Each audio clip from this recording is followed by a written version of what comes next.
just 7 p.m. So, Madam Clerk, would you please call the roll? Yes, Mayor. Mayor Burkett. Here? Vice Mayor Paul. Here. Commissioner Cotto. Here. Commissioner Velazquez. Here. Commissioner Vidostegui. Here. Mayor, you have a quorum. Thank you very much. I think we've already done the pledge. Does anybody have any additions, deletions, or remarks that they'd like to make before we get started? Yes.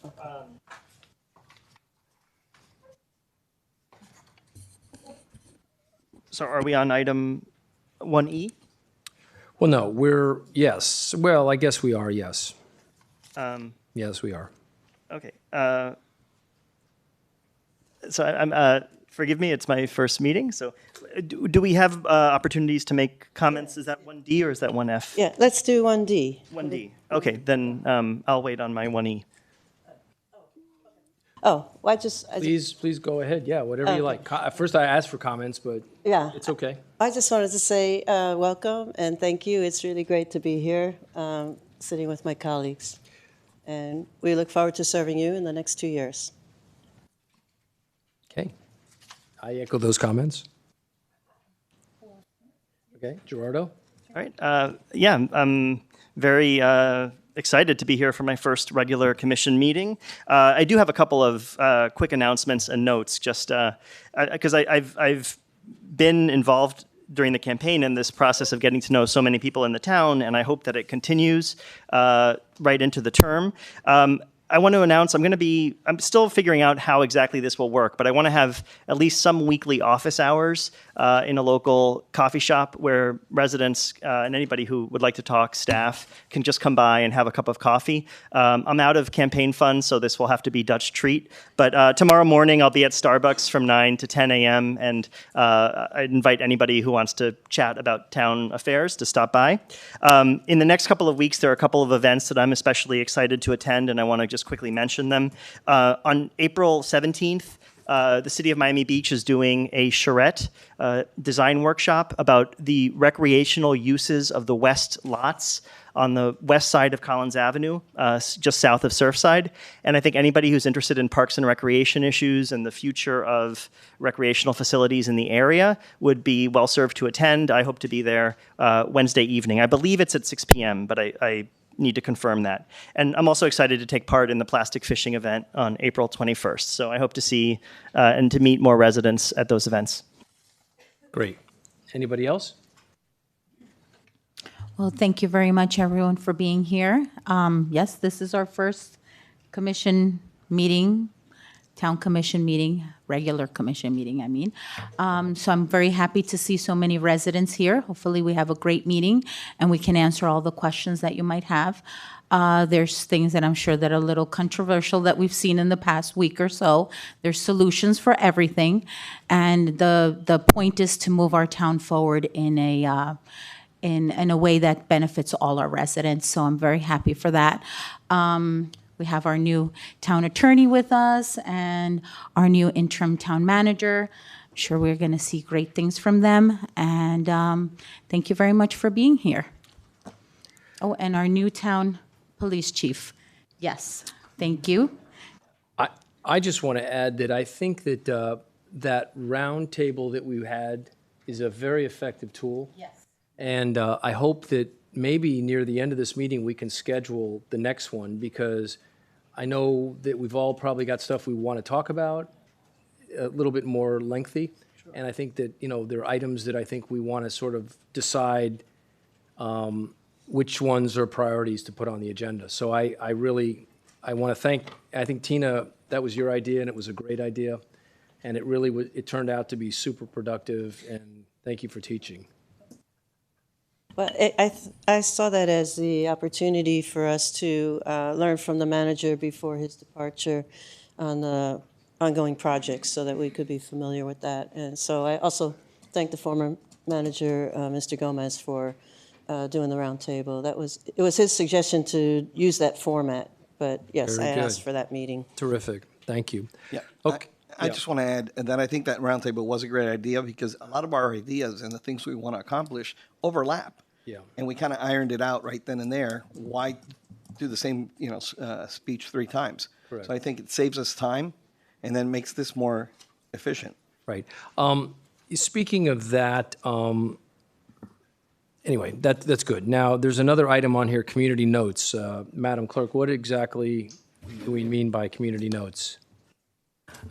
Mayor, that's usually for the mayor to announce any upcoming events or community notes that he wishes to good. share with the public. Thank you. I do have an item for 1E if we're there. Okay, we are there. Okay, so Go ahead. Oh, I was, Mayor, if I Yeah. can, I was just going to help you with some of the events. I believe Okay. we have, is there a party this Saturday? Oh, Music on the Beach is on Sunday, and the Plastic Fisherman Earth Day Resource Fair at our community center on April 21st. So please join us for those events. Thank you. Gerardo? So, through the mayor, I have a question for the clerk. If I want to make a agenda changes, do I just mention them, or is it through a motion?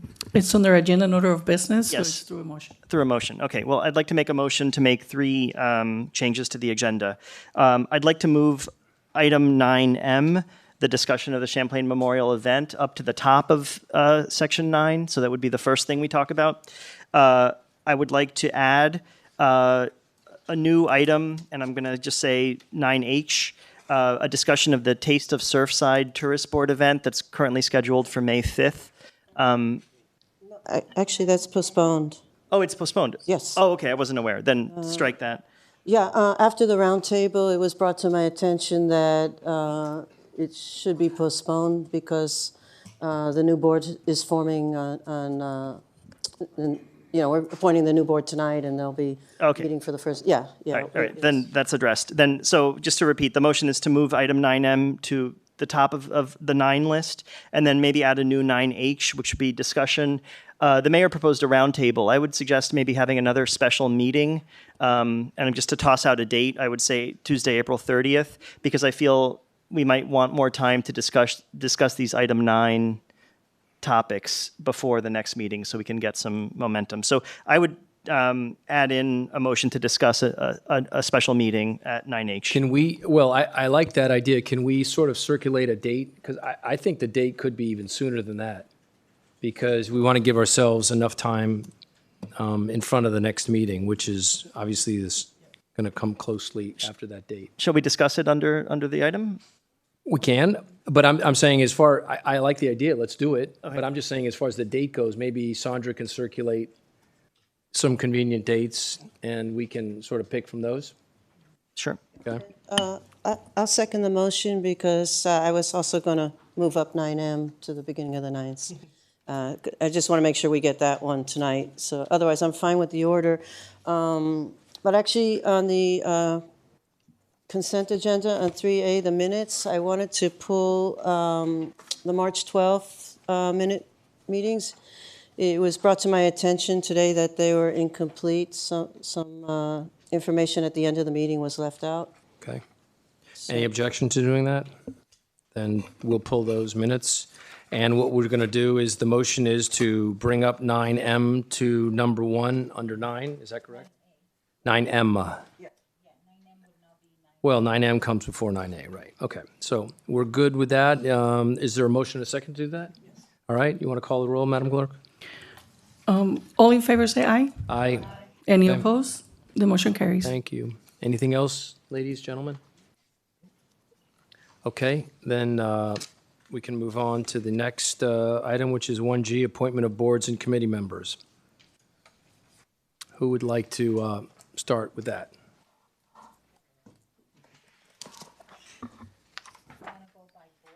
Do you want to start by board, or you want to? I guess, may I ask the clerk, would you like us to start in the order of the book? Sure, that's fine. Okay.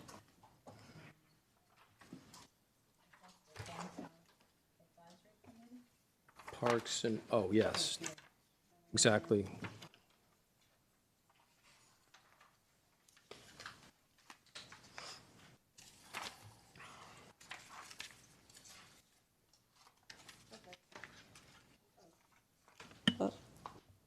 Shall I nominate someone? Or? Please. Okay, I'll nominate Sarah Rosenblum for DVAC. Okay. Do we want to go in like order here? We'll start with Ruben and we can okay. go down this way. Okay, That way we have a So we're sort of talking a about pattern. DVAC. DVAC. DVAC. Okay, so I'd like to nominate Luisa Agresti. Okay.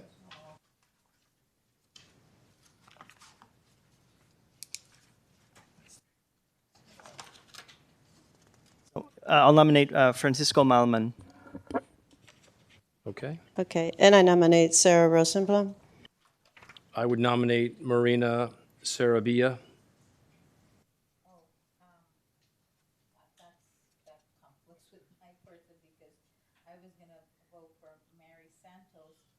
Which they're partners, so, So, okay, well, then I gotta pick somebody else. What, can you pick somebody else? I'm a strong supporter of both, but I'll mention there also there are some I can committees that are pick short- someone that are- else. that are short Cynthia applications. Callaway. Okay, Cynthia, Cynthia's okay. good. And then I'll pick Mary Soto. See Mary- that? Mary- See, Mary she tells me who Santos. to pick, and I do it. Yes, Cynthia's good. Okay. So Cynthia is right. is you. Okay, Cynthia, Charlie, and who did Tina pick? I picked Sarah Rosenblum. Sarah, yes, okay. And then I'm picking Mary Santos. Okay. Okay, perfect. By the way, it's warmer in here tonight. It's nice. Whoever set the temperature, I appreciate that. It's not like an ice cube. Oh, yeah, there it is. Randy, another Randy solution. Commissioner, Very if I good. may, it's a Mary Santos or Marina Saravia? Because I don't see Mary any. Santos, not Maria Sanabria.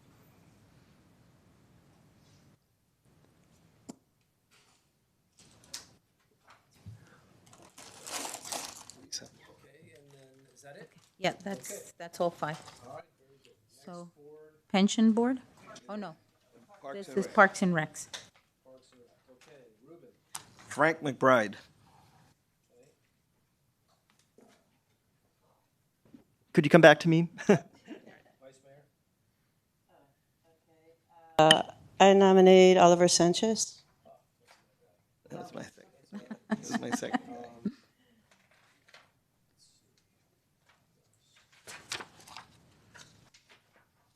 There was a few that came in. I don't know if you want to do one of these. Oh, there's Andrew Craven. Oh, yeah, no. So you want to do Marina for you? Yeah. Okay. Marina Is that Marina Saravia? Sanabria, yes. We also have Adrian, and if you have Andrew Craven, I think. I'm doing Josh Epstein. Okay. So for me, it's Joshua Epstein.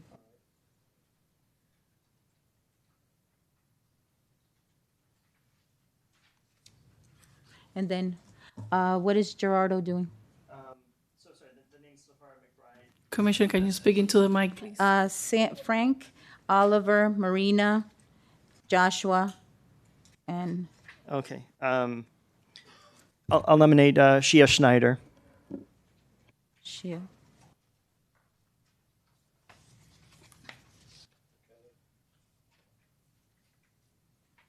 Okay. Personnel Appeals Board. Or is it pension board? Oh, that's Oh, Did, right? no, that was Parks and Rec. Parks and Rec.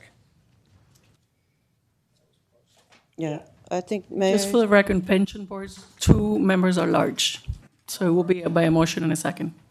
Okay. Okay, so now we're on. but there really isn't anybody for the. Mayor, who did you nominate for Park and Rec? We've already put Marina at Parks and Recs. Yeah. And that was my choice. Yeah. Yeah. I have a suggestion if the mayor wanted to nominate someone else for Parks and Rec. There's only 2, Luisa and Marina. I would recommend.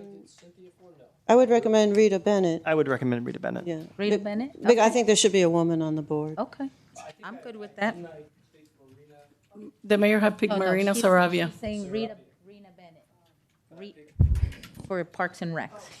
But this is I was pension gonna. board. I was gonna pick her for pension. Yeah.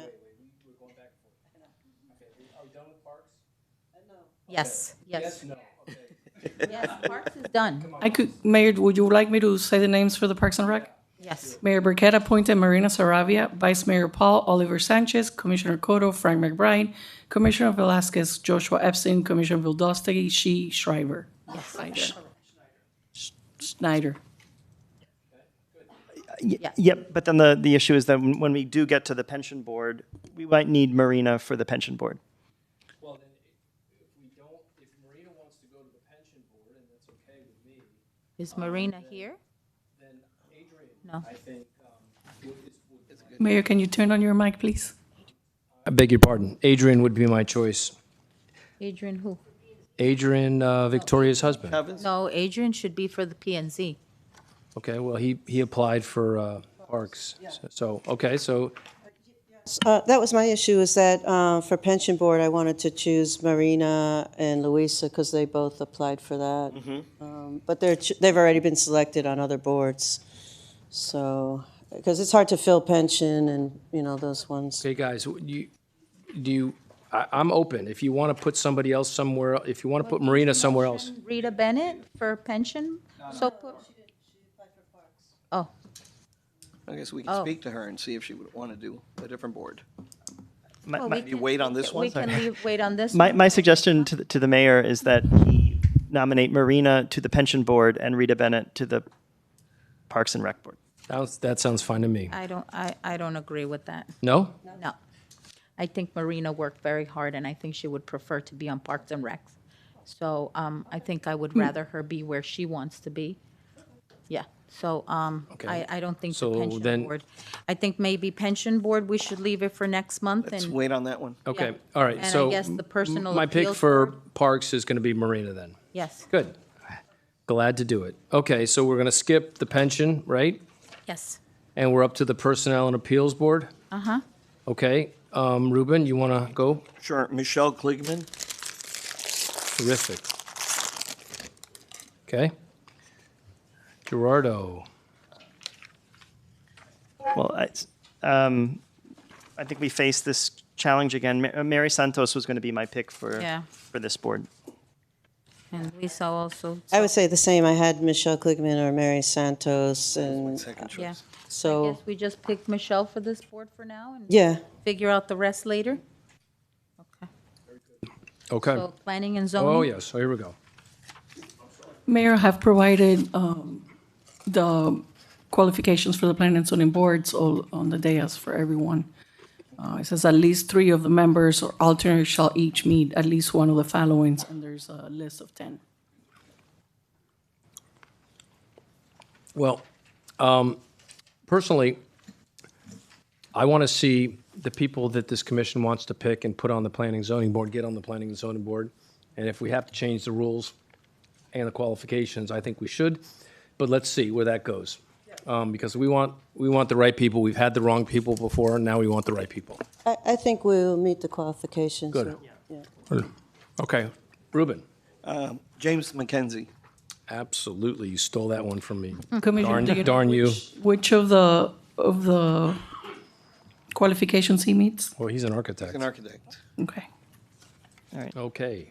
For Gerardo. planning and zoning, I nominate Andrea Travani, who's an engineer and meets requirement number 2.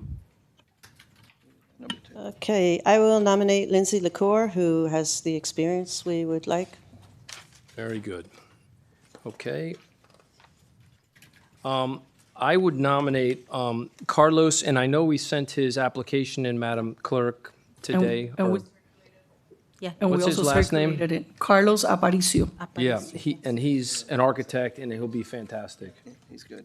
And I pick Adrian Chavez. who will also be fantastic. So I Mayor, guess, Mayor, if you want to appoint 2 alternates, they just have to be at large. By a motion and a second. I'd like to appoint Horace Henderson as an alternate. Who? Horace Henderson? Okay. Is that a motion? Is it, can we do both of them at the same time? Sure. Who's the other one? Who's the other one? I saw here Regino. Yeah, okay. Oh, Virginio Sanchez. Yeah, Okay. very good. So they would both be the alternates? Okay, so there's a motion to do those 2 gentlemen. And is there a second? Yeah, I second that. Okay. Any discussion? Madam Clerk, could you Mayor, call if the I roll? may, who will be the first alternate and who will be the second? Motion maker is the vice mayor. Okay, I guess Horace? Horace, Yeah. yeah. The first? Okay. All in favor say aye. Aye. Any opposed? The motion carries. All right. Thank you. Next is the Police Trust Fund. That's another one. I think we may have to wait on that one as well. Yeah, I think those It's the three same we're gonna- two. We're in the same Applicant. situation of. Yes. Yeah. All right. Tourist Board. Ruben. Eliana Salzauer. Oh, you took my pick. Now you're gonna go. Who? Eliana Salzauer. All right. I'll nominate Judy Martinez. Good. That was my Oh, then I'm happy to, okay. I'll nominate Gerald Bloomstein. I think there's the nepotism issue. Yeah. We gotta. It was brought to my attention for Park and Rec, somebody that didn't apply because, Who? it's in the charter, nepotism, unfortunately. Oh, I don't know. Yeah, That was brought to my attention for another board. yeah. But who are the choices? I mean, I've only got 3 people in my Diana book. Gonzalez is there. Who? Diana, Tourist board. Clara? Oh, yeah, Is you can- Clara there? Did she? Clara, no, Gerardo. Clara did Yeah, not. I'll pick Did someone not. else. No? No, she didn't. I'll nominate Judy Martinez. Judy, so Gerardo's Judy, Okay, okay. I'll nominate Diana Gonzalez. Diana. Good. Good. Yeah. Diana, okay. How about you, Charlie? Well, in my book, I've got literally 2 names. So I wasn't really given. Is that all we have? Two people applied? Does anybody, you have a list there? Quite a few. Is this, but this is not necessarily. Oh, this is tourists, okay. Mm-hmm.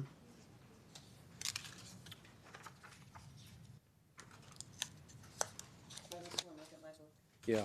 I want to nominate Clara.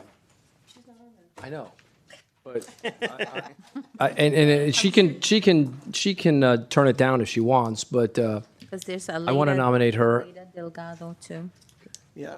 there. And if she turns it down, then I'll have to educate myself. Okay. Okay. Is that Clara Diaz-Leal? Yes.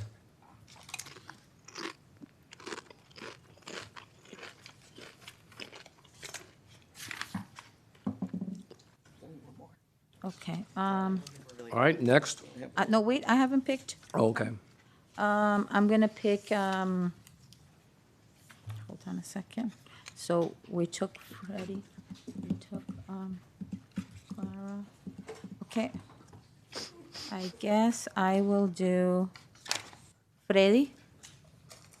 Freddie Giron. Freddie what? Freddie Giron. Pino? Freddie Giron. You don't. Mayor, for the Tourist Board, in accordance with Section 7124, the board needs to be approved by a motion. The board needs to what? The Tourist Board, per Section 70 of the code, 70-124, before entering upon the duties of office, each board member shall file a written acceptance, and it has to be appointed by all the members by a majority vote. I just need a motion and second on the vote. I motion to approve the board. I'll second that. All in favor, say aye. Aye. Any opposed? The motion carries. Yes? The only one So- applied is Hannah. No, well, on the website, it says that it's an academic year appointment. This is a new committee that's been created. And a few people have asked me about it. And my understanding was that the applications would be considered maybe toward the end of this academic year. So I would suggest that we just defer Prefer that? I'm okay consideration with and put that. out an open call. We okay have with we have the one application now, but I'm sure there are many others. Okay. So that one gets deferred? Okay, Thank you. Okay. Are we done with that? that was easy. Yeah. Very good. Okay. Consent agenda. Is there a motion to move it? Yes, I had pulled the minutes of March 12th because was brought to my attention by a resident that something was said at the end of the meeting for the record, but it was not included in the minutes. So if we can have that corrected, I can forward you the email. I understand. It was brought up to my attention as well after I reviewed the meeting. The actual comment that was requested to be added to the minutes is after the adjournment of the meeting. So if the commission wishes to add that to those minutes, just please make a No, motion that to do wasn't, so. I'm pretty sure I know what comment we're talking about. No, the meeting was not adjourned yet. No, it wasn't. All right, if we can look at that, if you can look at. I did. You did. In any case, I move to add to the minutes.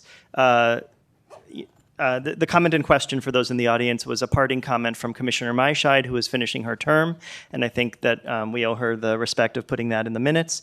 And then Mayor Danziger added a final comment to her final comment that he stated was for the record. And so I move that both of those comments be added to the minutes. And by the way, second you, that. you feel free to make a notation that the meeting had been adjourned, but these are additional comments that were had at the meeting. Sure, no problem. Okay, All in good. favor, say aye. Aye. Any opposed? The motion carries. Very good. Okay. Is there so is there a motion to move that consent agenda? Oh, Oh, yeah. yeah, it's the same, right? With the changes that we just Right. made. Right, I can amend my motion. The motion is to move the consent agenda with the amendment. Is there a second? I'll second that. All right. Discussion? Okay. Call the roll, please. It was just an amendment, so all in favor, say aye. Aye. Aye. Any opposed? The motion carries. Okay, good. So let's see, what else? Ordinances. First reading. Madam Clerk, would you please take us through this? Yes, Mayor. Item 4B1, amending ordinance 2024-1768, permit fees. Interim Town Attorney Mark Bloomstein, an ordinance of the Town Commission of the Town of Surfside, Florida, amending the Town of Surfside Code of Ordinances by amending Chapter 14, Buildings and Building Regulations, Article 2, Building Code, Section 14-29, permit fees, to provide for a 100% reduction of building permit fees for any construction activity relating to condominium building recertification or any necessary structural and/or life safety repairs, providing for severability, providing for codification, providing for conflicts, and providing for an effective date. Item 4B1. Excellent. Is there a motion to move that? Motion to approve. Is there a second? second that. Okay. Any discussion? Okay, let's open Thank it up. you. Let's Yes, open it up. thank you. You want to hear from the public first? Okay, very good. Who would like to speak on this? Okay, you guys can come up in order.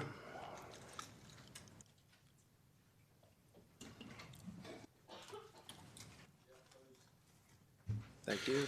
Jeff Rose, 8851 Fraud Avenue. So I guess the only question I had is, there is a cost for reviewing by an engineer, permit reviewer, building official. So is this basically a subsidy program? Because there is a cost for their time that we have to pay. So to be charging nothing on permit fees. And did you speak to the building official? Is he here to answer any of these questions, or the finance person? Because when we talked about this, right now, we basically, taxpaying residents would be subsidizing paying for this, because there is a cost to review this, thousands of dollars per application that goes in for it. So I just wanted to know if this was discussed, because we would basically be losing money when people submit for permits. So I don't know if there's anybody that could speak on this, on what the cost would be on a normal permit, because there is a financial implication to this. And if the mayor would like me to restate this when he's back in the meeting, I'd be more than happy to.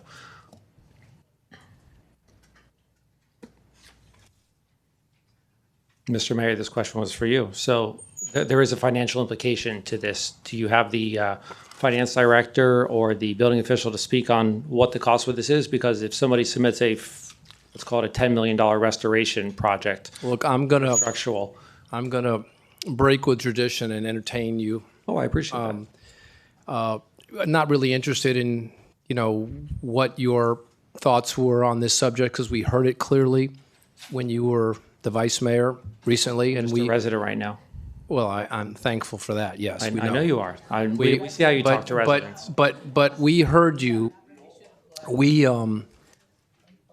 were in the audience listening to you drone on about this particular subject and how you were going to split hairs and maybe toss the condo owners another 10% off of their permits, and you had studies, and it was going to be 5 years, and you had all the wonderful reasons why that had to be done. And you know what we decided? We decided to make the permit fees zero. Right. So Okay? we And, you know, we don't really care what your commission thought anymore. No, I know that. Oh, good. So We know does that. that answer your question? What I was saying was, it costs money to review this by the engineer, everything. That's So all we're losing money. That's okay. Yeah, I know. That was all your sort of gibberish that you were rattling on about, and we heard it. Yeah. We heard all your rationale and your excuses, and they were very nice, but they were meaningless, and that's why we're fixing it right now. So you're good Thanks with for coming. Your Sure, time no. is up. You Next don't- speaker, please. Even though you interrupted? I said your time was up. I know. Okay. Okay. Next speaker, please. Thank you. Yeah, I can handle this. I think he can handle it Apparently he himself. can't hear. No, I can can handle hear. it. Thanks. Sit Thanks down. for coming. Next speaker, please. Yes, Eliana. Eliana Salzhauer, 9317 Bay Drive. I'm really excited to hear that some of the former elected officials now care about fiscal responsibility, because when DeMac got their building approved, millions of dollars in fees for the permits were waived and sent to another fund. And Mr. McGinnis, who was our building official, tried to say, my department will have nothing to run on if you do it. And yet they very quickly all voted to take that stash of money and put it elsewhere. I believe it was to cover costs on another pet project.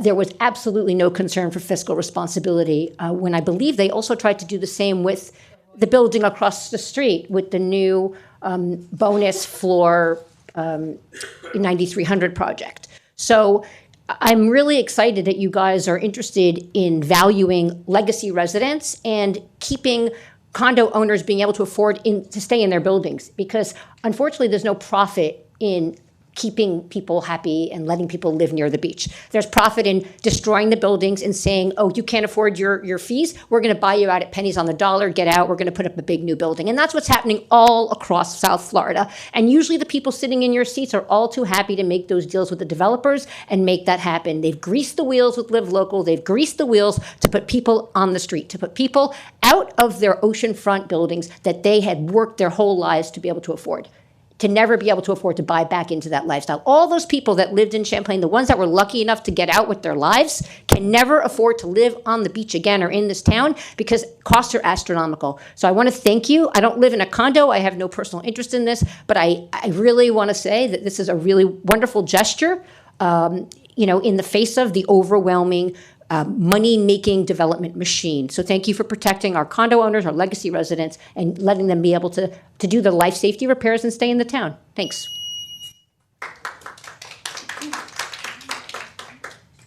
Sure. No, and I just wanted to add to what Eliana just said. And the worst part is to have our own elected official, former mayor, going up to Tallahassee and advocating for SB 1526, which is one of the worst bills that could ever happen to any condo. So that's really sad. But I'm glad that this commission is able to help our condos in some way. Thank you. Did he really advocate for it? Well, it's on the screen. The largest proponent, the strongest proponent. Oh, okay. Who else would like to speak? Marianne? Marianne Marscheid, 9225 Collins Avenue. I just want to add, I'm so happy that you're doing this. I brought up this original ordinance proposal, and it was like pulling teeth to do anything for our condos. And I agree with everything that Eliana Salzler said also, because the money is usually in the building department. They have to spend it in the building department, and we give away these other pockets to developers to put it in different areas. So I'm so happy that you are giving us the 100%. It was so hard to get that additional 10%, and we can do it. There was no problem. So I'm so happy to see this move forward in this direction. Thank you. Thank you. Next speaker?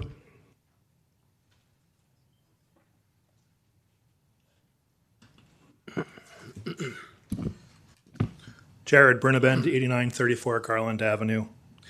For those that aren't aware, I know Tina probably is, but in 2024, all condo associations are required to do a much more stringent capital project study. It includes a lot more than what capital project reserve studies were required over the last 20, 30 years. I know I'm dealing with this in Melbourne and Orlando, not in Surfside, but still similar problems. While I'm for permit fees being waived, I have two comments. One, I think people need to realize that the permit fees are going to be a very small part of the big problem we have with these condo buildings. The amount of money that's going to need to be invested into these condo buildings to bring them up to code. These studies are due by the state by the end of this year and need to be fully funded. The fully funded means that either each condo owner is going to have to foot their bill or the condo is going to have to take out a loan. And so while I think it's important that we are doing what we can to help offset building permits, it's not addressing the problem. My second comment is, why not houses? What about residents who have roofs caving in? What about residents who have flooding issues, flood damage to their wall, their structure because of water damage? What about residents who need to put in electric in the 21st century? I think if we're going to talk about waiving structural and life safety repair fees, it should be for the entire community. Thank you. Okay, anybody else? Yes, sir. Hi, Greg Bitz, 9216 Dickens Avenue. Not in a condo, obviously, but my main concern when it comes to condos is that while waiving certain fees is great, no one knows what's going on to the foundation, the piers, whatever it is that holds these buildings up, for buildings that were, put up 40, 50, 60 years ago. So, what can you do to safeguard the people that live in the buildings? And if the buildings are not sound, then before there's another catastrophe, something should be done. So I don't know how you address that, but permitting fees are one issue, but the bigger issue is no one knows how these things were built 30, 40, 50 years ago. No one knows what saltwater, sand moving, everything else does to them. So I think it's a much bigger problem. That's it. Thank you. Next speaker.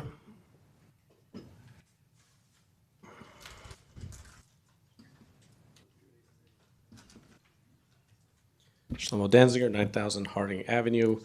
Let's be very clear. Tonight, you're not removing the assessments that the buildings are facing. These buildings, some of them are going to be facing millions of dollars. What you're doing is you're stopping and you're completely zeroing out the permit fees. Now, the permit fees go to an enterprise fund. The enterprise fund, as the name entails, has to be self-maintained and self-managed, which means all the building officials, all the staff, all the plans reviewers are paid and funded by that building fund. Now, if you're going to go ahead and reduce the fees to zero because you have a couple of projects here in Surfside that can maintain that fund over the next year or two, that's great. But what happens in 3 years? What happens in 4 years? There has to be long-term planning. There's a reason why we had the town finance director and the building official come out here and weigh in on this project before going ahead and just picking a number out of our hat. What I don't see is our finance director getting up. I don't see our building official here talking about the health of that enterprise fund, which again, long-term planning. So this sounds very nice and everybody's going to pat themselves on the back, but what happens to the rest of the residents as we're subsidizing the rest of the building permit fees? Because when you start pulling money from the general fund to maintain an enterprise fund, now the state wakes up and figures out that you're not managing this town properly. So again, it sounds nice and it is zero, but it's not feasible and it can't be maintained. So thank you. Okay, not feasible and can't be maintained, says the former mayor. Okay. Okay, anybody else? Okay, I think we'll go ahead and close the public portion of the meeting and hand it over to our elected officials. Ladies, gentlemen, who'd like to go first? Yeah, just a few comments. I think it was a great idea. And as far as the maybe working with the single-family residences on lowering some permitting fees, that might be good to promote more renovation and less new construction. I think, helping the residents with their fees and what it entails and the time, maybe making that process a little bit easier. I think it's a great idea. Thank you. Yes, sir. Yeah. So I want to try to answer in part some of Mr. Bernabin's questions, because I think they are good questions. And, perhaps there is some room to consider fees for single-family homes, but I do think there's good reason to proceed in this fashion and to prioritize the condos. And I can think of a few reasons why. The condos have historically faced a coordination problem that single-family homeowners don't face. And there is, I think, a little more room to say to a single-family homeowner that they just bear the responsibility for certain kinds of maintenance. With condos, it's been complicated. You have lots of owners working together. Some of them are corporations. It's complicated. So there's been a coordination problem that's inherent to that form of property that leads to some of the maintenance issues that we have. And so that's part of it. But I think the bigger issue is that right now in Surfside and elsewhere in Florida, condos are under a unique, I would say, predatory threat from developers. And SB 1526 is part of that story. And we do face situations, not just here, but all over the state, where longtime condo dwellers are faced with horrible choices of having to sell their longtime home because they need to meet certification. So whatever we can do to prevent that from happening, I think, is a worthwhile goal of the town. It doesn't mean that we're not going to do anything for single-family homes, but I think we should recognize that condo owners face a unique problem. I also think that, as Commissioner Velazquez mentioned earlier, unbeknownst to many of us, it seems like the town was spending money lobbying for SB 1526, despite there not being any commission vote on that. Now, that's just, in the words of one particular legislator who said that on the floor of the legislature. But I do feel that we need to make amends for that as well. So I think there are unique reasons to go ahead with this particular waiver of the fees. And, I do take note of what Ms. Salzhauer said, that if the enterprise fund was in any sort of danger, the transfer of funds from major developments like 8777 Collins and 9300 Collins is much more responsible for that than this waiver. And the Regent Palace, yeah. That's much more responsible for any difficulties in the enterprise fund. If 3 or 4 years from now we do have difficulties with the enterprise fund, we can always come back and reconsider this. But right now we face a moment of unique predatory threat to the condos, to the established condos, and coincidentally, a period where there's a lot of new construction paying permit fees. So it's a good time to do this, and we can always revisit it 3 or 4 years down the road. Gerardo, just you mentioned the gentleman, the elected official in Florida talking about that. He's the sponsor. He was the sponsor of this provision to be able to allow elected bodies to tear down these older buildings. He was the guy that said the Surfside mayor is the biggest proponent of this particular thing. So, just let's be real clear about who it was and what was said. He drafted this. He put this together. And then he identified our former mayor as the guy that thought it was the very best idea. So I just wanted to clarify that. Madam Vice Mayor, do you want to continue? A welcome clarification. Thank you. Thank you. Thank you, and I thank this commission for agreeing to reduce these permit fees. This was something I brought forward to Commissioner Maishide when after being out of office the past 2 years, and at the time I was president of my condo board, and when I saw what permit fees were being charged, and at the very first condo meeting that was held here to bring condo owners and legislature together to discuss what was coming ahead from the state legislature for condos. And I asked several questions, and one of them was to Mr. McGinnis, our building official, about how permit fees were charged for new construction versus older construction, and there was no difference. And I found that to be kind of unreal, and especially when we have mandated work. The mandated work has always been in place for the 40-year, 50-year, but it is more stringent now. And the little bit helps. I mean, people will still be placed out of their homes because these assessments to do the repairs are huge. And that's something we cannot help.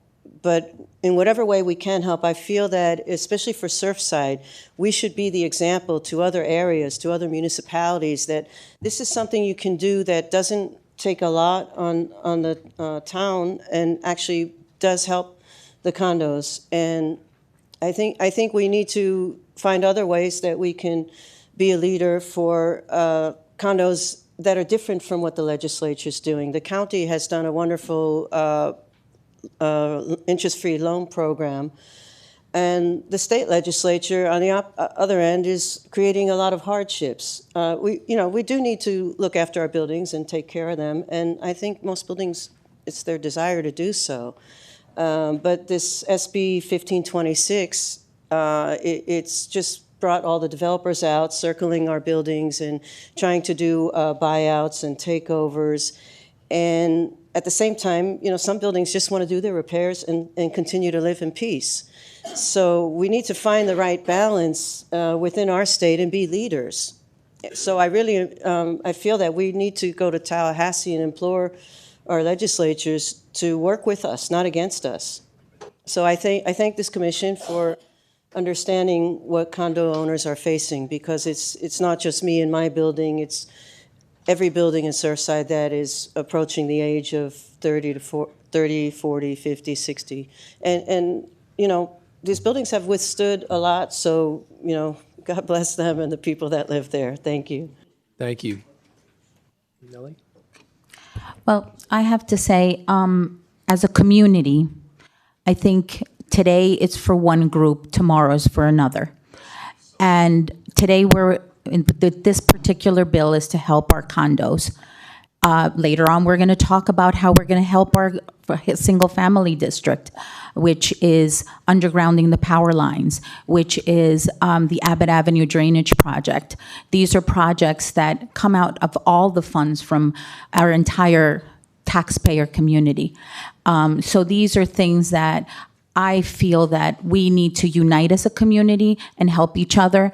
And right now, it is at this particular moment to help our condos that need this very help for the permits. I don't think it's going to break our bank. As I echo what Commissioner Velazquez said about the permit fees that were now put into the general fund. And these were, of course, to fund a tennis center that was never put out to our residents or anything. So I think first we need to take care of the most important things that we have in our town. The important issues, like I mentioned, are condos getting their permit fees so they can fix their structural problems. Our Abbott Avenue Drainage Project fix all the flooding issues that we have in town because, well, today I came to learn that there's other areas as well that I didn't know of. So we need to fix all these problems. We need to do the Collins Avenue water main. We need to underground our town to make it more resilient for the future. And so I fully support giving this 100% permit, a waiving of the permit fees for the condos at this time. And like my colleague said, in the future, if there is a need to further fund this, the building department, we'll address that at that time. But I don't think that this is going to break the bank at the moment. So I don't feel any fear or any, that this is not the right decision. I think this is absolutely the right decision. And as a community, this is what we need to do. Thank you. This conversation is really directed at the condominium owners in Surfside, for those that are watching. This is all about the idea that you can live in a condominium and you can have bought it and you could have been there for 10 or 15 years, and some half-witted elected official can come along and decide that your building's a little too old and they want it knocked down. And that means that a developer can come along and make you an offer that may or may not be acceptable to you, but regardless, that offer is not going to put you in a position where you can come back and repurchase another oceanfront condominium in Surfside. That's all. So it just means that you're gone. It's a policy, it's a plan, it's It's a slick marketing tool that our elected officials have come up with to help the developers wedge out the older owners, or as some people say, the legacy residents of Surfside, which is the pejorative term that our opponents use, the legacy meaning all the older people, okay, and get rid of them. Be done with them.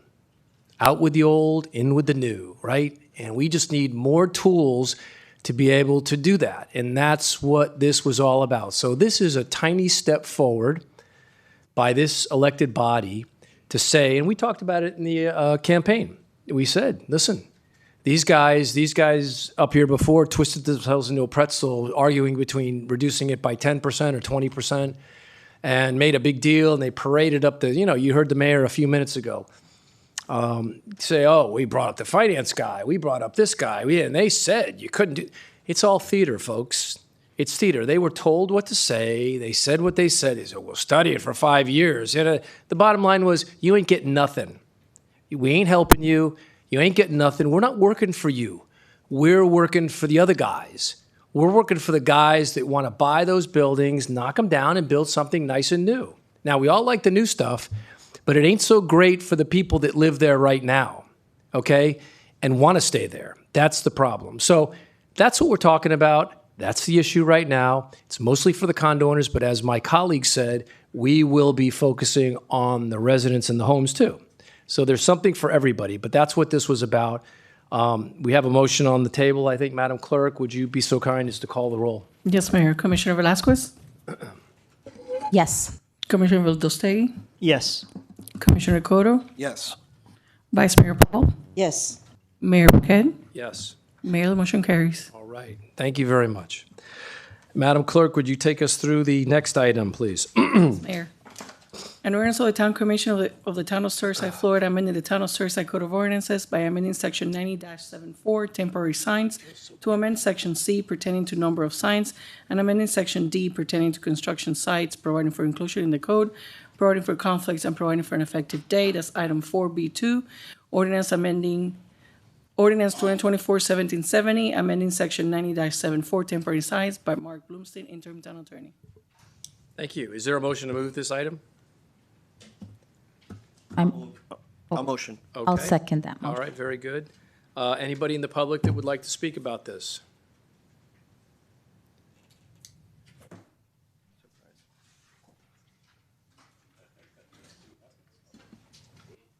This is the one on temporary signs? That's what it says, yes. Thank you. Jeff Rose, 8051 Fraud Avenue. So the only question I really had on this from the agenda that I saw is I think it's a good idea to go from 3 to 5 signs, but that you are trying to put a limitation on free speech in the content. What if one person wanted to have all of the same person 5 times over versus just individual signs? I know we got our legal professor over here who's a big free speech guy, knows about this. So that would be my only comment, is that it should be changed to say, if you want to have re-elect Mayor Burkett 5 times, somebody could put that up versus just 5 individual signs. That we shouldn't be. Something wrong with that? No, not at all. Okay, good. I don't see anything wrong with that. Not my endorsement, but anyone could do that. That's the point. So we shouldn't be regulating content. That's free speech violations. That's my only comment on this. Okay, very good. Anybody else?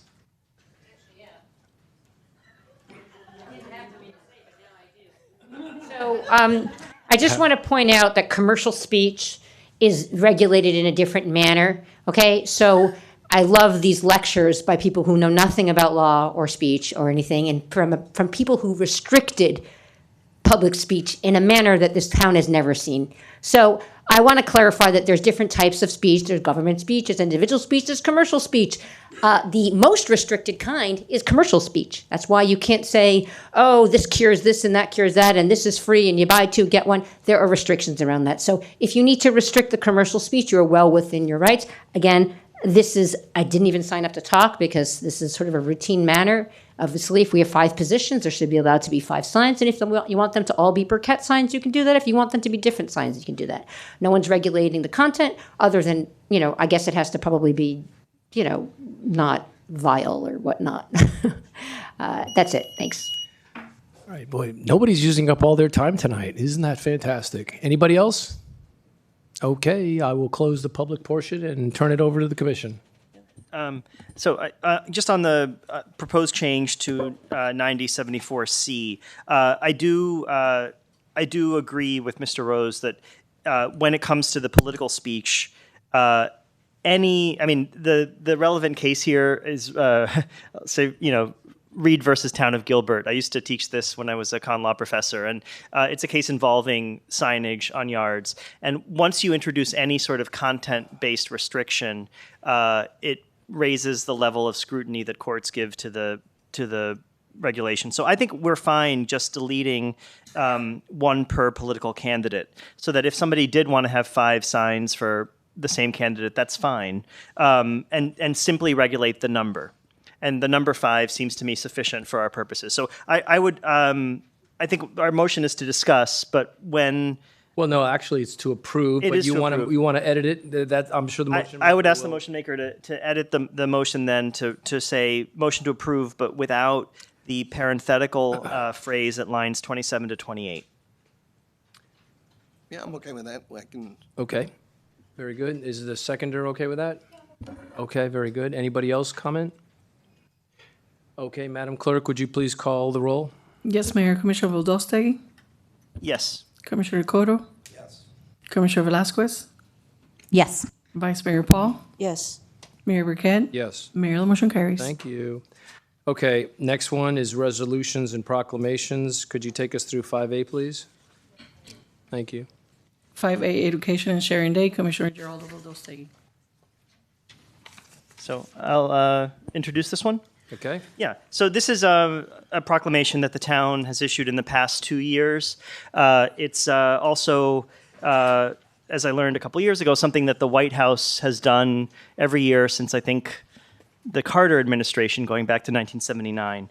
I noted that it was time sensitive because the day that is being honored, it moves around on the Gregorian calendar, but this year it falls on April 19th, which is 10 days from today. So I wanted to make sure that we didn't drop the ball on the continuity here. It's just my belief that, proclamations like this, resolutions like this that show respect for different groups in the community should not be dependent on who wins an election. So it's important, I think, to continue. Now that the town has done this for the past 2 years, I think it's something we should do this year as well. I haven't had a chance to talk to Rabbi Lipskar or anyone about the resolution, but I hope that if it passes, we can arrange a nice way to make this proclamation shared with those who most appreciate it. Very good. Vice Mayor? Yes, thank you, Commissioner Velazquez, for putting this forward. I think it's a great idea, so I would motion to approve. Okay, yeah, you can, well, hang on a second. I guess we could have the public portion of the comments, but yeah, okay, so come on up, please. Aliana Salzheimer, 9317 Bay Drive. I love Gerardo, and he knows how I feel about this. I just want, for the record, to disagree that I don't want anybody's religion in my politics, no matter who it is. I think it opens the door to days to honor all sorts of other people. There's 1,000 different, millions of different varieties of religions, and everyone is free to practice them, and everyone is free to, hold or someone and, revere a particular rabbi, even within, I'm Jewish, and there's 1,000 different flavors of that. And so just to me, just because something's been done for 2 years is not reason enough to continue doing it. I certainly don't want to offend anyone, but I like Rabbi Citron. I'd love there to be a day for Rabbi Citron, I'd like to see a female rabbi get a day of something. I just feel like this is a rabbit hole we don't need to go down. We certainly want this community to be inclusive and participatory, and everyone should feel respected. But I think we can do that better by checking our sort of divisive things like religion or politics at the door and keeping this just to Surfside issues. That's just my personal thing. Again, I'm just making the record because that's how I feel, but I completely respect that it's an olive branch to show we're not trying to just eradicate all of that, quote, progress. I just don't see that as progress. I saw that as sort of a step backwards in restricting rights. When you elevate one person's religion or one person's, religious leader, you're excluding others. And there's not enough room And I don't think it's for us to do politically on a local level to include everyone. So I just wanted to make that for the record. Thanks. Thank you. Anybody else want to comment? Yes, sir.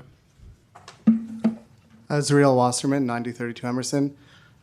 Gerardo, thank you for bringing this forward. I just want to respond to Eliana.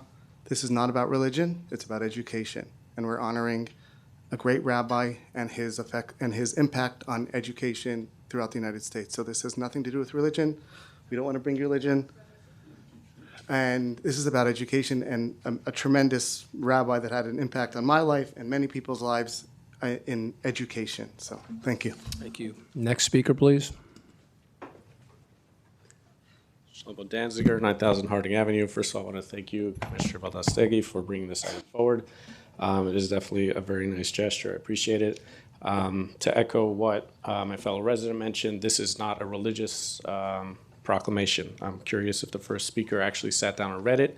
What this does is it highlights education and the importance of education for our children, of a moral and just education. It does mention the Chabad Rebbe who started it and made it a priority. The White House recognized it, and it has been celebrated nationally, but it is celebrated as Education and Sharing Day. So again, thank you for bringing that forward. Appreciate it. Thank you. Anybody else?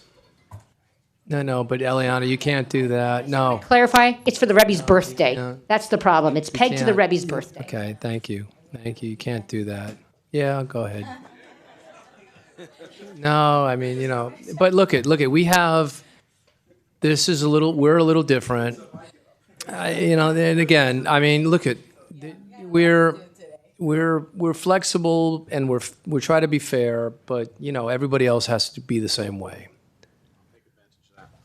Shlomo Danziger, 9000 Harding Avenue. You still live there. I do want to make a note, first of all, that the previous commission did use, the proclamations are used specifically for non-governmental things specifically. So this is not legislation, this is not a resolution, it's a proclamation that the town of Surfside supports X.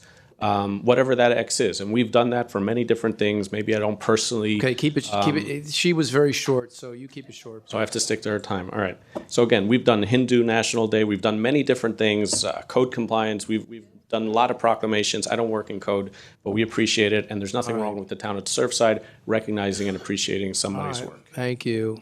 Yes. Next speaker, please. Hi, hello, Moses Pinto, 9481 Abbott Avenue. I'm in favor of the proclamation. I think it's a good idea to have more initiatives like this. I just looked it up before I came up here. Arbor Day is a secular holiday that's celebrated just for trees, so I don't see an issue with that. But, however, it does bring up a good point of issue when it comes up to honoring other things. Because if the commission chooses to not go forward with something, let's say LGBTQ remembrance, not to point out a previous commission, but if they don't go with that, you can bring it up and talk about it and have a discussion about it. And I think that's the point of it. So I think it's a good idea and we should totally move forward with it. Thank you. All right. Anybody else? Okay, back to the commission. So if I might, so I hear the concern that former Commissioner Salzhauer expresses, and I'm a constitutionalist, so I think about these things a lot. What motivated me here and what my thinking continues to be is the following. I'm not sure how I would have voted on this if it was the first time it was being proposed, but I do think that once you have a 2-year, tradition of recognizing something, it does matter. And I think after this election, it's especially important, I'm speaking here mainly to my fellow commissioners, that there be a kind of continuity in our practice so that it, because this was time sensitive, I brought it up and we didn't have a whole lot of time to talk about it ourselves. I do think, one of the items I want to talk about later tonight, hopefully not too late, is the creation of a community relations board. And I think that could be an organization that could advise the commission on things like, what kinds of shows of respect are appropriate in a diverse community. And we can have a discussion of that, hopefully informed by the Community Relations Board. I just thought that because this was time sensitive and the day was April 19th, that it would make sense to continue the established practice. And then maybe we can reconsider more generally those sorts of concerns. But and I'll also note that, the proclamation is phrased in in secular terms, even though it does track, as Ms. Salsauer said, the birthday of a religious figure. I think the values expressed in the proclamation are sufficiently secular. But again, I think it's different. This is not the first time it's being proposed. It's a matter of continuity, and for me, that makes it a different consideration. Vice Mayor? Okay, so I read it too as being about education, and I didn't know this was done before. So I support it because I think it's a nice gesture. I know in the past, on a previous commission I served on, I had asked for a proclamation for Jose Marti Day, and it was a mixed. We got it, but it was a mixed reception to that. And I think anytime you're honoring a public figure who has influenced people, has stood for strong values, I support that. So I do motion to move this forward. Very good. Anybody else? I'm support. I mean, I think it's a wonderful idea. Continuing, it has to do more with education is how I saw it. And talking about the Community Relations Board, I think that's also, especially now in this town, when people start using religion for politics and stuff, it's very divisive. So I think right now we need some healing. And I think these are steps that we can take towards that. Thank you. Anybody else? Well, thank you, Commissioner Valdez-Tegui, for bringing this. I also agree that this is part of a way of showing our community that we are inclusive of everyone, and that because we have a more diverse commission now, that we're not going to forget the rest of us. I think it's something, and it's an educational thing. I agree. I think this is important, and I fully support it. I also support the community group. I think that that's another way to continue to heal our town of all the divisiveness and the hate and the anger that was going on from this dais. And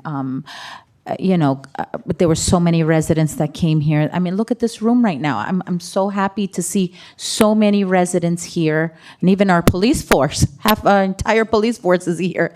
So that's beautiful to see so much of all these chairs filled for whatever reason it is. But I think that that's important to continue to do.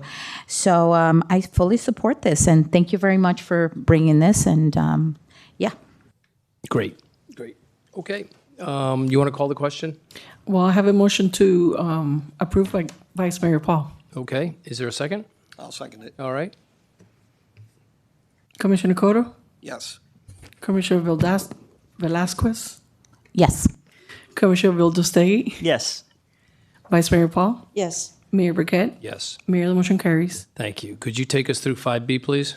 Yes, Mayor. It's a resolution rescinding resolution number 2024-3276 related to the bond referendum for Abbott Avenue stormwater improvements by interim town attorney Mark Bloomstein, a resolution of the Town Commission of the Town of Surfside, Florida, rescinding call for a Town of Surfside special election to be held on November 5th, 2024, for the purpose of submitting to the electorate a bond referendum regarding the issuance of revenue bonds or note by the Town of Surfside in an amount not to exceed $10 million for the purpose of constructing the Abbott Avenue stormwater improvements project, providing for the town clerk to notify the Miami-Dade County Supervisor of Elections of same, and providing for an effective date. Item 5B.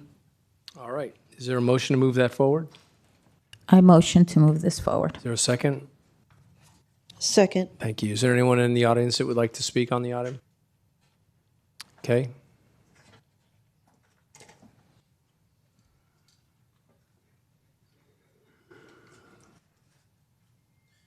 Jared Bernabend, 8934 Garland Avenue.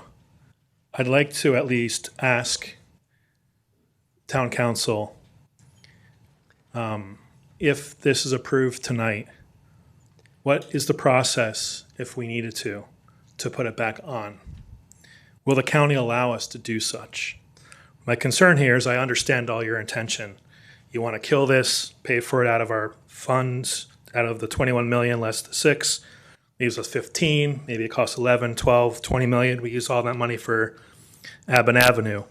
But if we get to the point, which we're not at right now, and we understand the true cost of this project, and we determine that we will need to put this on the November 2024 referendum. Are we shooting ourselves in the foot tonight by terminating it and looking like a fool to the county? Thank you. Anybody else? Comment?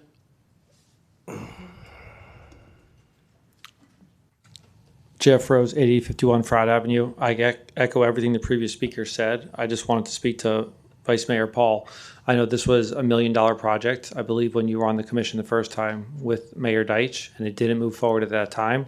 I think this is a great project, but I don't believe it would be fiscally responsible to empty our general fund to pay for this, which is why we recommended to put it on for a bond. So I hope you would still consider that. And because, like I said, at least speak with our finance director, get your professional opinion, not just do something to be spiteful and vengeful because it was brought forward by the previous commission. This is a fiscally responsible decision to bring to the voters forward. Thank you. Next speaker, please. Eliana Salzhauer, 9317 Bay Drive. We just had an election, a special election with referendum questions in November. We actually spent quite a bit of money to have, I believe it was 5 questions on the ballot. This wasn't one of them. It was not a priority to the prior commission. And when we spent taxpayer money, instead of spending it on asking the residents if they wanted to borrow money to fix the flooding, they asked them if they wanted to extend their own terms, things like that. So again, I'm not looking to speak a lot, but I'm not going to let the record be skewed and for things to be misquoted and misrepresented for those watching at home. If the town thinks that it can do this with our money that we have, then obviously that's better than having to borrow money. And of course, if things change in the future, we can always revisit it. Special elections are fairly easy to put together. As we saw, the prior commission did that. They didn't wait for March. It was very, very important that they vote on those things in November. And so a lot of people, taxpayer money, town employees, residents, everyone had to focus on that 5-question waste of time. And so I thank you for taking this off right now because, again, it does cost money and time and effort to do this. And let's wait until there's a real reason to do it. Thanks. Thank you. Anybody else? Yes, sir. Greg Bitz, 9216 Dickens Avenue. I think that it's more prudent to leave this as it is. I think that the town is looking at many big capital projects besides Abbott, undergrounding of stuff, condo buildings that may or may not fall down, a need to, increase police presence, amongst other things. So, going down the road of a project where you don't have an accurate cost assessment or anything else and killing the ability to borrow beforehand makes no sense. Okay, anybody else?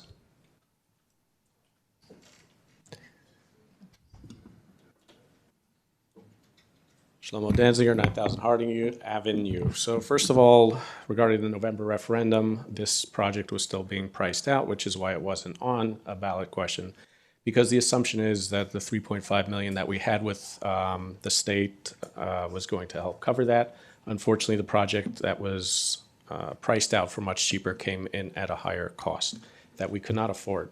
As the other speaker said, we have underground, we have multiple projects. What I don't see up here is the finance director giving any advice on these decisions. Tonight, you just went ahead and zeroed out every permit fee, and I'm be surprised if any of you can say right now what the budget for the building department is, and what the revenue is, and what the spending was. I want to know if any of you have that number in front of you before you made that decision. I don't hear answers. So again, you're going ahead and making these decisions because another commission went ahead and put it to the residents, but at the end of the day, you have no idea how much this project is going to cost yet. You have no idea what you are walking into with the rest of your capital projects. And again, this is prudent and it is irresponsible. You have no idea what we know, sir. Okay, so that's the problem. But anyway, anybody else? Yeah, sure. Well, I just want to clarify, undergrounding of the power lines, that was a project that came to the residents in November of 2021, I believe, and it was approved to borrow $40 million. So that has nothing to do with this project, just so you know. In terms of the Abbott Avenue drainage project, we have an enormous amount of town reserves that we also have almost $4 million already set aside. So we would be taking from our general fund to continue to fund this project. There's no need to come here and put further financial burden on our residents for something that we already have the money for. There's about $4 million worth of reserves that come into our town every year, and that's not counting all these new buildings as soon as they come onto our tax roll.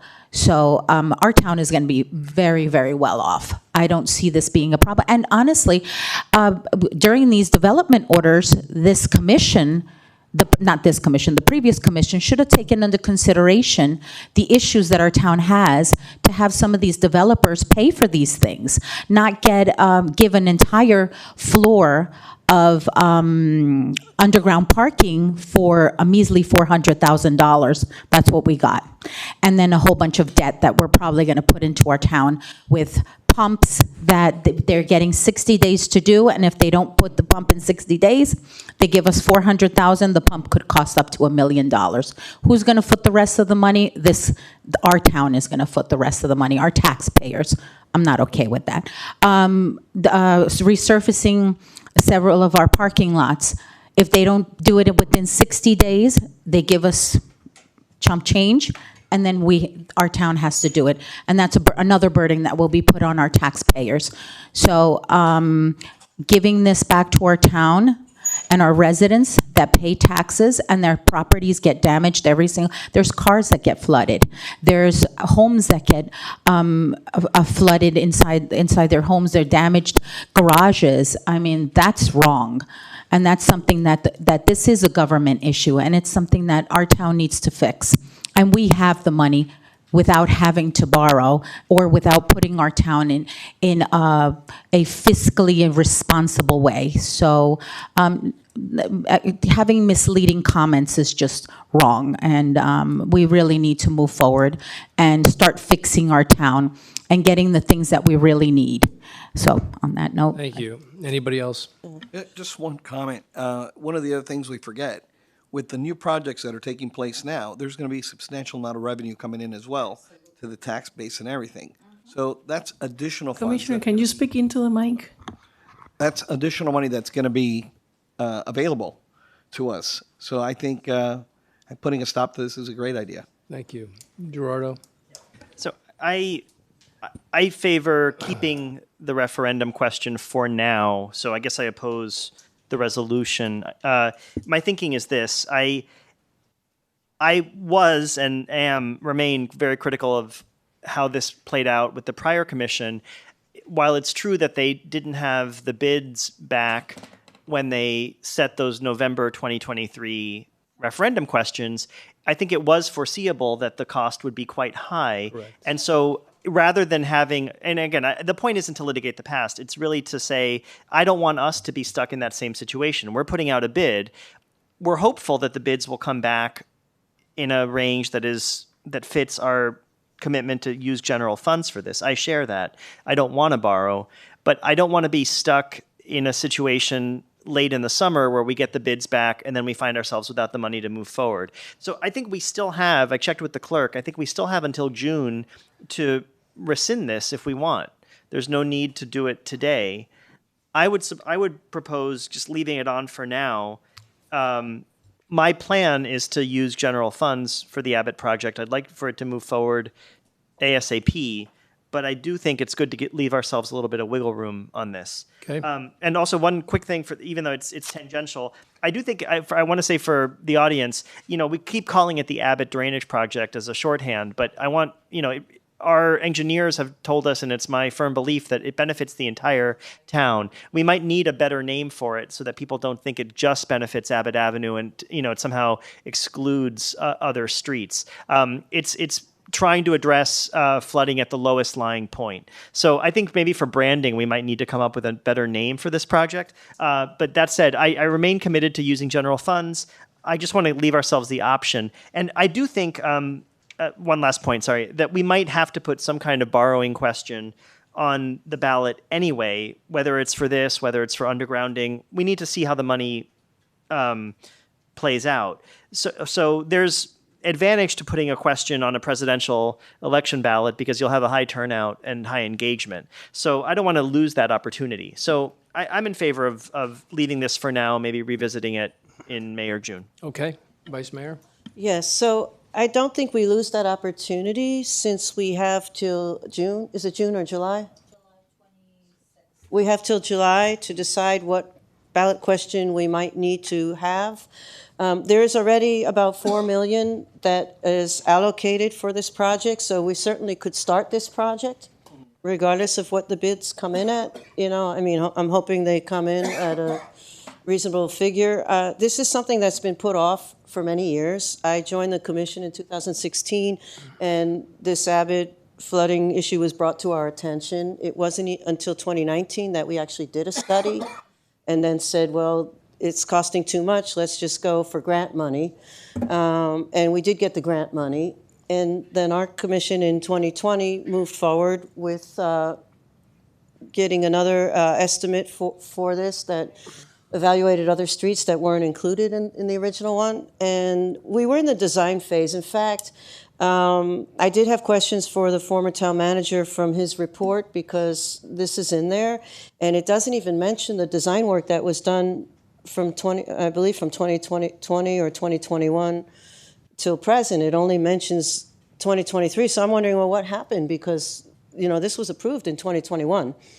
You know, by our commission. So I think that it's been, you know, on the shelf for too long. And I think, you know, if by July we decide that we do need to put this back, we can, and we'll know the question. But at the moment, we don't know that we need to borrow $10 million. In fact, I don't think we do, because we already have $4 million put aside for this. And I think that includes the grant money.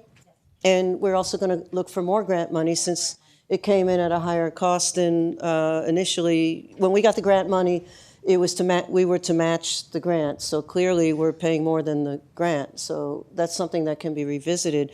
So I'm fine with you know, moving forward in rescinding this resolution for now, because we can always put it back if needed. So, if I may, through the mayor. Yes. Just clarification. The town has one question that it can place on the November ballot as of now, and that question could be whatever the will of the commission is.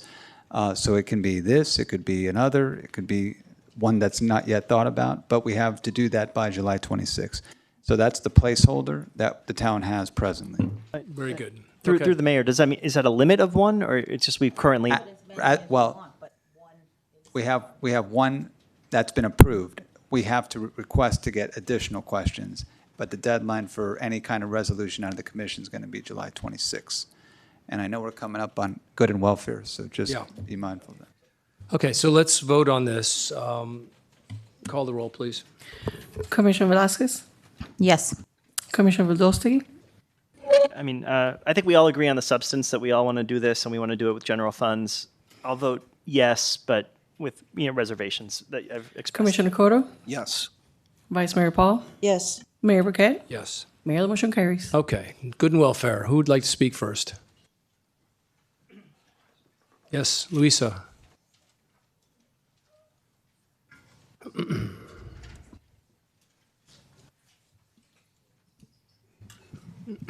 Luisa Agresti, 625 95th Street. I just wanted to take an opportunity to, because much was said in the special meeting in the comments about former employees resigning, this, that, and the other. And I just hope that this commission, while you have a lot to do and a lot ahead of you, does not miss the opportunity that just because people found the nearest exit to drop, trying to find out what was actually going on these last 2 years and making sure all individuals involved in any wrongdoings are identified and prosecuted to the fullest extent of the law.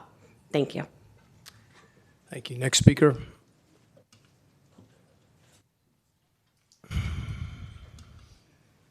Thanks, Eliana. Jeffrey Platt, 9225 Collins Avenue. First, I'd like to congratulate, since this is our first commission meeting, I'd like to congratulate each commissioner and the mayor for their successful run to office. And I hope we have a very resident-friendly administration for the next 2 years.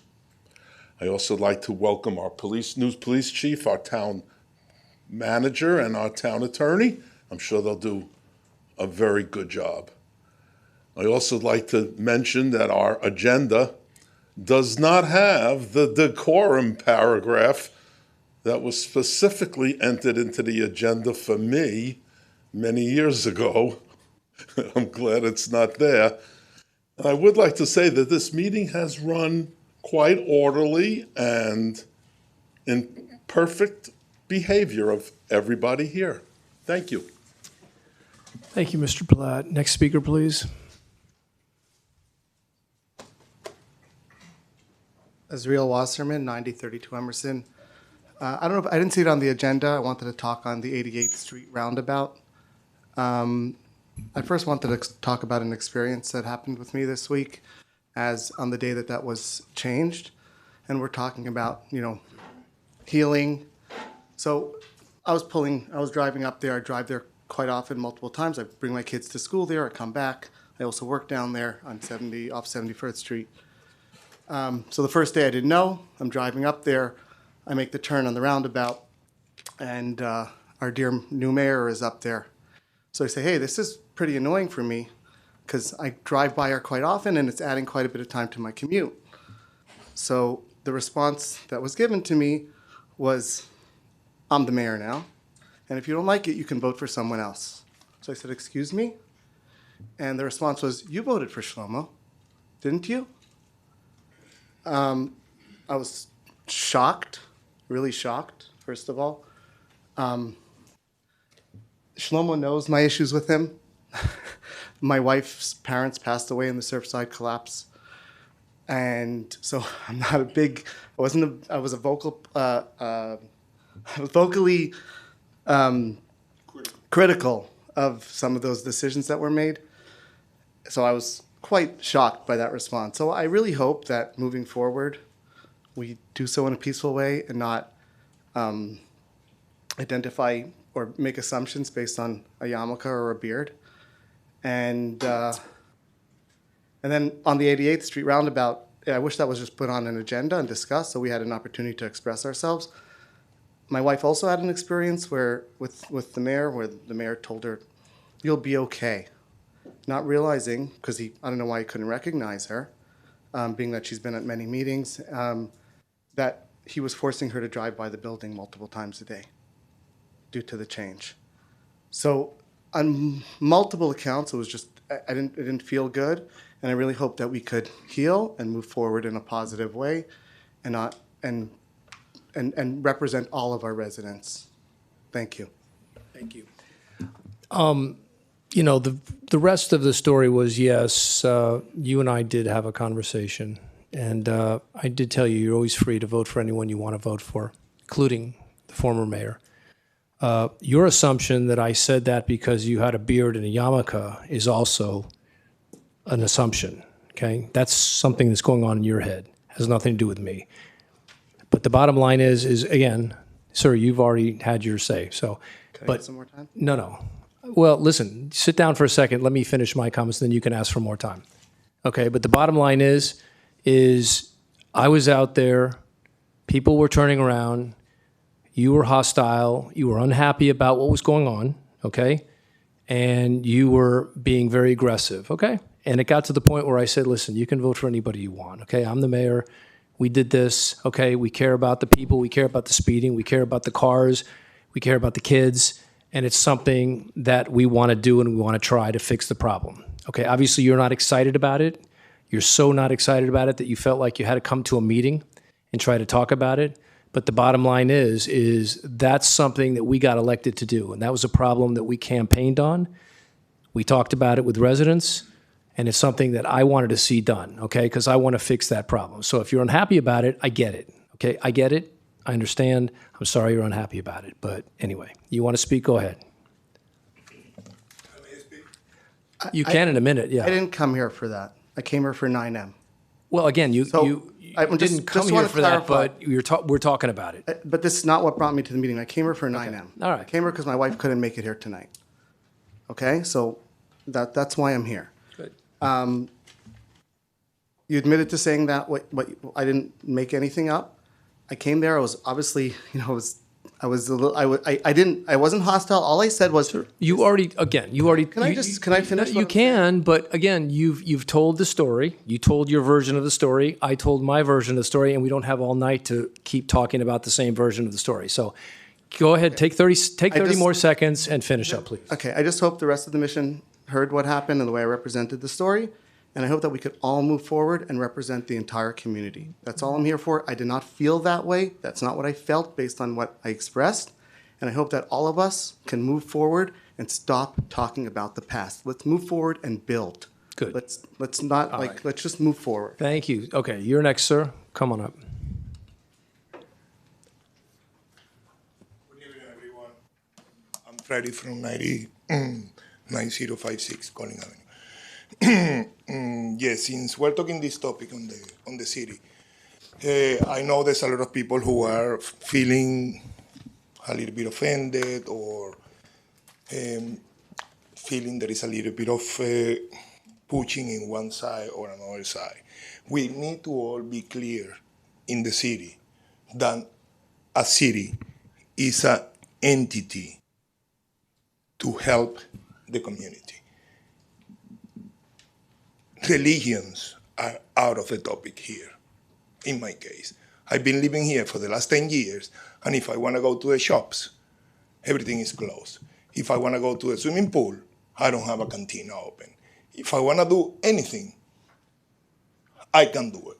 So if we're going to be who is being affected, I've been affected because everything turned to be in one direction instead being even. So if we all want to talk and be clear and even about what religion is not a topic on this night. Here, we need to be focused on how we reunify the community, how all religions have a fair share. But the city is a entity that should not be ruled by religion. Thank you. Thank you. Next speaker, please.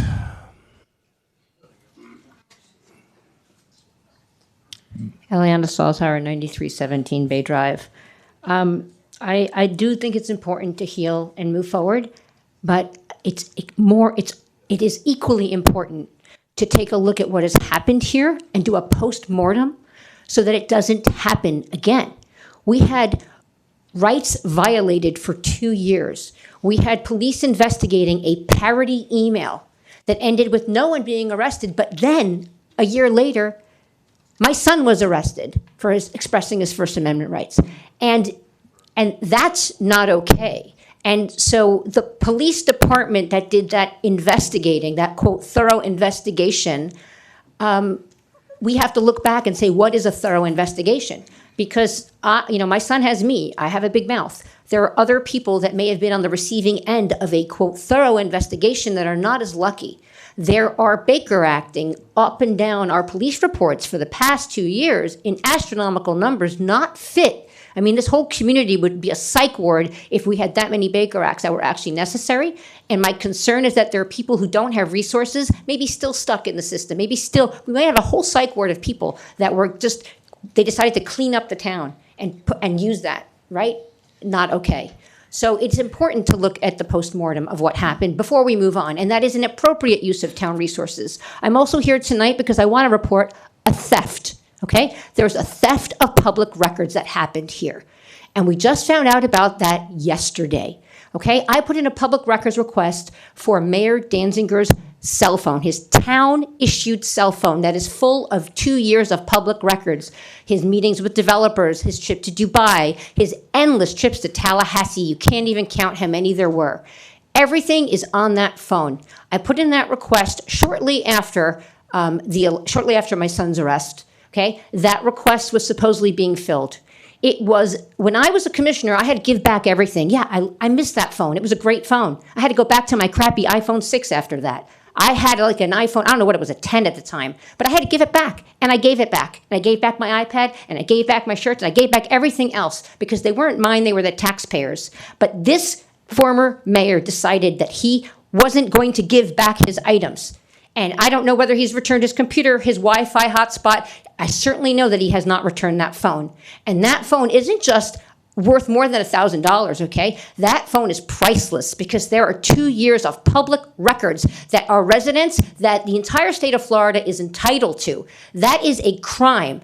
Covering up public records, obscuring evidence, pretending to have lost a phone. Let's put him under a subpoena, let's put him under oath, and let's see how fast he finds that phone. And if our IT department can't figure out how to find an iPhone, my 10-year-old can help out. Thank you. Thank you. Next speaker, please.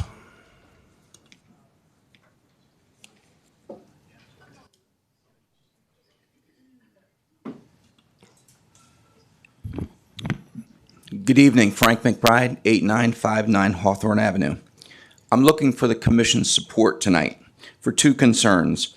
I'm requesting suggestions from the Commission, the Chief of Police, Town Manager, Public Works Director. My first concern, I have met with 3 former police chiefs in the last 2 years. I'm very big on the Parks and Recreation Board. I'm very proud that the former commission, the former Parks and Recreation Department, redid the tot lot. And it was a request of mine to the Parks and Recreation Director that the yellow stripe be updated and restriped. Daily, I call dispatch, as directed by the former police chiefs, because there's a car parked at the entrance to the tot lot ramp where children come out of the tot lot on their scooters because mommy, all pairs, whatever, has a phone in front of them. We're going to have an accident. I deal with thousands and thousands of children for the last 42 years. We're going to have an accident. All I ask is that parking enforcement be scheduled once an hour, circle the lot, and not toot the horn to say move the car, issue a fine. Couple of fines, they'll stop parking in the yellow zone. Or former Vice Mayor and I spoke with former Commissioner Landsman about putting more poles in front so people get the idea this is a tot lot. Move it around to the south side, move it around to the west side. But it's dangerous and it's daily. And I don't think that I should call dispatch, interrupt the police department because there's a mommy parked at the tot lot. The second issue that I have is I would like this commission to go back the way it was quite a few years ago. I've lived here over 50 years. Mr. Platt and I are about the same. We have side yard pickup of our trash. My trash, and I only have a couple of bags a week, my gentleman that works for Public Works comes by my house, takes the trash out of the trash, puts it in the truck. Now, if I have palm fronds, if I have a bigger item, that's to the curb. Thursday, we have recycling. My recycling goes out on Thursday. Thursday afternoon, the trash can goes back to the side yard. You go to Coral Gables, Miami Shores. Do they have trash cans out in the street? I say no. I've been there. We're much better than they are. These trash cans, water. I hope you can help me tonight in creating a welcome packet to new residents, talking about water bill, trash pickup, things like that. Thank you, Mayor. Thank you, Frank. Chief, I guess you heard all that. I got you. There you go. Next speaker, please. Thank you. Shlomo Danziger, 9000 Harding Avenue. Even though this is our 6th commission meeting, this is our first official commission meeting for the town of Surfside. I wanted to begin by extending my deepest gratitude to the incredible staff here at the town of Surfside. Your unwavering dedication and tireless efforts have been a cornerstone of our town's success. Without your hard work and commitment, we would have not achieved all that we have over the last 2 years. And so from the bottom of my heart, I wanted to say thank you. To the residents of Surfside, I'm filled with immense gratitude for the privilege of serving as your mayor. Your passion for our community has been a constant source of inspiration for me, driving me to work harder each day to make Surfside a better place for us all. It has been an honor beyond words to represent you and to advocate for our shared vision for a thriving and inclusive community. As I look back at my time in office, I implore the incoming commission, now embarking on its 6th meeting, to approach their responsibilities with humility empathy, and a steadfast commitment to the greater good of Surfside. Let us not allow personal grievances or petty disagreements to cloud our judgment or hinder our progress. Instead, let us unite in our dedication to serving the needs of our residents and overcoming the challenges that may lie ahead. Let us heed the lessons of our past and forge a path forward together, guided by a shared commitment to be building a more cohesive, resilient, and vibrant Surfside. Our community is strongest when we stand united, working hand in hand to create a future that we can all be proud of. In closing, I want to express my sincere gratitude for the privilege of serving as your mayor. With your continued dedication and unwavering commitment, I have no doubt that Surfside will continue to thrive and flourish in the years to come. Thank you from the bottom of my heart. Okay. Next speaker, please. Hi. Thank you very much. Back to regular scheduled programming, I guess. Okay. Ann Findlay, 8859 Dickens Avenue. I just want to express my gratitude to the new commission for taking safety of our residents to the forefront. I live on a block that has been affected by the traffic on 88th Street for many years. I'm a resident for about 14 years. And as the mayor knows, he and I have had a relationship about what's gone on that 88th Street for quite some time. And we made some progress over the years. I rallied for a stop sign that was there, then gone, then back. We rallied for speed bumps that were there, are gone, and now I want to thank the commission, however it came about. I don't want to discuss why it came about, how it came about, who discussed it, who didn't discuss it. But what I will tell you is that on my street, we have 6 new families. We probably have about 25 kids that live on that street, and they play on that street. And it is safer on Dickens Avenue between 88th and 89th Street than it's ever been, and it's happened over the last few days. Now, what I have witnessed is that there has been a lot of cut through on that street. I use that street a lot.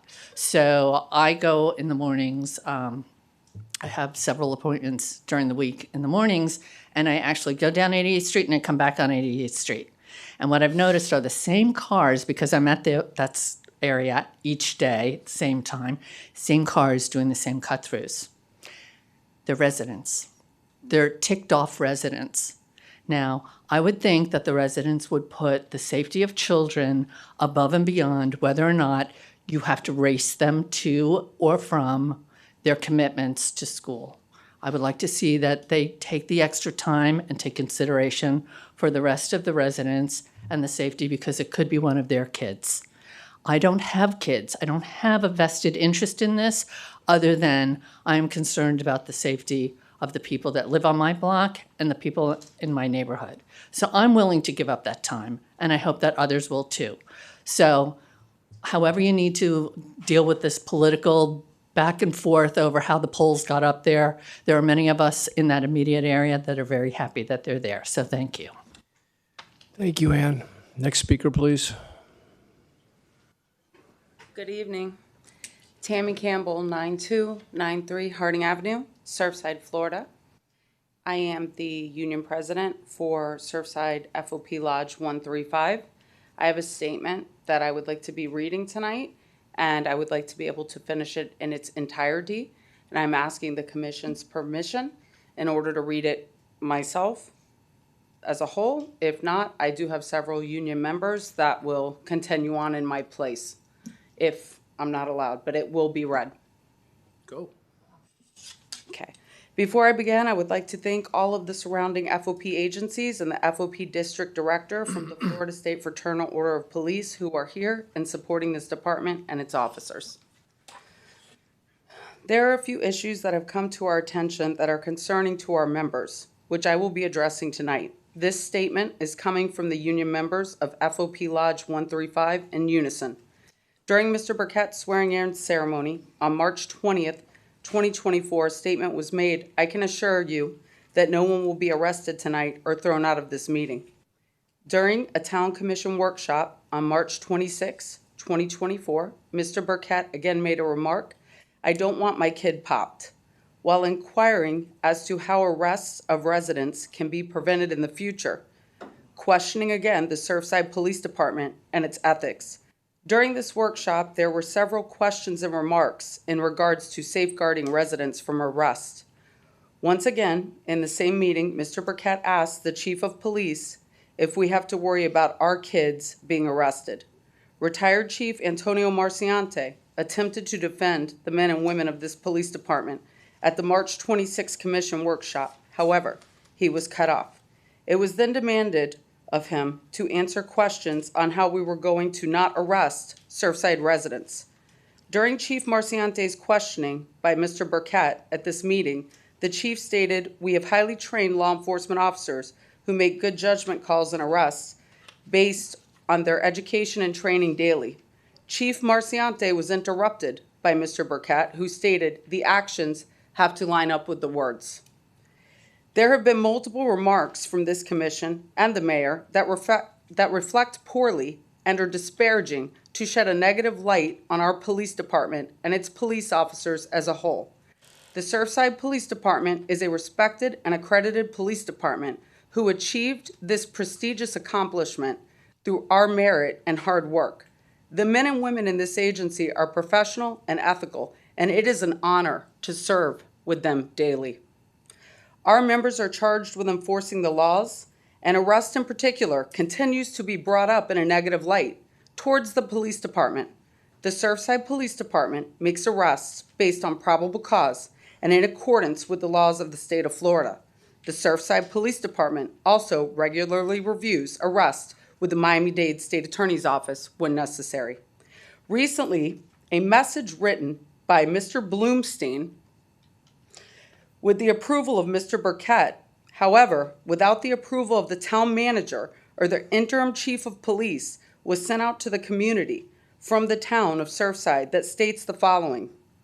The town, through its newly elected commission and the Surfside Police Department, under the direction of its newly installed interim chief of police, are working hard to regain the trust and confidence of the residents. It is unclear, with all of the disparaging remarks being made by the current elected officials, how this would be achieved, and furthermore, how the police department has ever lost the trust and support of our community.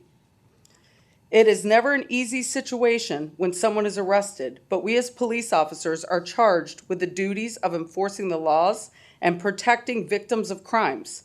We will effect an arrest when probable cause exists.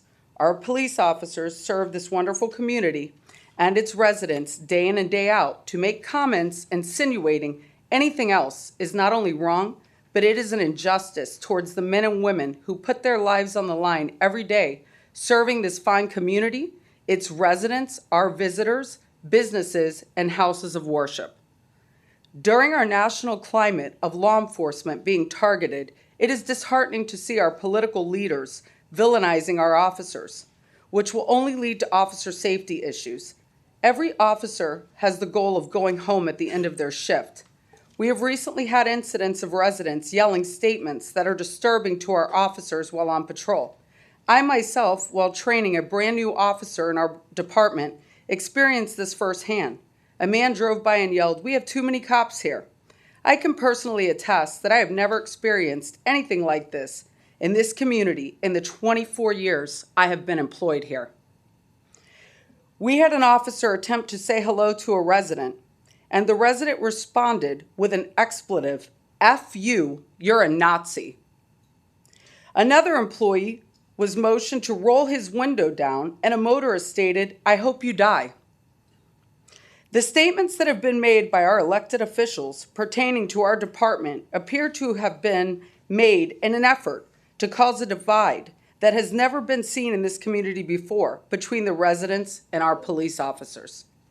Within 24 hours of being elected to office, Mr. Burkett contacted the chief of police and requested the immediate removal of tinted windows on our police cars, which were installed in our cars in 2018, prior to Mr. Burkett's last stint as mayor, and remained on our vehicles throughout this time in office without complaint.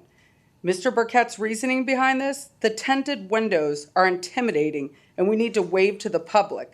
However, it is openly known Mr. Burkett utilized this reasoning in his campaigning effort at the possible cost of the well-being of our officers. During the Surfside Police Department's last accreditation, the department proudly showcased their exemplary program, focusing on the importance of sun protection. Being a beachfront community, the men and women of the department are exposed to sun exposure throughout their shift, whether on foot or in their vehicles. A dermatologist came to the station and educated the members on the importance of sun protection. This included a PowerPoint presentation and a voluntary screening. The doctor stressed the importance of protecting oneself and praised the department for having tinted windows in their patrol vehicles to aid in protection measures from the sun. Tinted windows in police vehicles also provide an element of security and officer safety for the men and women of this department while writing police reports on our laptops and during encounters with motorists on traffic stops. The concealment of the officer's location is paramount for a tactical advantage for our law enforcement officers, should someone attempt to target them to do harm. Mr. Burkett has demanded our shifts be changed from 12-hour shifts to 8. Our department was placed on 12-hour shifts approximately 17 years ago under the command of Chief David Allen. The chief of police at that time realized the benefit 12-hour shifts were to the city. 12-hour shifts manned the city with more officers on duty, saved an astronomical amount of overtime, and saved on the wear and tear of the vehicles, which is an overall benefit to the community. There are numerous studies on the benefits of 12-hour shifts, and a large majority of police departments all over the country work them. Mr. Burkett was also advised of the astronomical cost of to the city this change would incur. However, he has continued his efforts to make this change. Why is Mr. Burkett once again asking to change something which was in place under his previous terms of office without complaint, with no clear benefit to the town or its residents? This appears to be another change for the sole purpose of lowering morale. Mr. Burkett has insisted on 24-hour, 7 days a week radar details on Collins Avenue and Harding Avenue. Traffic enforcement is a small part of law enforcement. We must continue to perform as a well-rounded police department and conduct proactive residential patrols to prevent crimes. We must continue to have citizen contacts. We must continue to respond to calls in a timely manner and patrol all areas of the town. Recently, Mr. Burkett asked to be directly contacted by the on-duty police supervisor, bypassing the town manager and chief of police, and began asking about traffic details that were going to be conducted for the day and asking about how many officers were on the road. He has also recently approached staff and directed them to conduct specific traffic enforcement in the town. Mr. Burkett could have easily made these inquiries and requests to the town manager or chief of police. However, he chose not to do so in an attempt to further intimidate and control the police department. The police department is a paramilitary organization who follows a chain of command. These actions by an elected official that jeopardizes our agency's statutory mission and officer safety are inappropriate. In 2020, when Mr. Burkett was in office, he would approach officers on traffic details and walk up to motorists the officers had pulled over. He would then begin to scold drivers for speeding through his town, putting officers, motorists, and himself in danger. In 2020, when Mr. Burkett was in office, there were comments made about defunding or cutting back on police. Our residents showed support and signs were placed in yards that stated, "We love our police." In closing, we are asking for support from our residents and our commission. We are here to serve and protect this community and should not be forced to defend ourselves constantly against our own elected officials. We will never act officiously or permit personal feelings, prejudices, political beliefs, aspirations, animosities, or friendships to influence our decisions. With no compromise for crime and with relentless prosecution of criminals, we will enforce the law courteously and appropriately without fear or favor, malice or ill will, never employing unnecessary force or violence, and never accepting any gratuities. This is our promise to the community we proudly serve. Okay.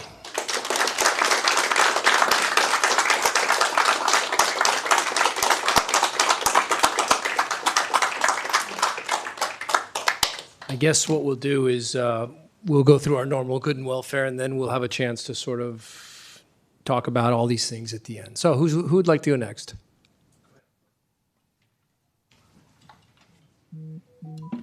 Moses Pinto, 9481 Abbott Avenue. Just a couple of things I want to bring up. First is in regards to noise ordinances. It appears on 95th Street, there's a series of deliveries that happened before 7 o'clock in the morning. And I'm hearing, and I've gone on time my own and I've seen either the city street sweeper backing up and moving out, or waste management picking up trash, or I'm not sure if it's other neighboring businesses that are having deliveries around at that time. But it's been, ever since I moved here, it's been a recurrence every day before 8 a.m., which I know we do have that noise ordinance in place. So I just want to see if there can something be done about that, because this is a really bad issue. And I'm not sure if there was advance notice other than a text message or an email communications being sent out yesterday in regards to the construction and the repavement on 95th Street. But yesterday was literally the first time I ever had heard about it, and I got it through a text message. I didn't have an issue with it, but I live right next to that street, and I heard the construction the entire night. The next thing was the 88th Street roundabout, which is the primary reason I came here. I'm not in favor of it, of what's been done and what the mayor's been promoting on social media for the sticks and things like that. I'm not okay with it. I moved from a gated community. It doesn't work.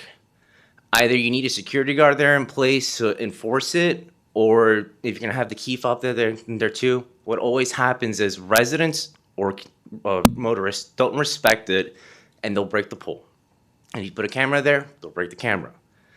Now, if you guys are gonna have that in place, there needs to be reassurances that those poles, when broken, they need to be replaced immediately, because that's gonna cause more backup into Collins and more traffic on Harding. Two, I've seen that it's drastically increased commute time. It used to be quick. Not saying speeding, you can still drive 20 miles per hour, which is the speed limit there, and be fine. And I think the real issue is there's cars in the middle of the way.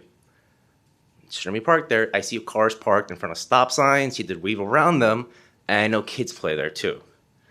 There needs to be something done where kids can play, cars can drive too. But I really don't think that this is a smart solution for that. Thank you. Thank you. Next speaker, please. Can I get 3 minutes? Yeah. Jared Bernabend, 8934 Garland Avenue. The first thing I'd like to talk about is job openings, staffing, and what the plan is.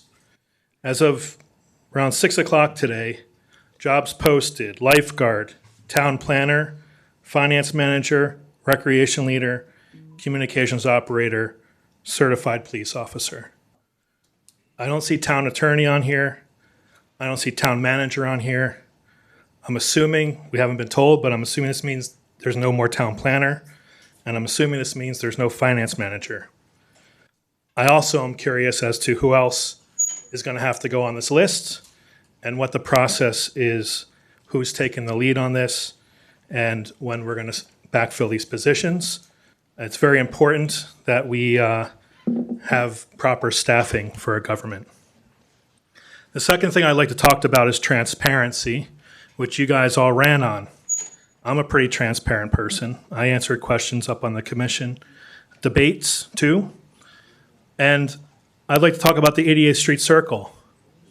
How come there was no discussion in any of your prior meetings that you've had before tonight? How come the community wasn't notified about this before it actually was put in place? Did the commission go out and talk to the homeowners that were affected immediately, who are now getting people driving into their driveways to do an illegal turnaround? I use that road at least twice a day, oftentimes 4 times a day. What's happening now is you have people driving up Byron, getting to 88th Street, And the people that are the problem in the neighborhood, they're not going to follow the directions, and they're cutting left. And they are going illegally around the U-turn, around the circle, and there is going to be an accident. I know of 2 people over the last 2 days that came close to getting into an accident. Last night on my way home around 9:30, I watched one as I was heading west on 88th Street. There isn't a lot that Mr. Platt and I agree with, but at the 2 o'clock meeting that, for those of us that work, couldn't attend, he mentioned something very valid, which is Waze. Until Waze changes the directional pattern on this circle, we're going to continue to have the problem of people driving in reverse order around the circle, or what I see people doing every morning is they get to the first driveway, they pull in, they back out, and they cause more traffic. I also would like to know who approved the removal of the 15-minute parking spots in front of CVS and Starbucks. May I have 30 more seconds, please? No, we had enough. Thank you. Next speaker, please. Hello, good evening. I'm Juliana Velez, 988th Street, and I'm here to also speak about the circle. I have too seen people doing. You live on 88th, you said? I live on 88th Street, so I'm personally affected because I normally come in to avoid the traffic on Collins to get to my house. I go through that little, from 79th Street into. So you come up and you go around, you go to your house? Correct. Right. So I've seen the traffic also pile up. Mhm. Parting is also slow. You can't really turn on red. It's not really safe. And it's very long line. And I've seen every single morning, I use my bike, and the amount of construction that is happening there and the amount of people that are mobilizing through the street. They're all doing that U-turn that this man was speaking about, and they're going into the house. And of course, there's a police officer the day after it was installed, but what about every single day? It's happening. And there's a lot more traffic and a lot of more erratic movement on that street. So I just don't know. I understand that it might be for the safety of the children, and that's great, but it's a balloon effect. You're really not going to slow or stop any kind of movement through that street just through that, especially because it's already a circle. So that's my 2 cents on that. Just Thank you. Thank you. Thank you. We're trying. Okay, next speaker. Greg Bitz, 9216 Dickens Avenue. So my car was broken into the other night. I guess the police force, who generally I like and I think are good, we're all busy, doing traffic stops. As soon as you were elected, the neighborhood patrols sort of stopped. No more cops driving around the streets anywhere, just FYI. Where they are, I don't know. I don't know if you have everybody now doing traffic on Collins or what, but, I had a car broken into. It's all on video and everything else at 11:55. I saw the video, yeah.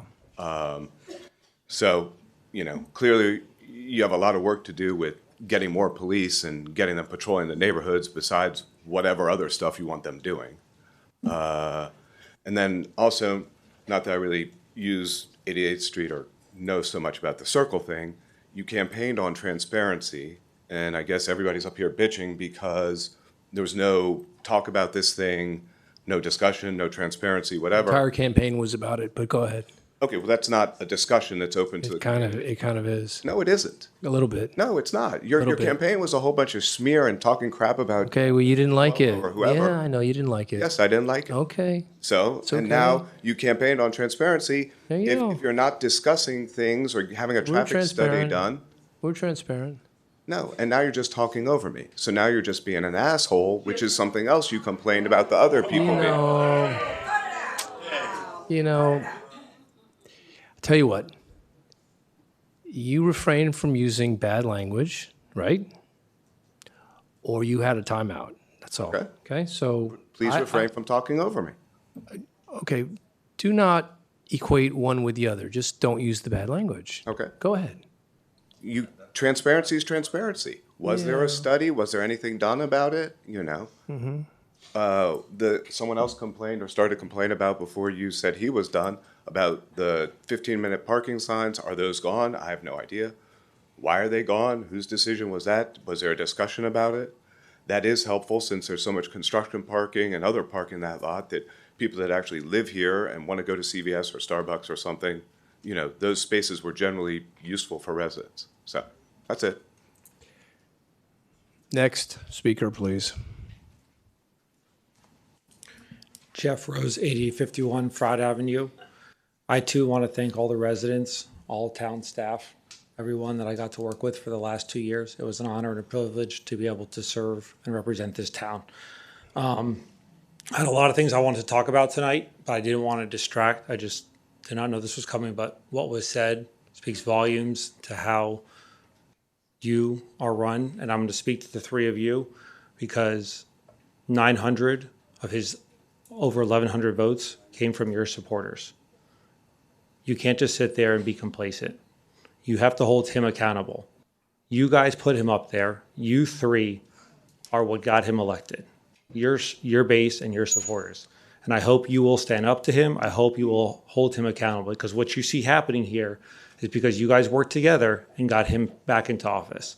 And I hope and respect that you guys will do the right thing and speak up when things go wrong. You've already heard it tonight from our police force, what's going on. You need to hold this man accountable. And I hope that you guys will. And nothing should distract from what they said. And it should speak volumes. And I hope it sits and resonates with the three of you. If not, you could just be complacent in it. Thank you. Okay, next speaker.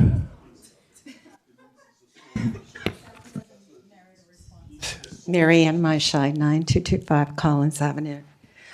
I want to congratulate all of you on your win for mayor and for commissioners. I am so happy. The whole tone of the town has changed. People are happier. You are already getting out of the chute doing what you promised to do during your campaigning, starting with workshops that have been really successful.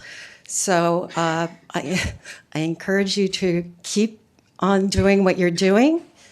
And I'm just so happy that you're all up there. And I just have one comment. And again, this was a great workshop where the town manager, Hector Gomez, brought up the different projects. And I just want to mention that number 7, Collins Avenue water main replacement may want to be put up a notch due to the recent repairs that had to be done at 91st Street in Collins due to a water main break. So maybe we can look at that project a little harder. But congratulations again. It's great to have you up there. Thank you. Thank you. Next speaker.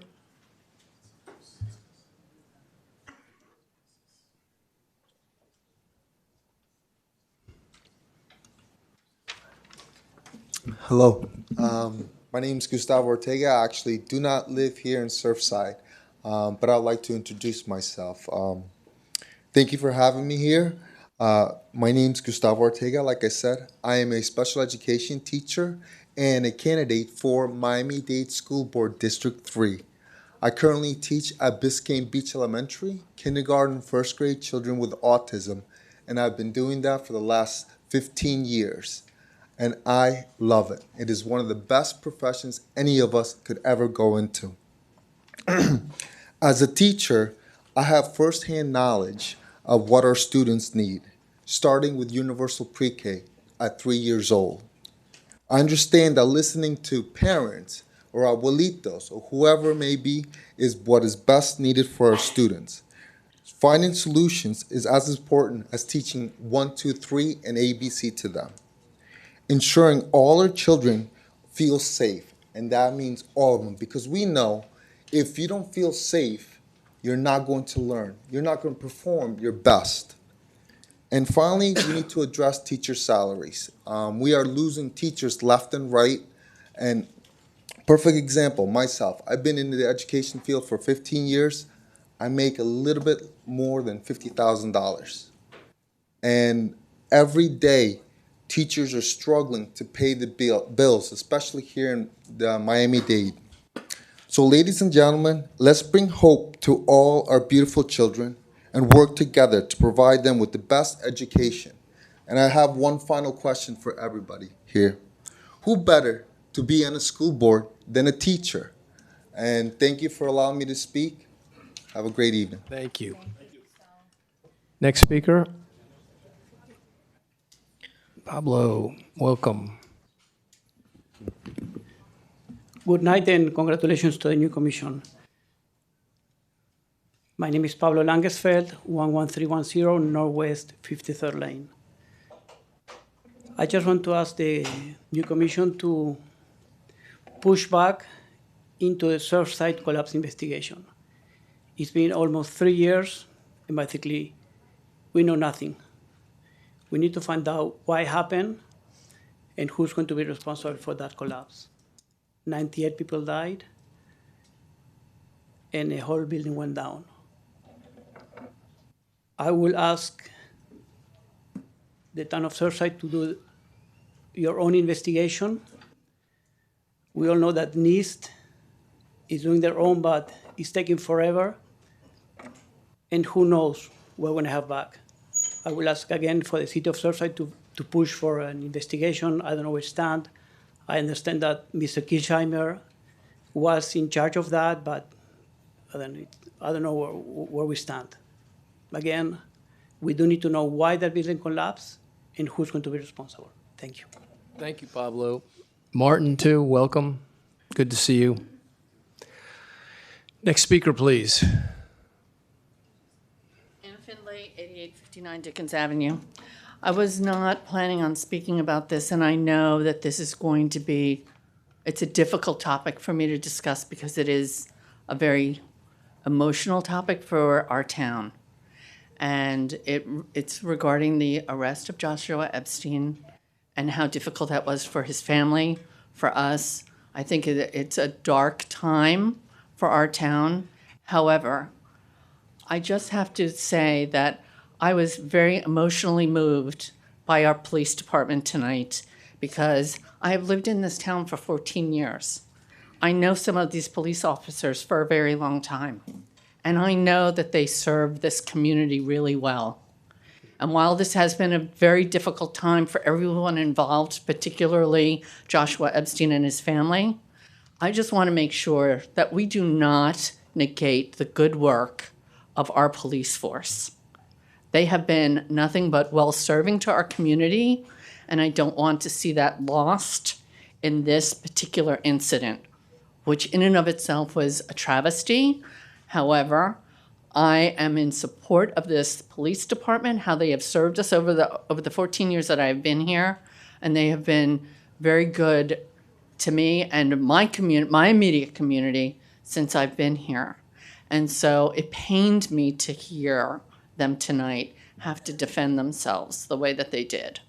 Okay, so I think that we need to be very cognizant of the fact that they serve us well and that this has been just a really difficult time in our community, and I really hope that we heal from this. Thank you. Thank you, Ann.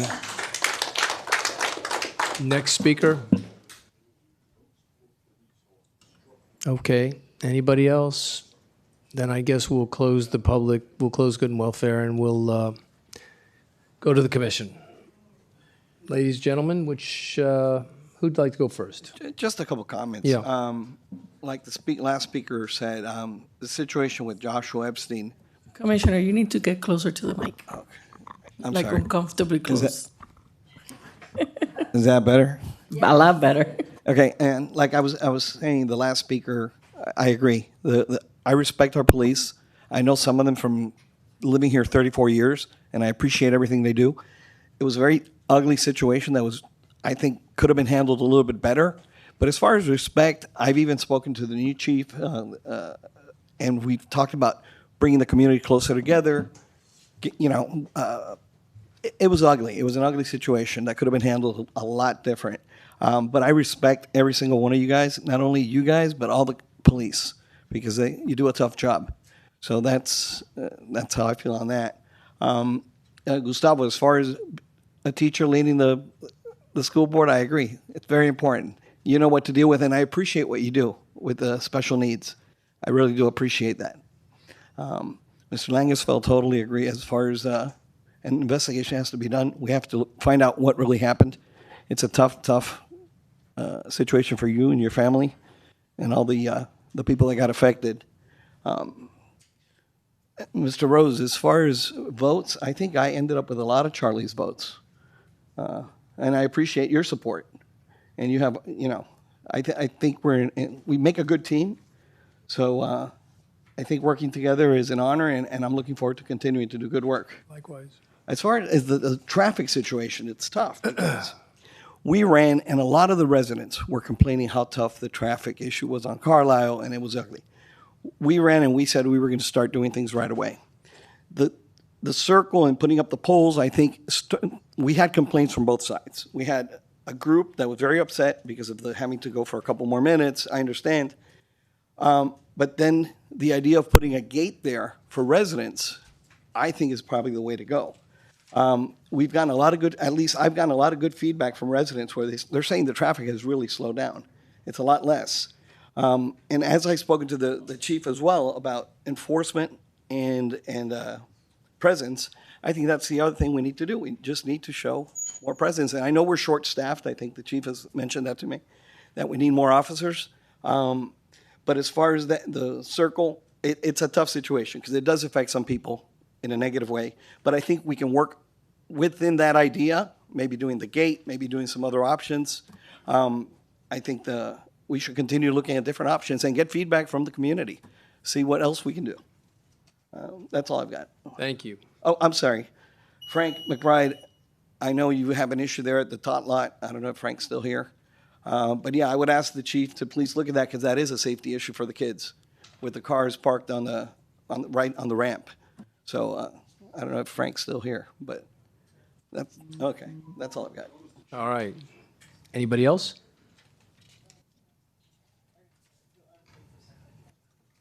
Okay, well, thank you, everyone. That was a lot of comments. I would want to respond to the police department and the members that are here, and just to say that I think we've been through a difficult past 2 years here. The residents have, the staff has, and we've had some unfortunate situations, but I believe, me as a commissioner, I've always supported the police department, and I believe most of us have, all of us have, really. It was important to bring in a new chief to help to repair some of the problems that we've had in the past 2 years. So I do hope you've all had a chance to meet with the new chief, and, I look forward to him bringing the department together. And I do appreciate your work for the town, all of you. It's been, we have a great police department. We always have. So there was a rough 2 years here. And, I think a lot of it started with people being ejected out of the meetings here. In my opinion, that's where it sort of started. And I do feel bad that there were, derogatory comments made to officers. I wasn't aware of that. This is the first I've heard of any of that. And I do hope that we can get past this and, build back the trust in the community. I believe it's there, but there has been, some of it has been broken because of recent incidents. So if we can all just work together, I think we can get through all of that. And thank you very much. Thank you. Anybody else? There were a lot of comments tonight, and I want to, if I neglect to respond to some of them, it's not because I'm not listening. It's just I want to try to focus on the two big topics that seem to come up tonight were the question of transparency with regard to traffic and parking, and then the police presence. And just take those maybe in reverse order. I mean, I just want to say to the police officers, I greatly appreciate the work you've done. I've been a longtime resident, and when all of you show up at a meeting, that makes a big impression, and I want you to know that we're listening. I'm listening, and just to start off, saying I'm so grateful for the work you do to keep this town as safe and as pleasant as it is. In listening to Ms. Campbell's remarks, I was a little bit surprised. There were a lot of things in there, and of course, I'm hurt when I hear police being disrespected. There were a couple comments that she made about certain comments of the mayor's having the purpose of lowering morale or the purpose of intimidating or controlling or the purpose of creating hostility from the residents. And I thought those attributions of purpose really weren't appropriate. I just want to suggest, in the spirit of compromise, that I think there has to be some room for democratic or civilian management of a police department. That's the essence of democracy. And so if we have disagreements about anything that comes up in the course of policy, tinted windows, the lengths of shifts, there are normal mechanisms for having those discussions, and I hope that we can have them respectfully through the established channels. Definitely when the police union and individual officers express a concern, I am listening. But I do think also there is a space for elected officials. Just to take one example, the tinted windows is something I actually spoke about as a resident. I hear you about UV protection. I think that can be separated from the color of the tinting. That's really a matter of the physical structure of the application. So you can have clear windows that still protect against UV.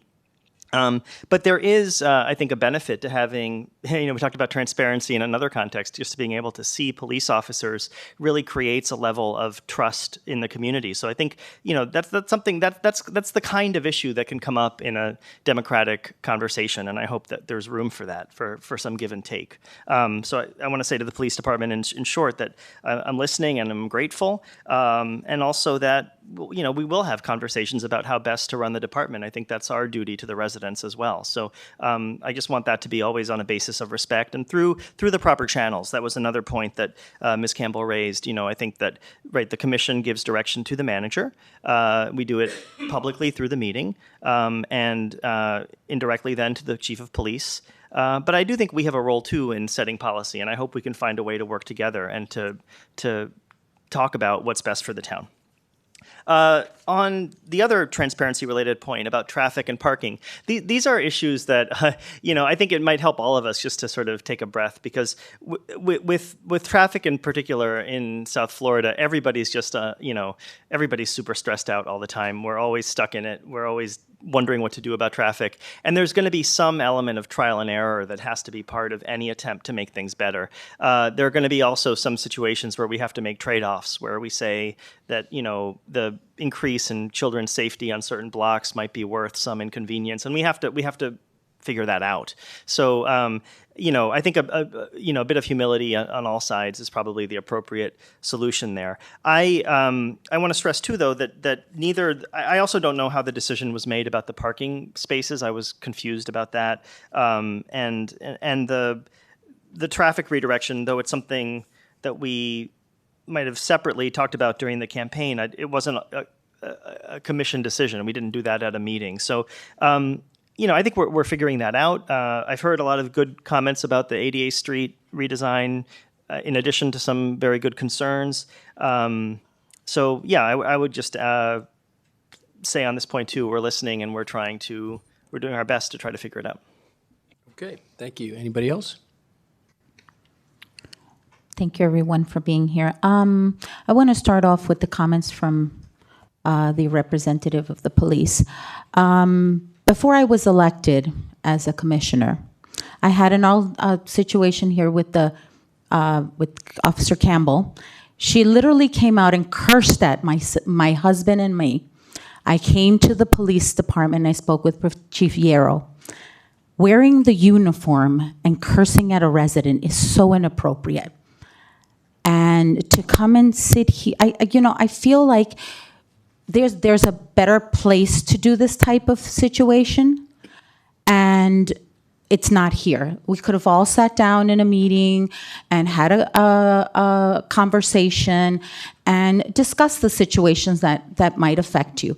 In terms of the tinting of the windows, there are cities like New York that has no tinting on their windows, and the police feel no threat at all. So I feel that we need to be, the tinting of the windows causes a very disconnect between the residents and our police force. And I feel that we need to bring that back to a place where residents and the police feel comfortable of being in the same place. Because there's a lot of situations that are going around nationwide, and even here in our small town. I mean, how do we arrest Joshua Epstein without considering all the witnesses? And then we call the parents and tell them that he can come in, yet you know that he's on his way to the pool and you ambush him. I mean, that's wrong. I'm sorry, I don't see who can see that as something correct. Okay, so if we're going to talk about the things that people do, we need to talk about all things. Okay, because not everybody is perfect here. Nobody not everything has been done in an appropriate way. And then to come here and even I had an officer come here and tell me that he was coming to investigate that the mayor's signs were stolen. So we're using taxpayer dollars to investigate who stole $3 signs. I don't find that okay. Okay. Well, It's a crime. okay. But first of all, those cameras are not even in this room, the ones that are in the tot lot. So lying to an elected official is also wrong. Anyway, not that I don't support the police, I absolutely support the police. I've actually said it right here in this commission that if the police chief needed additional staff, that we would have no problem with dispensing additional funds for more police officers. Maybe the fact that you guys are working 12 hours a day might be something that causes issues. Maybe you're not getting sufficient rest. I mean, people should only be working 8 hours a week. I didn't even know that you guys were working 12 hours a week. I mean, I think that that's a little too much. A day, Hey, guys, that's a hold on lot of second. work. Hold on a second. I think that. Well, hold on. Yeah, guys. But you know what? But hold on. Hang on. That's not our sir. Hey, listen, guys. I'm running the meeting. That's not our process. She talks, you guys get to talk, and that's how we do it, okay? We don't do the crosstalk stuff. It's rude. Go ahead. And then during the past 2 years, the police has been used as weapons to throw out our residents from here. I mean, there's a lot of residents that are very upset about that, and that's just wrong. I can understand that, you're here to protect the situation, but to throw a resident out because they're giving their opinion is unacceptable. And I'm sorry, but I have to say how I've been seeing things for the past 2 years. And to come here and just constantly go after the mayor because he said this, because he said that, I'm sure that we can get tons of residents in here that will say how many times the police has cursed at them, how many times the police has insulted residents, how many times residents have been, and even that whole thing with the Baker acting, I've noticed that on the report. That concerns me, that a resident is being Baker Act when we don't even know if that person should be sent to a mental facility. That's something that I actually encourage our new chief to take a look at that, because honestly, when you have so many residents that are saying this, that are being Baker Acted, it's a situation that's concerning.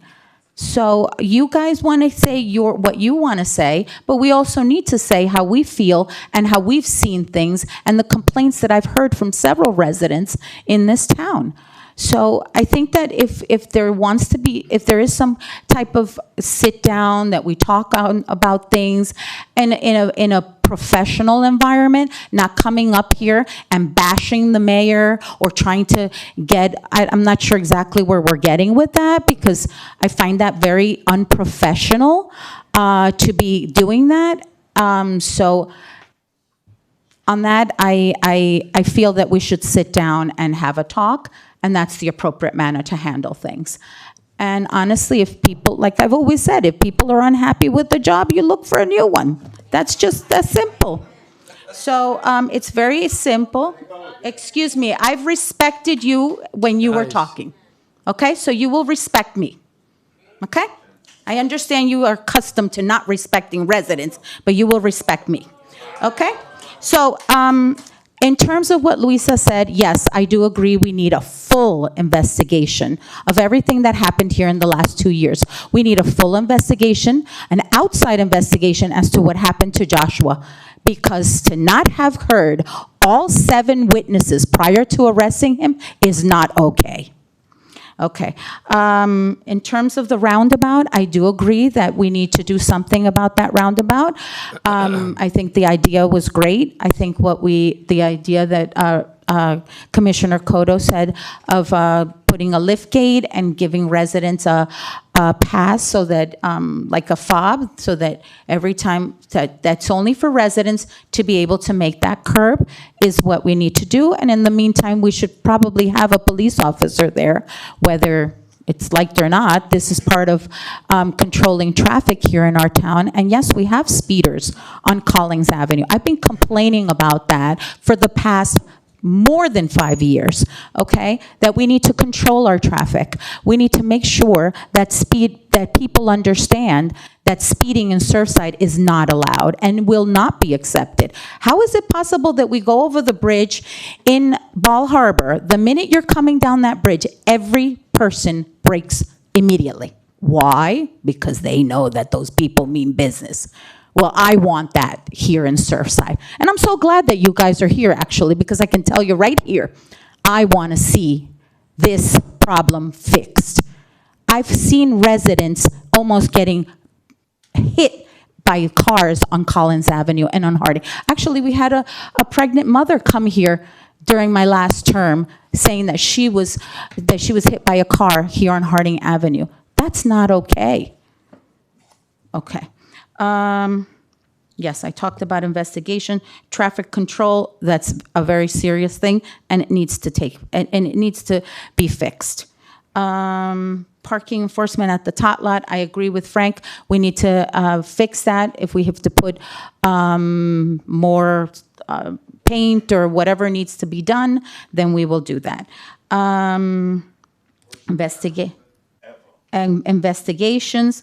Like I said, we have to do that. In terms of the parking at the Abbott Avenue lot, we will be discussing that later on tonight to find solutions for that. We're trying to make our town a better place to live, a safer place to live. And I don't think that the measures that we've taken so far are incorrect. We just have to tweak them a little bit, and we'll get it straight. It's a matter of trial and error. So we're working to ensure that our residents are safe. So I thank you. Okay, my turn. Sir, who are you pointing at? No, you can't retort because we had our discussions, and I'm going to speak now. Okay, sir, have a seat, please, if you don't mind. I think you should. Wow. Okay, so here we are. Ms. Campbell, you've been here a long time, haven't you? Since way back when Sean O'Reilly was here, isn't that correct? 24 years. That's right, and I've been here probably around the same amount of time.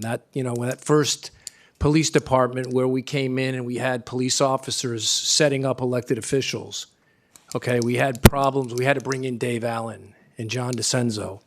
And they had to rework the entire police department. And you were part of the group, okay, that initial group that got reworked, weren't you? But you ended up staying. I'm sorry, I was part of a... Well, you were part of a police department, okay, that had all those things going on. No, you should correct yourself immediately. No, I'm... not a part of any group. I didn't say... I said you were part of the police department. Were you part of the police department? Yes. Okay, good. Okay, that's all I said. That's all I said. That's not what you said. It is. And I said... what I said was... we had a group of police officers that were looking to set people up. They were looking to put, we're just talking, okay? And what we had was, we had a department that was in disarray, okay? And basically what I did was I brought in Chief Allen, and I was the one that worked with Chief Allen and our police department to revise it, rework it, and get it accredited, if you will recall. So the accredited part is something... on our merits. But Mayor, again, she's not on the mic. I know, but she's not. We're not having a back and forth. I'm saying my piece. You started asking me questions. No, listen. It was rhetorical.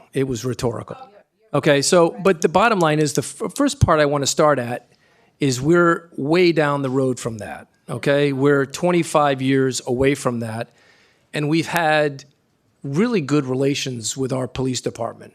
I love our police department. You guys know it too, and I'm looking at you. You know, each one of us has had a time to talk to each other. You know me. I have come up to your cars. I have talked to you about the speeders. I have talked to you about what I wanted to see, and we have had a relationship. Now, I understand you've got your union here, and you've got the union boss that wants to sort of take me down for a few reasons. We'll talk about that, okay? And I think it's very clear to everybody in this town and in this meeting room what's going on here, because you made it clear, Madam Union Person, okay? What you did was you said you didn't like the fact that I didn't want officers working 12 hours. Because personally, I think 12 hours doing anything is way too long. I think that if I sit on a plane for eight hours, I'm done. If I go to work for 8 hours, I'm done.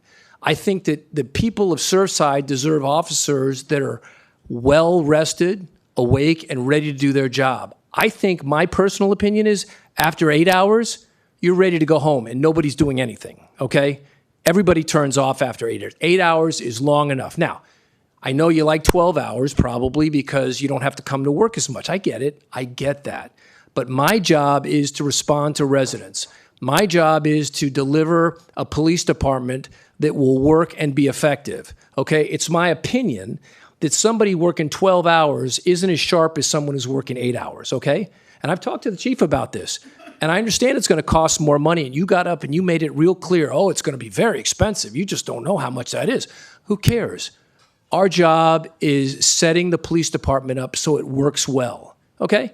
Then you talked about the fact that I insisted on speed control 24 hours a day. You didn't like that, okay? You didn't like that, okay? But the residents asked me about that. I was responding to residents, okay? I'm sorry you don't like it. And I'm really sorry that you've brought in a lot of good people who I get along with very well and have pitted those people against us. That I resent. Okay, number three, you talked about the tinting on the windows. Okay, obviously that struck a nerve too. Okay, but as I campaigned, I went around and people said to me, we can't see those cops. As a matter of fact, one of the commissioner and I pulled up next to a police officer. We pulled up because we wanted to say hello. We couldn't even see who was in the car. And he drove away. Didn't even, maybe he was busy, maybe he didn't see us, but he just drove away. The point is I get it. You're upset. I'm demanding changes. I'm asking for changes and you don't like it. Okay? So you inflect, you infer, you say things so that people think that I'm against the police. You even said that I talked about defunding the police. You said that. That's the most stupid thing that anybody's ever said, okay? And the guy sitting behind you is the guy that says it all the time, okay? The fact of the matter is I've never said that. As a matter of fact, I wrote a blog, okay, saying that that was a ridiculous assertion and anybody that said it was stupid. I'm sorry, I'm getting a little upset. I have the email. You have nothing, lady, you have nothing. Trust me. And if you had it, you'd have it right now, and you'd be flashing it around. You have nothing. Okay? But you know what? Listen, the bottom line is you go ahead and you find somewhere where I said it's a good idea to defund the police. You go ahead, lady. You find that. Okay? The bottom line, I'm not really talking to you tonight because I know what you're about. I'm talking to everybody else. Okay? Because that's the difference. You got your union job. I understand. You got your job. We're not going to give up on the 12 hours. We're never going to give up on the tinting. No one's going to tell us to do speed control 24 hours a day. And no one's going to tell us to smile and wave at people. All right? I get that. Your position is well understood. Okay? My position as the mayor is to deliver great service. We don't want a political police department. We want a regular police department.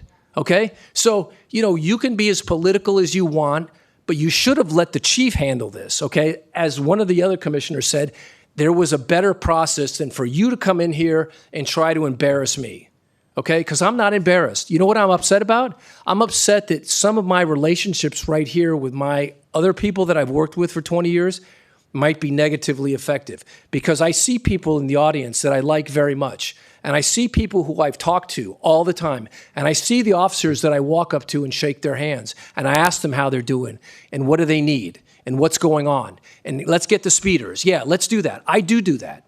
I do walk up to those cars and I tell them I resent the fact that you're driving through my town and you're speeding through my town. Yeah, I have done that. So a lot of what you said is true. Don't like the tint. Don't like the speeders. Want the cops to do, want the cops to work 8 hours. I don't want them to work 12 hours. You got me. Good job, Madam Union President. Okay? But what you've done is you've created a little bit of division here. Okay? And you and I can have division. That's okay. I get it. But I don't want division with these other guys. Okay? Because they know me. I've been here a long time, since 96. Okay? 96. I love the police department. I care about the police department. I care about law enforcement. And the fact that you're here bouncing my name around, trying to make me look bad, really is despicable. So thanks very much. I think it was a swing and a miss for you.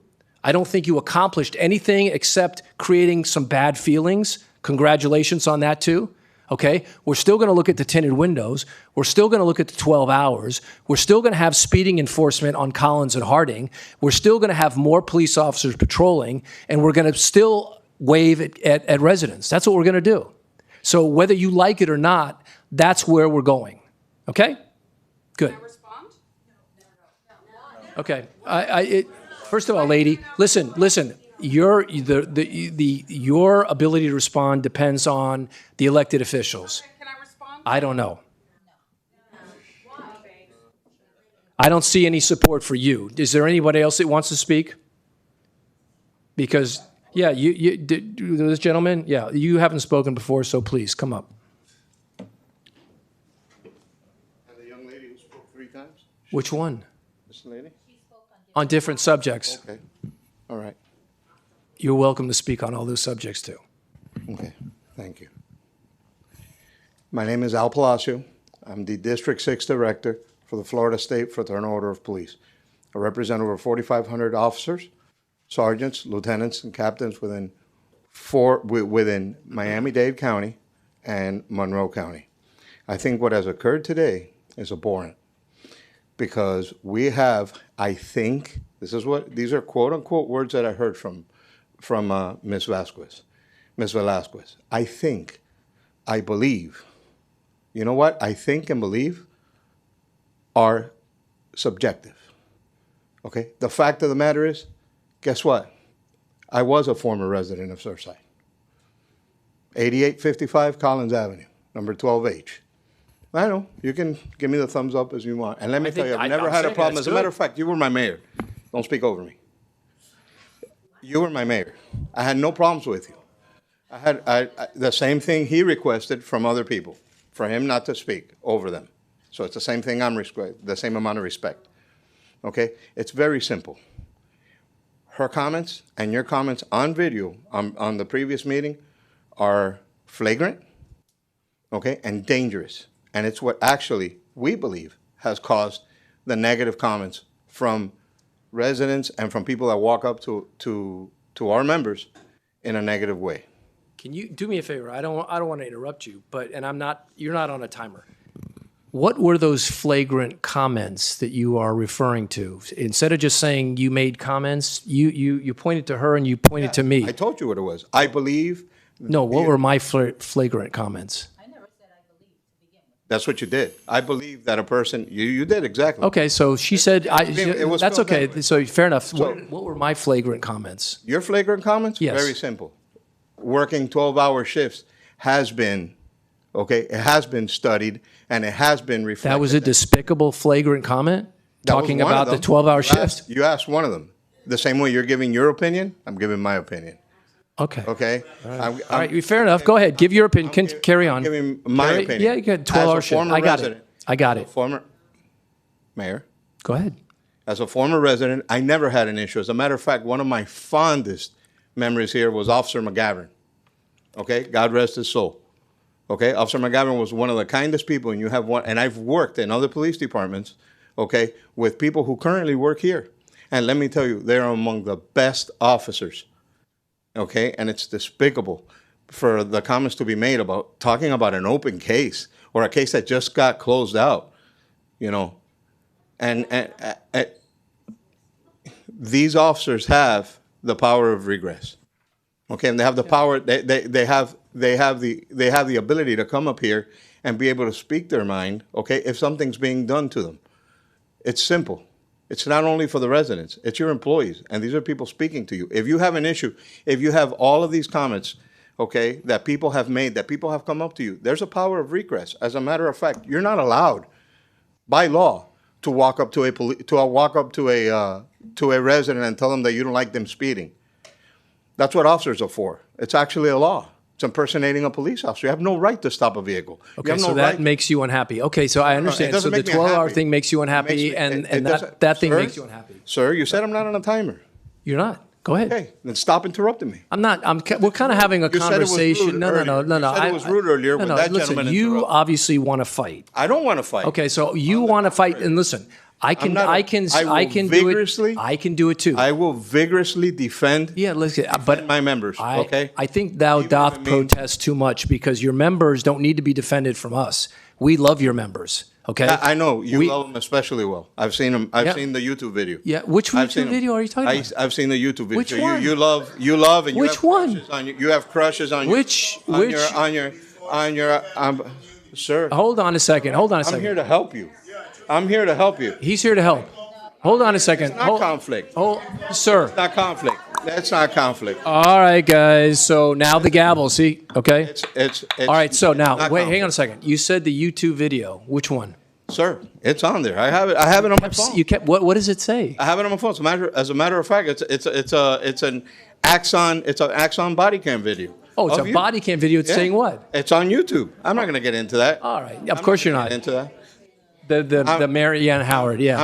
I'm not gonna get into that, right. but you know what I'm talking about. So the fact of the matter is,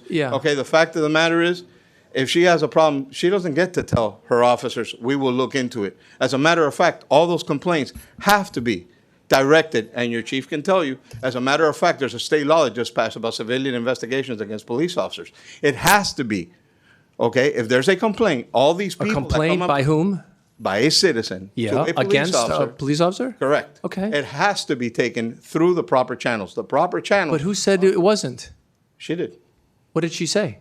Where are all these reports? What? She says, where are all these reports that she says that she spoke to people and that people talked to her and that she will. No, that's not the way it works. You don't have that right. All right, It's listen, actually a law. I appreciate, listen, sir, I think we're getting near the end. I appreciate the fact that you're here defending the officers, and your role is you're the union person, is that right? I'm the district director. Okay, so you're the district union Florida person? State Fraternal Police. Okay, so right. Okay, so your role is to step up and speak out in behalf of the police officers. I get it. Among other things. I get it. Okay, and good. You've done that. You've made your point. Okay, you said that I was flagrant because I was talking about the 12-hour shift. Okay, I get it.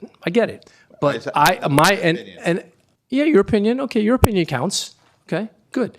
But my message is guys, this thing, we're all getting dragged into something that's not very good. Okay, we're all, and you've got people now backing themselves into corners, and everybody's taking a tough position. And this is not the way Surfside has been. We've never had a union president stand up and say, hey, listen, the mayor's a bad guy because he wants 12-hour shifts, because he wants tint taken off the window, because he wants us out there 24 hours a day checking the speeders, and because he's standing with us and he's talking to the speeders and he's telling them not to speed. That's bad, bad, bad. Listen. It's illegal. It's illegal. Okay, sir. Thank you for your time. Thank you for your comments. And for the record, I didn't say that you were a bad mayor. As a matter of fact, I told you were my mayor when I lived here. All right. I appreciate that. I'll take it. Thank you. Okay.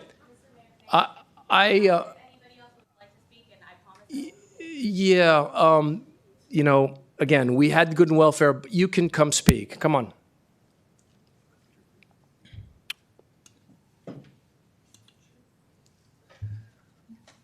Diana Leon, 9293 Harding Avenue. I've been. You should put the mic a little closer because it's not picking up. Better? Yeah. Thank you.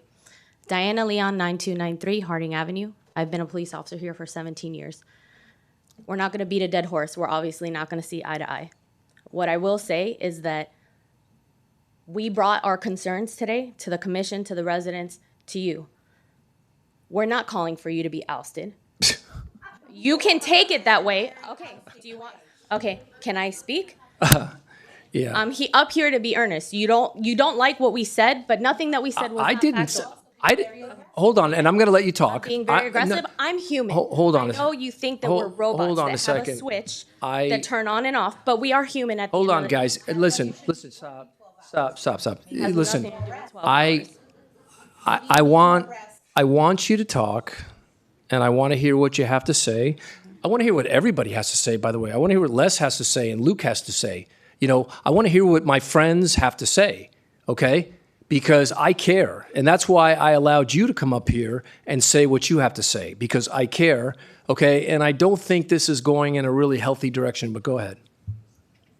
Can I please ask to not be interrupted so I can just finish and get down so that you guys can have your time back? Is that okay? Okay. Go ahead. Again. You may feel that this was done so that you can be ousted, but it's really as a light switch. Mhm. Let's fix what is going wrong. The more badly you speak to us, that doesn't make us feel good. That you think that makes us want to go out and say, hey, hi to the community when they're calling us Nazis because of things that they have then said they've heard from the commission and sometimes from you. We are making you aware of our concerns because Let her go. Let her go, And please. can- Let- yeah, yeah, is it- go- we're not- but let. some of it, yeah. Okay. Okay, do another public records request along with the other 5 Yeah, million. I'd like to see that because. Yeah, go ahead. Go ahead. I urge everyone on the commission and our residents to follow the Coral Gables FOP Instagram page. 2 years ago, they were not down 37 officers. They brought their concerns to their commission and their residents. They are now in a crisis and cannot hire officers. Look at the crisis throughout the United States. That is what we are trying to prevent here. I understand you're saying that you want the tints, so they're going to happen. You want the hours changed, so it's going to happen because it's what you want. We're employees that love serving this town, but if you're doing something that's going to make us unhappy, we're going to go to somewhere else. And the crisis for hiring officers is a true thing. All Again, right. look it up. No, I get it. Listen, so I appreciate you distilling I hope this. in 2 years we're Coral no, Gables, listen, 37 officers down, can't hire. and You everyone else is listen. still down. You said it very well. You know, you talked about the time, you talked about the tent, and you talked about leaving because you're unhappy. Okay, I get it, Talked and we about could the possibility if we cannot make a change. wait. No, but I get it. But you know, I think everybody kind of sees this for what it is. Okay. You guys are unhappy about some of that stuff, and I get it. And this is the result, and it's a warning shot. It's a shot over our bow. Boom. Okay. So you fired the shot. I just don't think it was the healthiest way to do it. That's all. That's just me. But listen, I appreciate you coming tonight. Go ahead. I'm sorry, excuse me before you go. No, but I'd like to see you over here in the podium, But please. go ahead. Thank you. Don't make her. First of all, I want to say that, no, it's okay. Right here. It's okay. First of all, you have a chief, and your chief could have communicated your concerns to the commission. The way that this was done here today was inappropriate, and that's not how this should be handled. And if you have an issue with this commission, that's the person that you go to. He's your commanding officer, and you're disrespecting your commanding officer by doing this right here, right now. This is our first commission meeting, and a lot of these things were concerns of our residents. So for you guys to come here and do this in this matter is absolutely disrespectful. And you are okay? entitled to your opinion. I am giving my opinion, and I will not stop giving my opinion, okay? No matter what. So this is a free country, and I Absolutely. still have that right. Exactly. Even though maybe someone wants to take it away from me, but We that's not absolutely it. don't want to take them Okay, away. that's We want to wonderful. protect them. All right. I understand guys, that. Guys, Mr. Mayor. the attorney wants to say something. Mr. Mayor, Yeah. this has gone on well past the 45-minute allowance. for good and welfare. Right. Well, And I just and I know want to there give wasn't everybody a chance to talk. No, I get it, but I just would like, as a point of order, if the will of the commission is to continue, just make a motion second. No, and- does anyone want to continue? I think we're done. Okay, good. All right, then that is the end of good and welfare. Not a bad thing tonight. Thank you all for coming. Let's see, what's next on the agenda? Mayor, item 7A. 7A, yeah. Manager's report. Okay. Madam Town Manager, do you have a report for us tonight, or are you too new? May I, Mayor?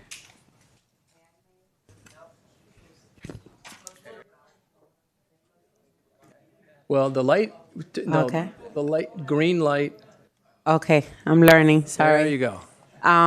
This was prepared by my predecessor, and I'm willing to take any answers or any question that you have. I could answer them via email, or I could follow up on the next meeting. So I'd be glad to help any resident here. Yeah, I mean, it's not a big report. Yeah. Not a big report. Okay. All Thank right, you guess for we that can comprehensive report. Is there public comment on the town manager? Hang on a second. I don't know. Yeah, Are we that's- letting people speak on? Well, I just was going to say that I mean, I had comments on. to the report. That's not necessary. Yeah, no, I had comments on the manager's report, which we But can are discuss. we hearing from the public on that? Item on the agenda. We don't usually, I don't, do we? Please. We actually did in the past. Okay, well, good. So you and I will debate that after the meeting, okay? Thanks for standing up. So Jeff Rose, 8051 Friday. So Sit down. one of the questions I had Okay. about the town manager's Look, report. Chief. Yes, sir. Can you give him a timeout? Take him out for 15 minutes. Are you wait, are you having the police remove residents? No, you're going to sit outside for 15 minutes and you can come back Having- in. Are you having the new chief remove residents? You're not sitting down, are you? Are you going to sit down? I've turned But in I the told cards. you you're out of order and you need to sit down. So Do you you're want to doing sit this- down? No, I want to know if I can speak on an item. Okay, so you're persisting, Chief. Just have him sit outside and there a 15 time- minutes. Is there a timeout chair? Yeah, there is. There's for you. There's a timeout chair right there. Does it have my Go name sit on it? out there for 15 minutes, and if you can learn how to be respectful and follow the commission's direction, you can come back in and you can I turned speak in some the more. speaker card. Thank you. So you're not letting the public residents speak. You know what we're doing. Exactly. 15 minutes. 15 minutes, Chief. Okay, you wanted to hear what? Oh, no, I just was going to say that I did have comments on this, and I can discuss it with the manager at a later time, before the next meeting. Okay. Thank you. Very good. No outbursts from the, okay. You want a 15-minute timeout too? Okay. All right. Madam, Mr. Attorney, do you have a report? Yes, Mr. Mayor and Commissioners, I have included in the packet the report of work performed that will include, if you will note at paragraph 3,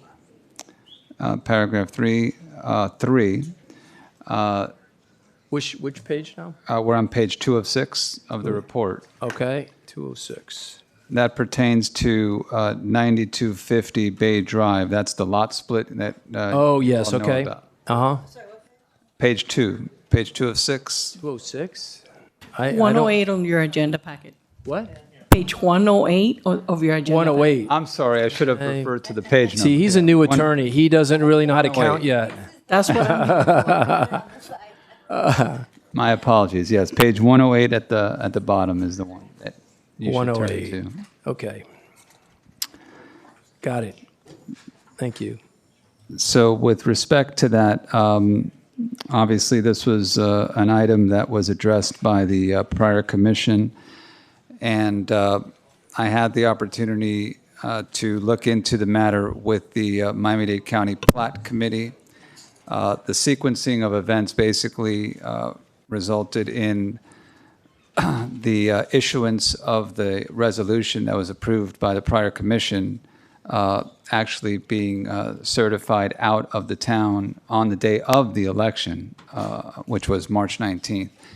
And subsequently, I learned from documents provided through Miami-Dade County Plat Committee specifically how the matter resolved that resulted in the filing on the public records of Miami-Dade County of the waiver of plat. Now, it came to my attention that there were some issues with the application of Miami-Dade County Code in that process. There are a number of things that Miami-Dade County Code requires for the waiver of plat approval. And that sequencing of events could allow the town to challenge, if it so desired, the filing of that, or the recording, I should say, of that waiver of plat. And this process is outlined in Section 28 of the Miami-Dade County Code. So to the extent there is any desire or will by this body for my office to basically file in accordance with Chapter 28-5, which is a challenge that the town can take to seek the striking from the county records of the filing of that plat as not in conformance with Miami-Dade County Code, I could take that action. Do you feel like, and I'm sorry to interrupt, do you feel like you can comfortably argue that it's not in conformance? So based on the facts as I have developed them through the records provided by the Miami-Dade County Plat Committee, there is an argument to be made as to at least one item that required approval, or rather required to be before the Miami-Dade Plat Committee before they approved it. If you strictly apply the code as it is written, and I'll put on my judge hat for a second, and that's something that judges do look at in terms of compliance with code and whether the sequencing was done in accordance with that code. There is an argument to be made. I can't tell you here and now if that's going to be well received by either the county or the applicant, but it is an avenue of relief. Who do you appeal to? You basically, in conformance with the code, you would send a writing, a memo, a letter out of the town to the Miami-Dade County Plat Committee, and then there's a process laid out in Miami-Dade County Code for that. Okay. Is there a motion to do that? I motion to, let's move forward with challenging this. I think it's. I'll second that. Okay. Any discussion? Okay. Anybody want to comment on that from the audience? Okay, Madam Clerk, please call the roll. Commissioner Velazquez? Yes. Commissioner Vildostigi? Yes. Commissioner Cotto? Yes.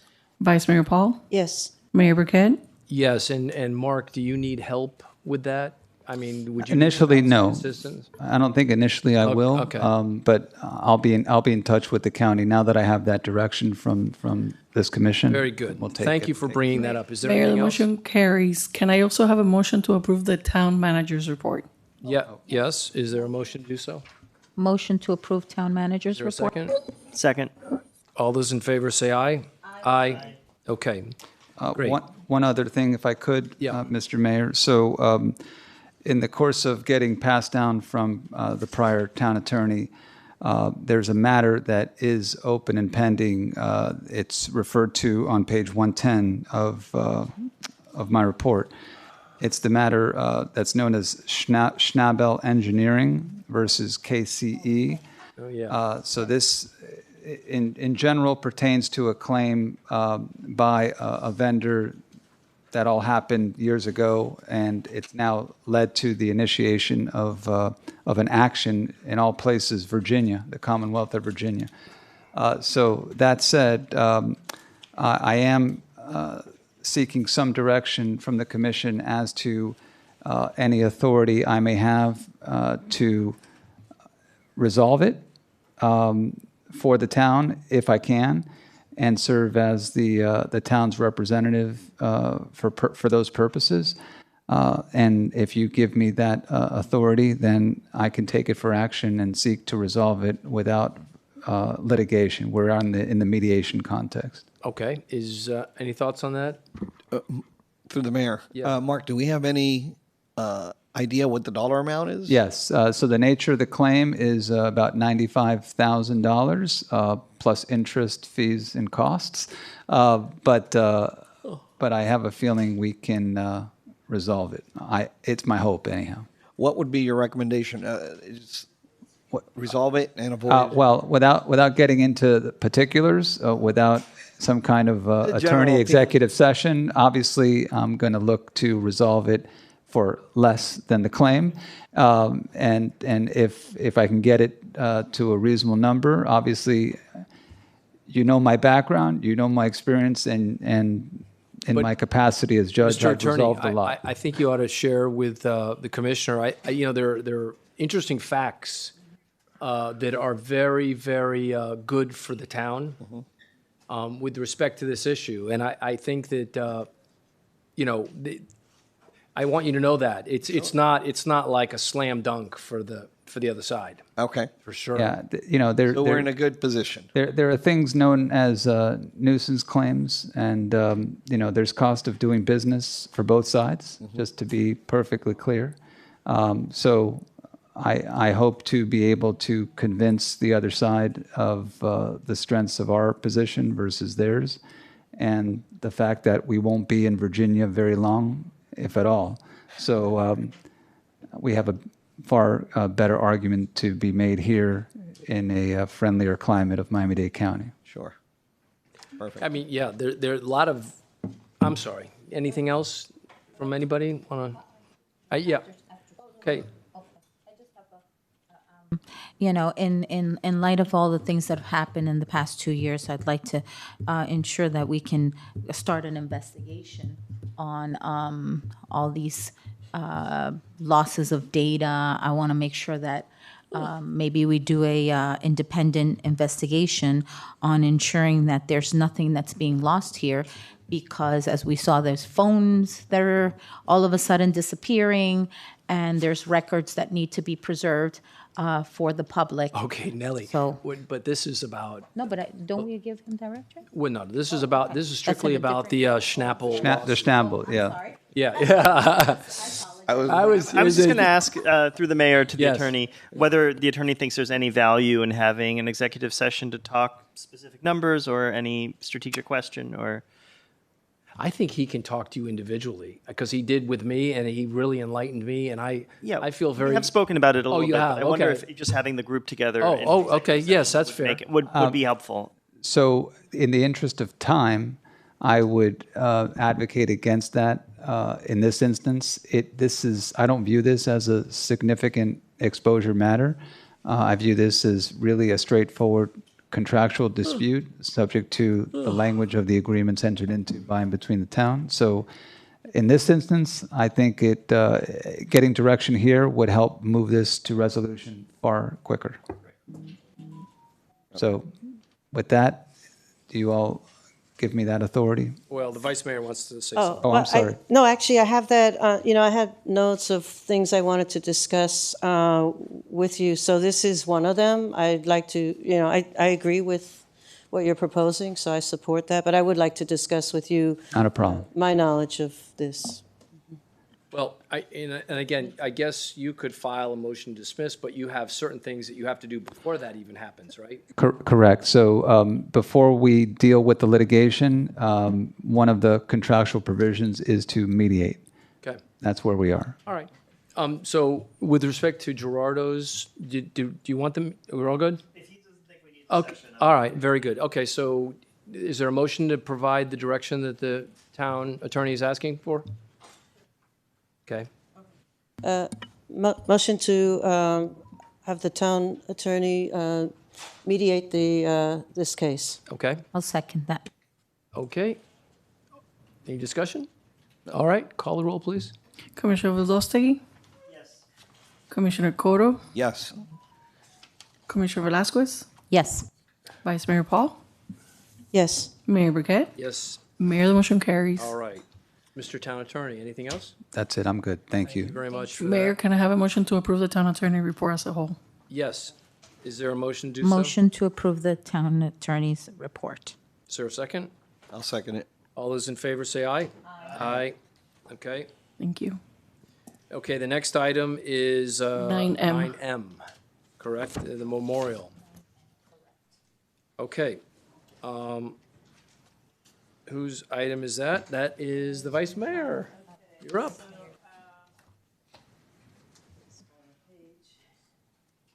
It's 154.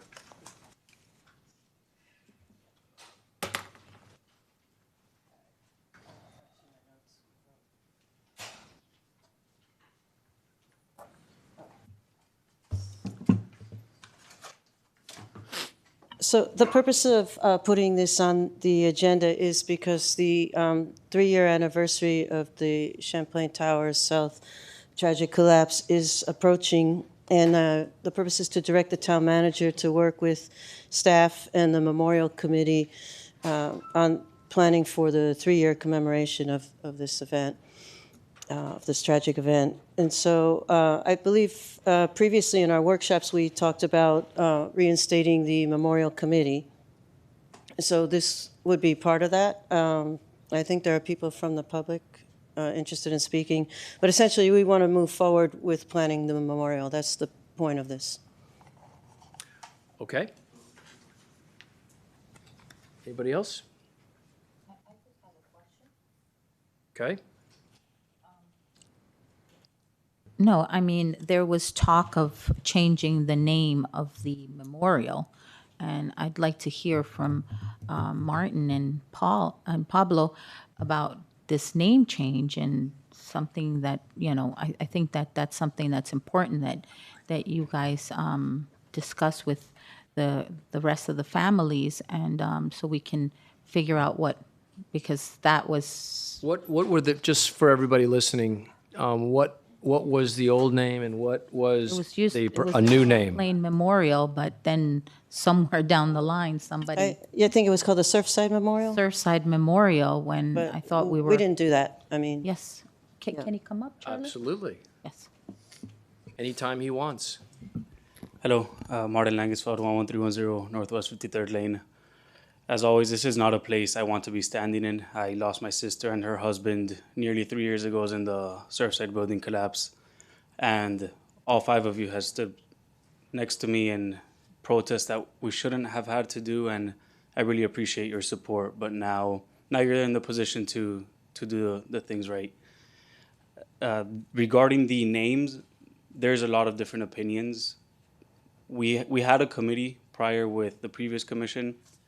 There were a few families, many families live out of town. So I think we should get together and see how we make this committee a little more stable with families that do want to be involved, and get everyone's opinion and see what name to put, because I don't want it to be just my opinion or 3 families. It was a community thing. It was a lot of families. 98 people were killed.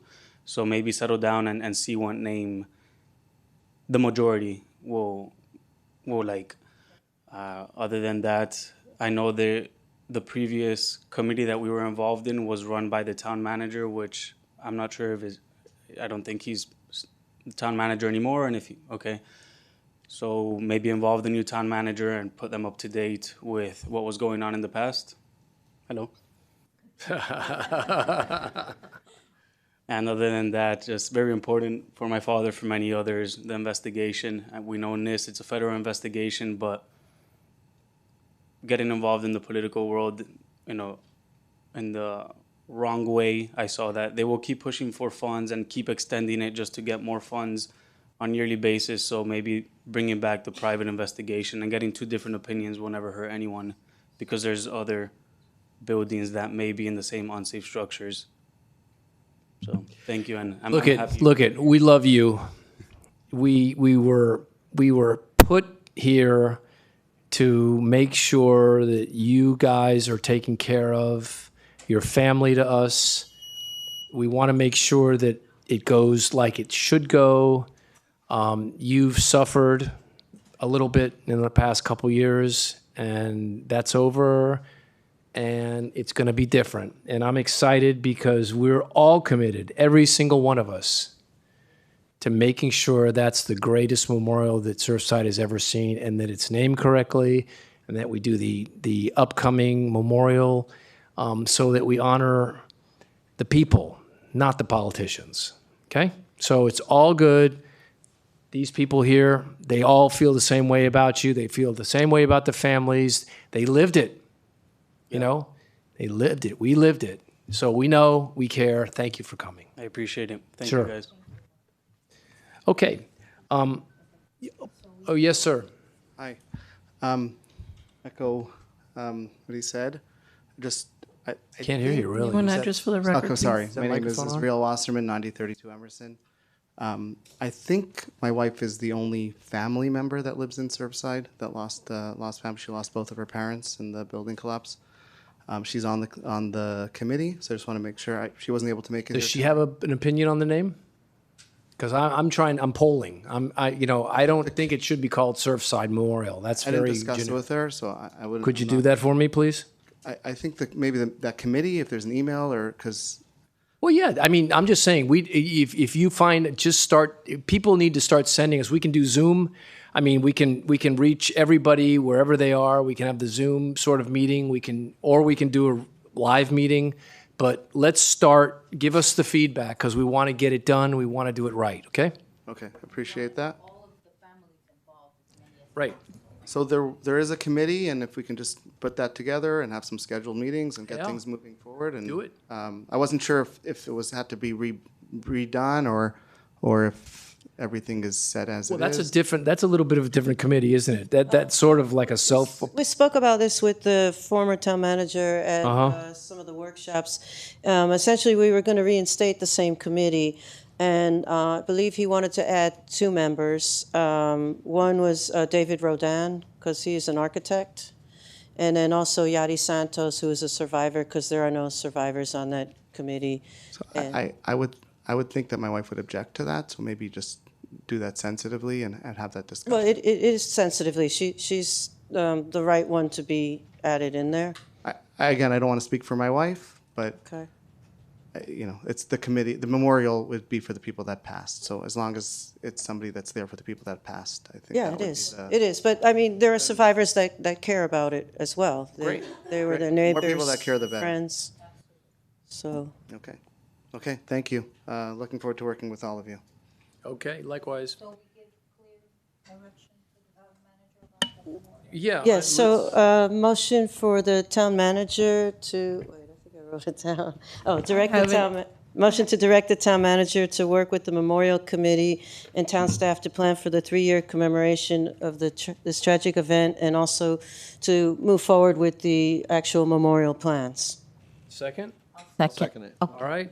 We'll hold the vote pending the completion of the comments. Go ahead, sir. Thank you. Shlomo Danziger, 9000 Harding Avenue. I'm here to help move things forward and progress. So there's been a little bit of talk over the last 2 years about this. So first and foremost, in regards to the comment, why the town manager is running this, as per our charter, the town committees are required to be a resident. So in order to create a committee that allowed for members and surviving family members to be part of this, it had to be a special committee under the town manager, which is why the town manager is going to have to run this committee. As far as the name of the memorial, I can tell you that came from the feedback of the family members who were on the committee at the time that did not want to keep hearing the name Champlain Tower South. Now, I think it's prudent that the commission moves forward. I know over the last couple of meetings here, this commission has kept going backwards to retract and redo everything that the previous commission has done. But I think in this instance, it's important to start moving forward and get this memorial completed. Thank you.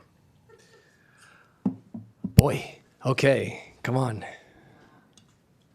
Eliana Salazar, 9317 Bay Drive. I'm trying not to talk, but then people come up and say things that are just so egregious that But you know what's beautiful about this community? I mean, listen, we have, it's spicy. Yeah. And we have differences of opinion. And we're all doing what we do, but credibility is important, folks. See, so everyone's entitled to an opinion, but no one's entitled to rewrite history and to, rewrite a different reality. And that's when I feel like I need to stand up. The past 2 years have seen nothing but roadblocks and delays. And the Champlain Memorial was, we had to have protests. It's insane the kind of work that these families that had already been through the most horrible horrible, beyond comprehension experience had to then come here and beg to be heard, respected. They were insulted from the dais. They were threatened to be escorted out. You can't make this stuff up. Point at me. Okay? You can't, right. It wasn't you. It was the former mayor that was sitting there that did it. But you can't make this stuff up, and it happened. So I'm here standing up to say that happened, and I'm not going to allow people to rewrite history. These videos are online. They're available. The families themselves lived through that, being disrespected like that. So thank you for prioritizing the memorial. Thank you for moving it forward, and thank you for giving it the attention it deserves. And thank you for prioritizing this over developers' profits, over other decisions that were made, and for making sure we're not undoing things. We are making up for the lost time. And that was 2 years of lost time and disrespect. So thank you. Thank you. Anybody else? Okay, so we're back to the motion. And is there a second? Yes. Okay. Is there any more discussion? Please call the roll. Commissioner Velazquez? Yes. Commissioner Voldostegui? Yes. Commissioner Cotto? Yes. Vice Mayor Paul? Yes. Mayor Burkett? Yes. Mayor, the motion carries. Okay. We're on our way. Okay, next item is 9A, Miami-Dade County League of Cities, an alternate director designation. I'm going to guess who wants to do that. I'd say that the person is smiling. I have no objection if everybody else agrees. Who wants to try out? I am interested in serving as the alternate director. Okay. We're done. Excellent. So I'm interested. We got number 1 and number 2. Okay, you want to make a motion to do that? Do we need a motion? I guess we do, yes. Do I motion to appoint myself? You can. Well, I'll make the motion. All right. I make the motion to appoint Tina as the director and Gerardo as the alternate. And I'll second it. All right. All in favor say aye. Aye. Any opposed? The motion carries. Next one is Calvin Giordano and Associates, IT Services Contract, Commissioner Velazquez. I think that I brought this item to the commission because in light of everything that's happened, I honestly think that at this point, our town should have an in-house IT employee versus having a contract with an outside firm. And I think that's why I brought this to see if we can cancel the contract with that Calvin Giordano and start looking for our own IT director that will be here in town during regular hours. And I encourage our own residents to apply for this position. I know we have some very talented residents in town, and soon that will be another position that will be on our website. So this is, of course, if that's the will of the commission. So that's really why I brought this discussion item to. Okay, Vice Mayor? Yes, I just had a question because the contract is from 2017. So I wondered, what are we currently paying for these services? How much overtime occurs? Yeah, it's not clear. I mean, I guess we can have our town manager to. The finance Yeah, director. and the Do finance you have a sense director. of what we're paying for that? You can come up. Can you come up? Not okay. You can say no. You don't have to make you walk all the way up. Javier Colazo, finance director. Not off the top of my head. Okay, I do have the numbers. Ballpark? Over 100,000. I think it's close to 180,000. 180,000. 180,000? Yeah. It's all right. Please. Ballpark. We're not going to hold you to it. Somewhere. Okay, because Okay. some of the things I noticed on here, the things not included, like the law enforcement portion and overtime, and then there's all this website maintenance. Do we know Those are smaller. Those are Okay. Do we know if we have what 10,000. is our But they're a good point, Vice Mayor. but is our website maintenance still being run through them, or do we have it? Because I remember there was a whole thing in 2020 where we had it was outsourced to a design firm, the Jacober, I think and there was a small portion, a small PO, $10,000, $12,000 for assistance with no, the on this, website. But I don't- on here, I'm not really, I mean, it's not really, I'm not asking about the finances, I'm kind of more asking about, the process, what's actually being done, but is everything, I wrote a list of certain things that, and I'm sorry, you're probably not the right person to answer it, so I can give you all that information. Okay, so, because it's an IT service contract, the additional services are tech director, network manager, and police department services. Yeah, the CAD services for the police department is a separate line item, if you will. But it's all the same company? Yes. Calvin Giordano? Calvin Giordano. The CAD system, just regular IT, all the IT work here in town. And, there's a small portion for, website, Right. assistance with the website. So, I mean, because there's a lot of things here, backup services, email archiving, Yeah, compliance. that's all part of the same. And then there's the broadcast portion. You are the right guy for this one. So for broadcasting, we get charged per event. Did we pay for the January 31st services? Again, off the top of my head, but I could find that out for you. Okay. I mean, because that was. It's expensive. Yeah, it was a serious issue. It's expensive. Okay, so, yeah, that was just kind of some of the questions I have, but I support what Commissioner Velazquez is requesting. The issue would be time frame because we need to have all the information turned over and, do a search for in-house. Exactly. So I guess it is to give direction to the town manager and to the town attorney to, I guess, come back next month, or if we have a special meeting of some sort during this time to discuss this contract and how we move forward with finding a new IT person to take to take this position that is in-house. Right, so if I understand correctly through the mayor, I would be looking for direction from this body in terms of moving away from these type of contract services to the hiring of an in-house person to satisfy all the requirements of what's set forth in this contract and addendum. And if that's the will of the commission, then I'll take that for action. Would it be helpful for the manager to put together a very brief memo that kind of totals up how much we spent last year on the IT services, and then basically, I think everybody's open-minded, everybody's open to changing, okay? And then at least we'd have a sense of what we spent, and then maybe somebody, the manager, could give us options and cost estimates for the new option, right?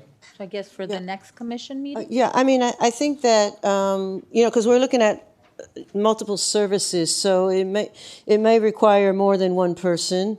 I guess we could see cost effectiveness of, hiring different employees. Maybe two people can do this. Well, right now, just the IT contractor does. But, or to see if there are other IT contracts that might suit us better than this one. Correct. But as far as, is it more cost effective to stay with a company or to have individuals doing this? Can we find the individuals with this expertise level? So I think it's a two-part, but essentially, ideally, it would be better to bring it in-house. I agree with that. I agree. Especially, having situations where audios got lost, where videos got, I know that they were tampered, and several other things. So I think that it's time to have a change here and to bring these type of contracts in-house. Do these new employees, is every employee in town on a pension, or do we have like a 401k? Do we have different speeds for different employee levels? Right. I think my understanding is through agreements with the town, yes, they would be on a pension trajectory that they pay into. but they don't vest immediately, and the vesting occurs. See, the years pensions out. are, you know, that's a much bigger subject, but, you know, the pensions are sort of like those pumps that you talk about. You know, those are costs that you can't control.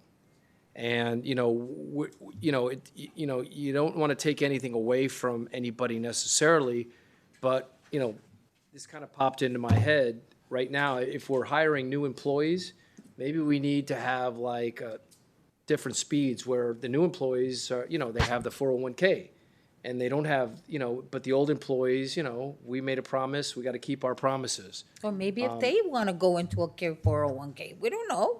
Well, listen, I think question that to ask. those are budgetary questions, and, you know, you could buy people. I mean, but we're just talking about this one particular job, but it triggered me to think about, you know, if we're hiring more employees, we don't need to be making big promises for the town down the road that are going to be really, really expensive. I mean, I think we can satisfy a new employee with a generous 401k. And that way it's incentives. Right. It's not, it doesn't obligate us to make fixed payments forever down the road. So, I mean, anyway, I just wanted to put that on the table. Yeah, that's certainly a topic for y'all to consider. But I know you're segueing into that, and perhaps that's something you can bring back separately. On this particular one, I'm going to take the direction to basically consult with the town manager to come up with alternatives to the status quo and see if it makes sense to the body at the next scheduled meeting, whether it's a special meeting, if we can do it sooner, or the next regular commission meeting. Okay, well, is that? But maybe all those things can go into the mix with the manager, and you know, you're going to be I know you're going to be a big help to the manager. Right. Maybe you can give us options, you know? That's my intent. You know, let the commission know what our options are. Absolutely. So, all right, thank you. Okay. Thank you, sir. Thank you. Eliana? Eliana Salzar, 9317 Bay Drive. So this item has become very important to me lately because I've been trying to get public records. And what I've realized is this is almost in the human body if you were to outsource your heart. And the heart, the IT department is the heart of any computer, any company. My husband actually works in IT, and when I started to tell him how this town is run and how hard it is to get records and who's got what, and the fact that phones have gone missing and public records are not around, his head almost exploded because he works in that area. So with a bunch of other residents. We have a lot of smart residents in town, and they were very surprised at the level that we were, you know, the amateur hour that was going on here. So it is absolutely, thank you, Commissioner Velazquez, for suggesting we bring this in-house. Some of these things, it's all part of, you know, the same department. Most importantly, what I found out that was troubling was when I was looking to get cell phone records, it turns out that our entire police department is run on personal cell phones, okay? That makes it almost impossible to get a personal record because, as you know, when you ask for a record and it's on your personal phone, you have to look at it and go, I think I'll turn that one over. I think I won't turn that one over. And that is not transparency. That is absolutely operating outside of public records. I can't believe it's gone on. No matter how long it's gone on for, it needs to stop. Okay, it doesn't matter. We've done it for 20 years, 25 years. We need to kind of get up to speed. Same thing with the devices that were given to the prior elected officials. It's not their stuff. If they haven't brought it in, it was stolen. And if it was stolen, they need to be charged with stealing. Okay, and if it was a valuable item, that could be a felony. These are serious things. You don't disappear with public records. You don't disappear with devices that are paid for by the taxpayers. Okay, this is not a gravy train of items that you get to keep. There is no swag that you get to take home. You are borrowing it for 2 years and then you give it back. So best not get attached to it. But the stuff that, again, these are the public records that belong to the residents. They belong to the people of Florida, the state, and they can't be held hostage by an individual. We need to bring our resources, and the IT department is the one that can get that. Okay, they need to figure out how to get that iPhone back and get the information on there. Thank you. Mr. Rose. Thank you. Jeff Rose, 8051 Fraud Avenue. On this item, I think I actually like that we have an outsourced firm because it's not just one person, but it's a whole firm behind them that can provide extra support. I do like in-house. But there are sometimes benefits to going with a firm that has behind them cost benefits. Like the vice mayor said, it may require multiple people to fill this position, so the cost implications of multiple employees and pensions could be expensive. One of the things I wanted to ask that I wasn't answered is the fields for the 96th Street Park were supposed to be open April 1st for soccer, and the park is supposed to be ready on May 1st. I just didn't know if we're still on track for that or if things have been delayed because we weren't able to talk about the town during the town manager's report. So I don't know if you had an answer to that or if we're just going to be delayed on that. You don't have to respond because if it's being delayed, I'm assuming that's what's going on. So some of the residents from the parents of soccer wanted to know, we're already a week behind. Other people spoke on other items, so not just supporters. So I didn't know if it's just favoritism or how it works. So is the park going to be open on May 1st, or are we delayed? You're not speaking on the item? I am. Is he not speaking? Calvin Giordano. Huh? I went off topic. Go back on topic, please. So the park's not ready? Come on over. Does Calvin Giordano run the soccer field? I actually had something about that. 625 95th Street. I agree with Commissioner Velazquez that, I didn't have an opinion about our IT provider. However, seeing what has happened just in the last few months, number one, with the commissioner debate being lost, with all the questions that have come up with the police investigation of the allegations of Jeff Rose saying that he was pushed in chambers. However, there's a camera here. There's no video of that.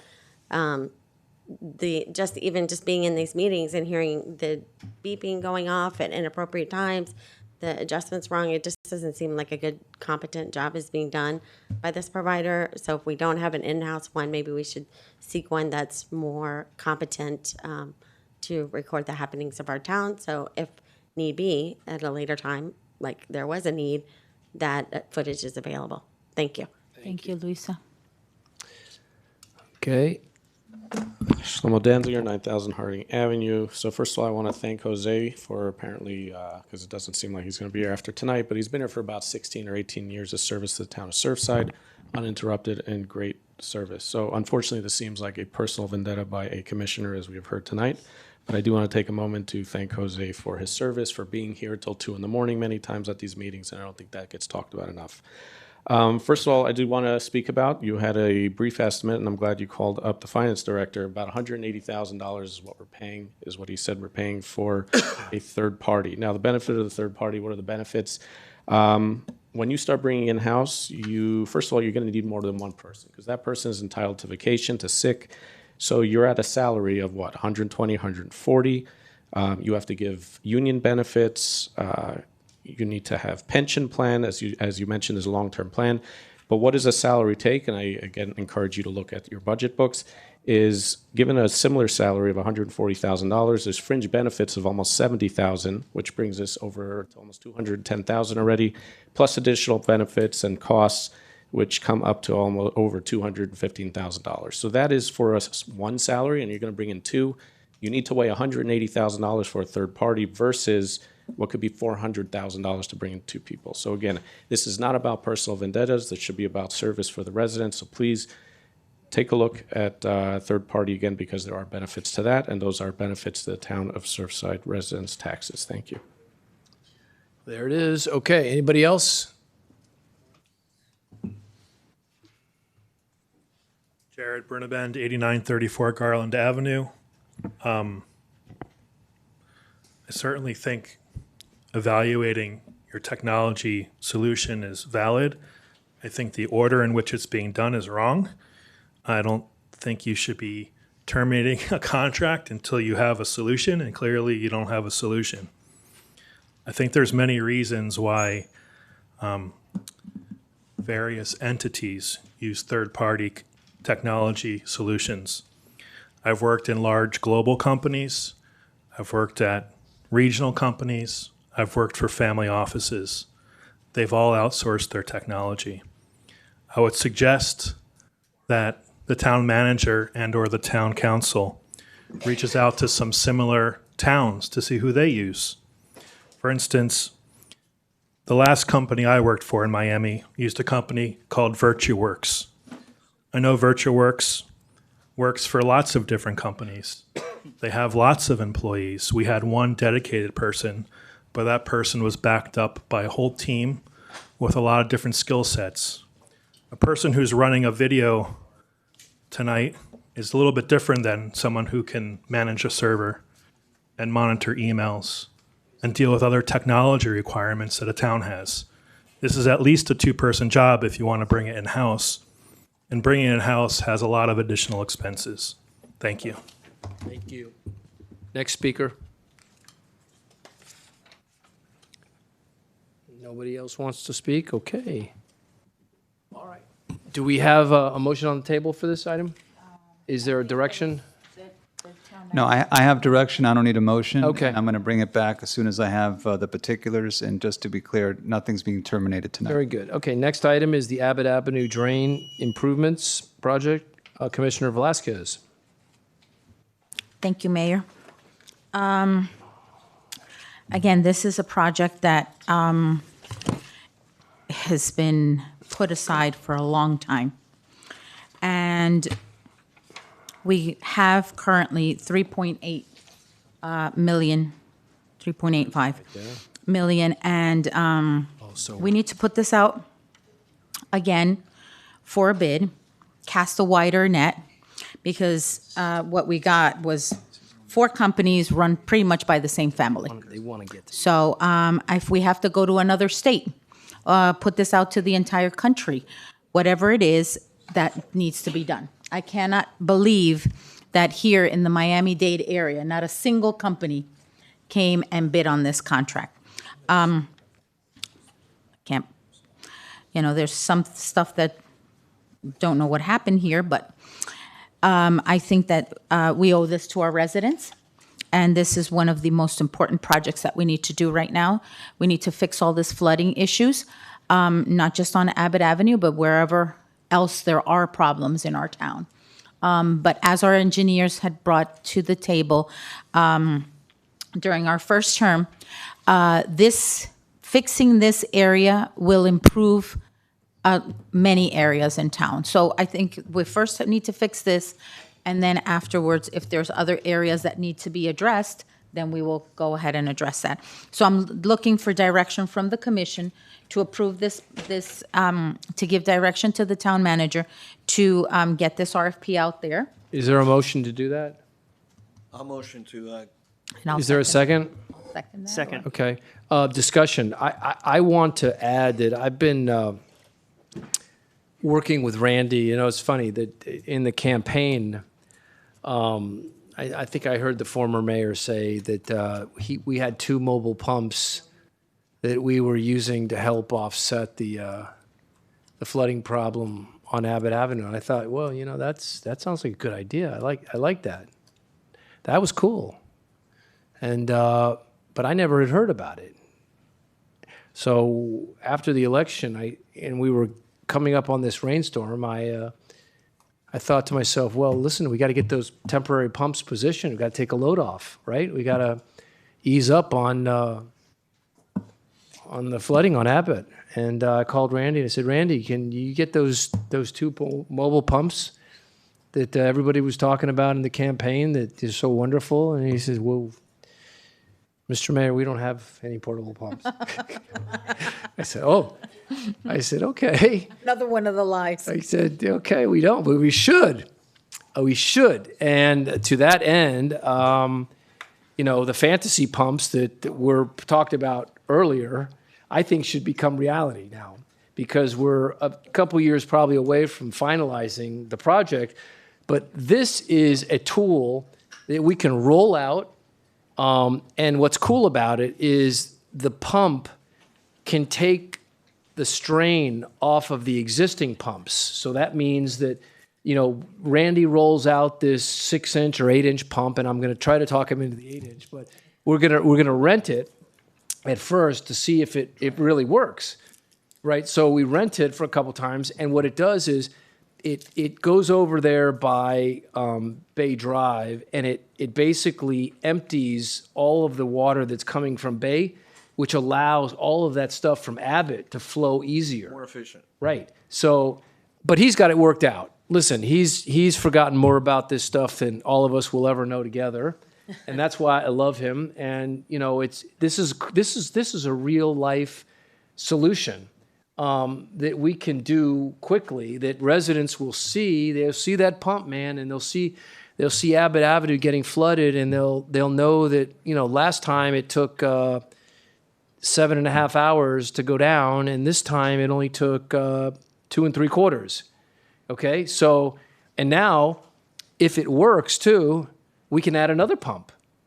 So we can get pump crazy, and you know, we can try to solve the problem before we even get the work done. But you know, why make the residents wait for 2 years when we can give them some relief now, and at a very modest cost? The numbers to rent the pump are not crazy, you know, $1,000 a week or whatever, you know, some kind of number like that. But it was modest. He's going to get the real numbers, but I hope that maybe, I don't think we're going to vote on it, but I hope that maybe we could express some support to the manager so that that process could continue to unfold. And then when, Randy, you get the final numbers, you can bring it to the commission and we can give it the green light. Vice Mayor. So I apologize, I missed the beginning of this conversation, but from what I'm hearing, there's pumps we could rent. I think we should also look at the purchase of these. But yeah, but we rent them first, and we see how they work. We size them. We figure out what size, and then he pulls the trigger on maybe the purchase. Okay. Just to update, Vice Mayor, basically this is to move the Abbott Avenue drainage project forward. Right. Charlie just brought the idea of no, but we need to vote on that. We have we have a motion in a second, but I'm just saying. Correct. Is everybody okay with directing the manager to sort of, you know, dig into this a little more? Like a temporary solution. Try it out. Try it out. Okay, Yeah, Madam Manager, there you go. But the Abbott Avenue drainage project is moving. Well, we're going to vote on that. You want to? Yes. We have a motion and a second to move forward with that, I think, and you said put out the RFP, right? And we want the Ferrari version, right? Yes, we want the Ferrari. We don't want the. We don't want the Taco. We don't want the Kia. Kia. We want the Ferrari. You know, I did have a question, because it was in the manager's report on this Abbott drainage, and I was just trying to understand what happened to the design that was done during our commission, because it's not mentioned in there, so. It's supposed to be the same thing, isn't it? Yeah, no, I mean, okay, let me see what page that was. Randy, you want to come up? Is it not the same thing? Well, no, it was on the, okay, it's in the manager's report, I'll tell you what page. Where's the hat, Randy? Just a I don't second. recognize you at Okay. Good afternoon, Mayor, Vice Mayor. One second, I'll tell you which page it was. I had a lot of questions on that report. Okay, page 97, yeah. It stated the engineering and design started in August 2023, and that's why I was like, well, what happened since 2021? Because we had hired Keith to do the. Oh, that was the second one. That was the one that was doing half the project. Yeah. And then they came back with the price of the full project. For half the work. For half the work, which was like, are you kidding me? So, I mean, I'm confused by that because, let me just find that page, yeah, because, I mean, we had authorized this project, and it was in the design phase for like 1.5 years. And then all of a sudden, that design doesn't exist. I'm confused. So, If I can help, Vice Yeah. Mayor, the original design is basically what you guys are referring to as the Kia. No, that's the Ferrari. No, the first design that during the Deutsch Commission. no, I'm talking about, no, the Deutsch Commission, we didn't have a design. We had a report. In 2020, we did another report, and we hired Keith to do they were doing the drawings. I believe it was since 2021, if not prior to that. So I don't know what happened to that, because they were, I kept reading in, prior to my departure from here, I kept reading in the manager's report, we were 85% complete on the drawings. and then a new commission came in and nothing happened with that project. So I'm just confused because here it states, wait, I didn't find the right page. But essentially it states here that it started in August 2023. And I just wonder what happens since our commission of 2020 where we approved the designs and we paid Keith Engineering to design this. Yes, okay, so the first one that went out to bid was actually what you're referring to. Exactly, That's exactly. That came back at $8.8 million. Mm-hmm. 8.9. Yeah. They went back to redesign and kind of cut it in half. Only one pump. That came back only $100,000 cheaper. Now, the second one that you guys are referring to as the Kia was the one that everybody liked in the CGA's version, the very first version. That's what you were referring to as. No, because we didn't do the CGA version. Right, but that design was $1 million. Right, but we didn't go with Yeah, that. but we're not talking about Dutchess. I understand, but that design was. Yeah, we let's didn't- not get referring to confused. as it's the same thing. Randy, No, we're but we- talking wait. about the one that was at the end. I'm sorry. Yeah, no, but the CGA, Forget about in 2020, our commission decided to hire Keith to do the study again because they didn't want to go with the CGA report. And Keith found that CGA report overlooked the Harding Avenue pumps. Correct, and that's Okay. why they added the second pump, one on each street, one on 92nd, one on 91st Street. Correct. To the design. Okay, but that was the design that was done under our commission, so I don't know, I mean. That's the one that we want to go with. Okay, but essentially, I mean, that's sat for 2 years. Yeah, exactly. And all they had to do was just get the contractor, just like the park that hasn't been finished. I do have a question on the park. Okay. Okay, but let's stick with the, Let's stick with this one first. Okay. Let's. Okay. Is there public Go comment ahead. on this or not yet? Good. Uh, Jeff Rose, 8051 Frat Avenue. So the Ferrari was designed starting under your commission, the previous commission, and then finished under ours. It had two pumps. Came back between 9 million and 12 million. It was unanimously decided it was too expensive to do. We then went back and to see how we could value engineer it. Came down to one pump, still came back at $8 million plus. And that's when it was decided to do it. However, Mr. Mayor, I think that's actually a good idea, trying to rent the pumps, because to actually see if this is work before you go and build and design and spend millions and millions of dollars doing this whole thing, rent it, see if it actually works. And I can tell you from personal experience, 7 years ago when I was digging down for the footers on homes, you would hit water at 4 feet. You dig down now 18 to 24 inches, you hit the water table. Water is rising. So before we go to invest all this money, I think renting of the pump would be actually an excellent idea to see if this would actually even work. Because to go put $10 to $12 million plus potentially in this, we don't even know if it's going to work or not. So I think renting the pump would be a great solution to see if this works. So I agree with you on this one. All right, I'll take it. Thank you. Next speaker. Shlomo Danziger, 9000 Harding Avenue. Mr. Mayor, you made a comment, first of all, speaking for me while I'm sitting in the back, which I don't appreciate. You putting words in my mouth saying that I said that we bought two pumps. Sorry. How does I it feel like I need to call it out for being factually inaccurate. If does it anybody goes feel? ahead, sir, if I could please talk. If anybody watches the State of the Town address, in which I addressed what this commission did, I said we installed a new pump down at Harding on Hawthorne area, which is running at peak efficiency, which was addressing some of the flooding. So I didn't talk about installing two new pumps anywhere in town. I didn't say you temporary pumps. Those were not my words. With respect, this is all being recorded and is on record. So I'm going to ask Look you. at that's please real not to speak nice. for me. I'm going to ask you please to Yeah, not no, speak. no one's for me. speaking for you. You get to speak and I get to speak. Yep. So I'm not speaking for you. I'm just telling a story. All I can ask you is that the campaign is over and please focus on town business. Thank you.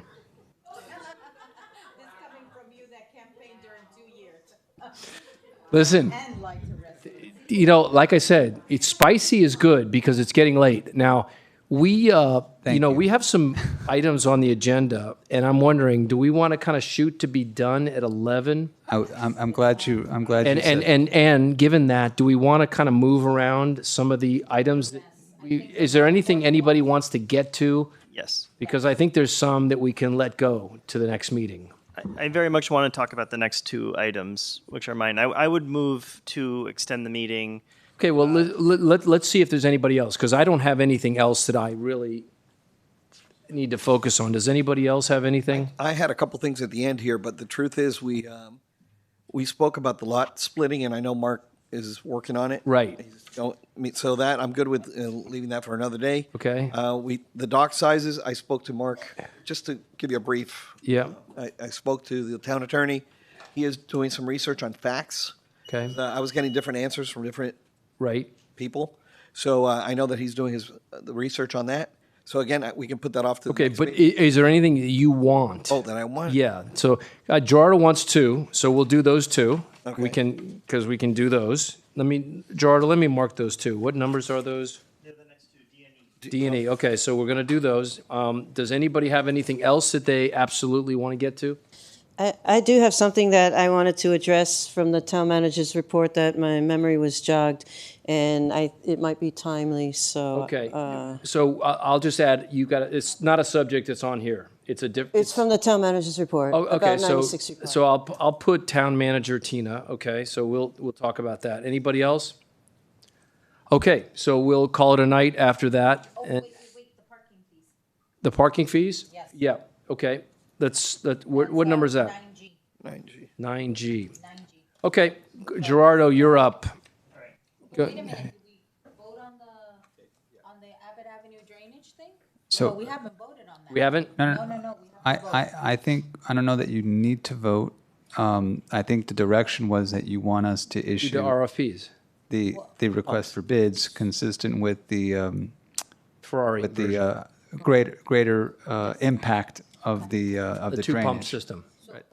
So clear, we don't need, I spoke with Randy. He's clear. Okay. I made sure he's clear on what it is that you all. Well, received. listen, we're Perfect. not voting, but you have direction from the commission. and there's a unanimous consent from the entire commission? Look at that, Nelly. She wants to be No, sure. I just want to those make pump- sure because She's I don't God want to bless. have. God I don't bless wanna Nelly. have She's any going to make hiccups sure on those this drains. That Abbott I'm Avenue thing happy is to going to vote on happen. it. Come hell or high water. No pun intended. Definitely. I mean, this is very important. I'd rather have like a motion here. All right, listen. If you don't mind. Whatever you motion. Yes. Okay, so, You move motion- to move for the RFP on the Abbott Avenue drainage project with the two pump solution. correct. That's. Is there a the- second? I'll second it. Okay, good. Call the roll, please, Madam Clerk. You look different. Commissioner Velazquez, Yes. Commissioner Vulastegui, Yes. Commissioner Cotto, Yes. Vice Mayor Paul, Yes. Mayor Burkett. Yes. Mayor, Okay. motion passes. Thank you so much. Okay, Gerardo, would you please take us through 9D, please? And I'll provide a bit of background here for the fellow commissioners and also for anybody in the audience or at home following along.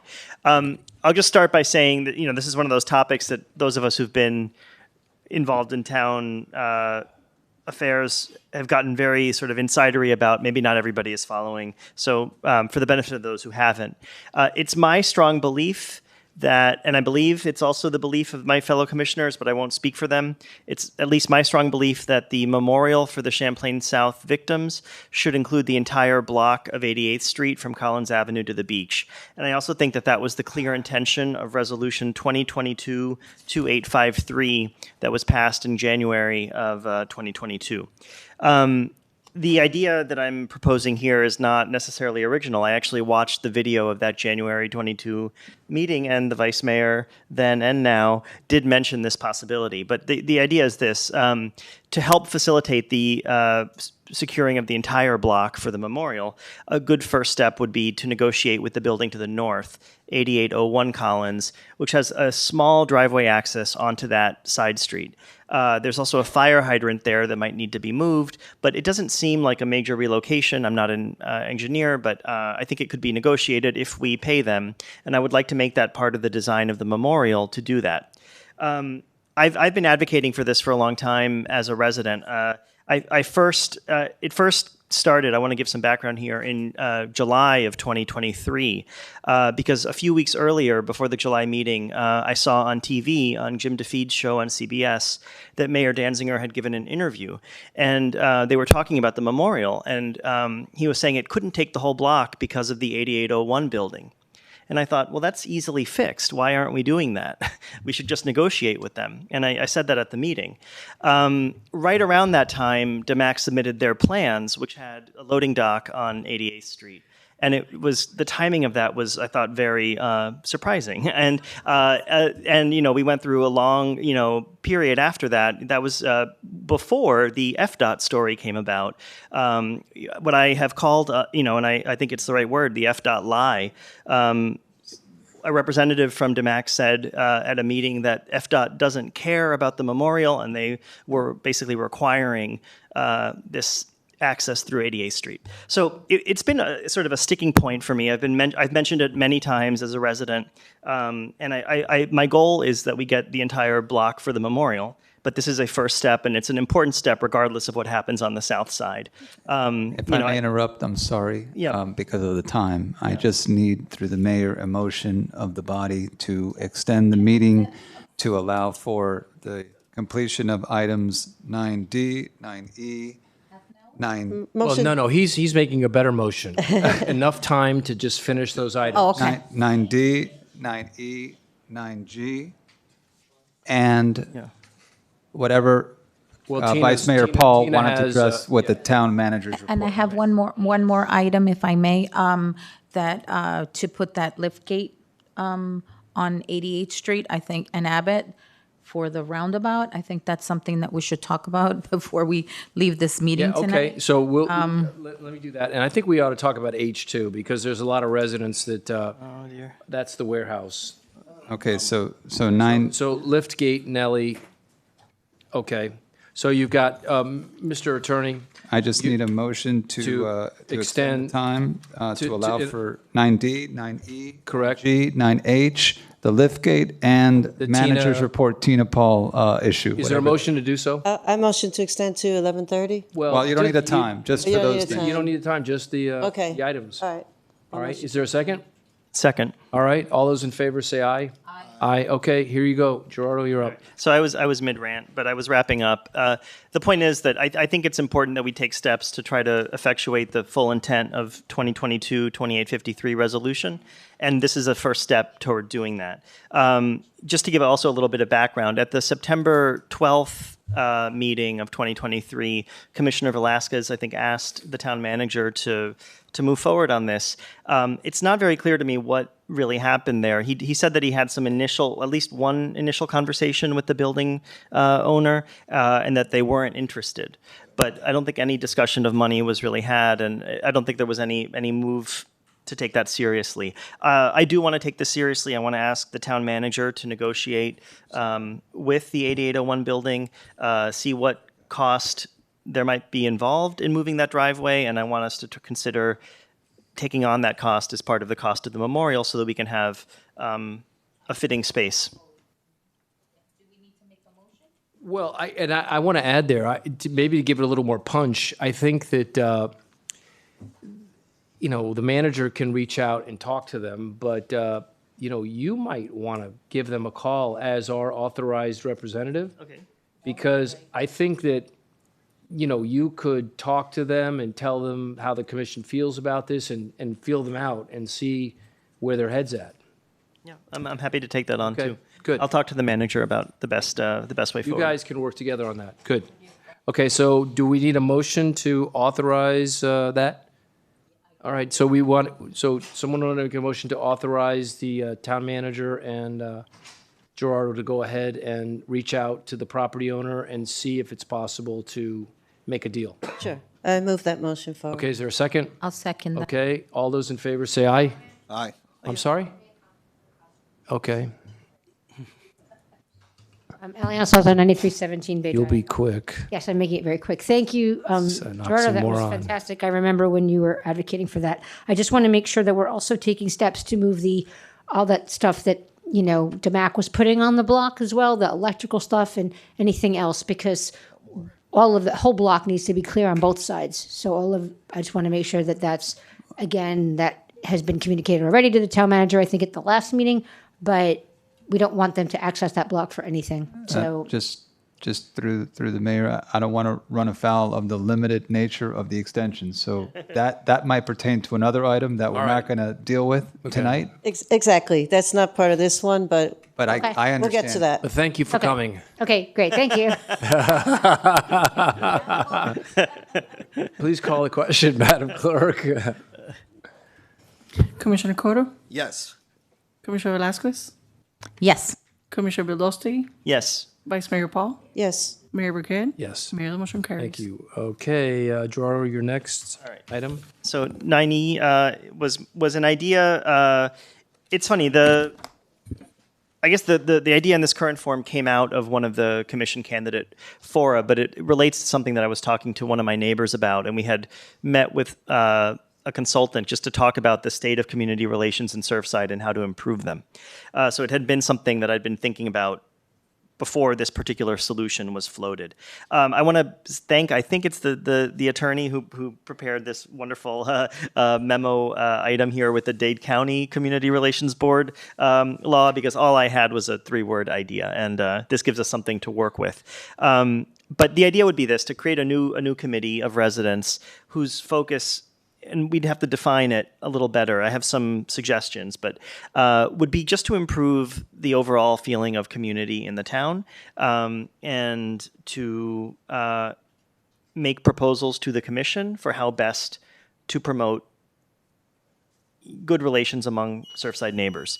I mentioned earlier when we were discussing the resolution 5A that could be the kind of thing that, a community relations board advises us on. What sorts of displays of respect by government are helpful? What kinds are divisive? That's something that would be nice to have a committee, report back to us on. My thinking is, this is a board whose exact mandate is going to sort of evolve over time, but I think I can think of times when we might want to call on their help.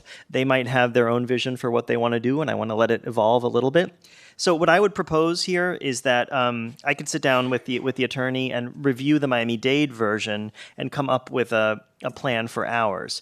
But what I might like to agree on is just a number of people so that at the next meeting we could make appointments just like we did tonight. The Miami-Dade board is quite large. They each commissioner appoints somebody, and then the appointed people appoint 13 more. I don't think we need anything nearly that large, but we could do something like that, where we each appoint one, and then maybe they vote for 4 more, so that, or 2 more, or just do it. Well, but you want to have a diversity of viewpoints, and so I want to err on the side of inclusion, but the idea is to keep it to a nice odd number like 7, 9. Yeah, to that point, through the mayor, if you want to use the same strategy for P&Z, where we have 2 alternates, you can have 7 and then get an odd number, doing it the way you just proposed. Pick your 5 and have the 5 pick 2. Yeah, but then I'm not sure we need them to be alternates. No, they don't have to be alternate. I'm just coming up with a number. Yeah. Okay. Yeah. So we would each pick one, and then the board could add 2 members to their board. I think that that would work. And so I could come up with some draft language for a mandate at the next meeting, but maybe if the manager and the attorney are okay with this, the idea might be to both create the board and make appointments at the May meeting, so that we don't. So I read through this Miami-Dade County ordinance, and I think for us to simplify it, if on page 136, section 2-208, the duties and functions, if we use this portion for our resolution to establish the community board, it pretty much summarizes and gets to the rest of it, it's way too much. Yeah. But that's really the essence of what we're trying to do here. So if we take that language and rework it, I think you'll have a resolution for this board. this, actually, there was something I meant to bring up when we were doing our appointments to boards and committees, and that is also if this commission wants to consider reinstating the Budget Committee and also the Sustainable and Resilience Committee. So we didn't get any applications for those. Those are former committees that we could easily pull those resolutions that, because those committees existed prior. I just don't know if this commission wants to entertain adding those. I'm sorry, if I may. I was thinking of maybe we can piggyback with the new boards that are going to be created, including this one, and just do that in one shot. I don't know if we can do that. The Budget Committee. So just through the mayor, I just want to remind you that we're very limited on what we can talk about during this extra period. But I get what you're saying. I can certainly take it for action. And Commissioner Velazquez, it's very doable for the next meeting. Okay. Okay. So Did you get what you need? I think so. I just need someone to make a motion and to vote. But yeah.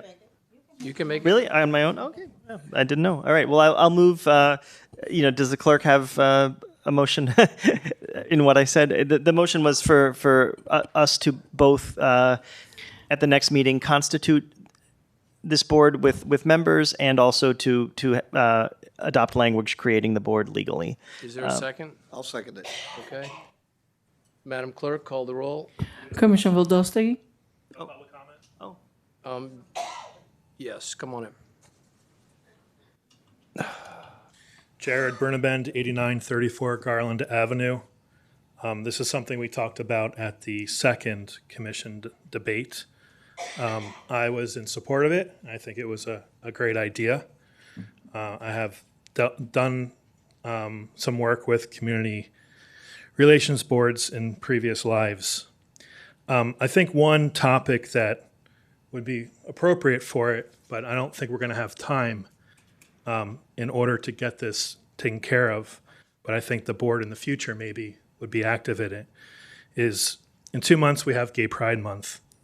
This has been a topic that has pitted residents, but I think it's a very important topic. My family is not part of the LGBTQ community, but we consider ourselves allies.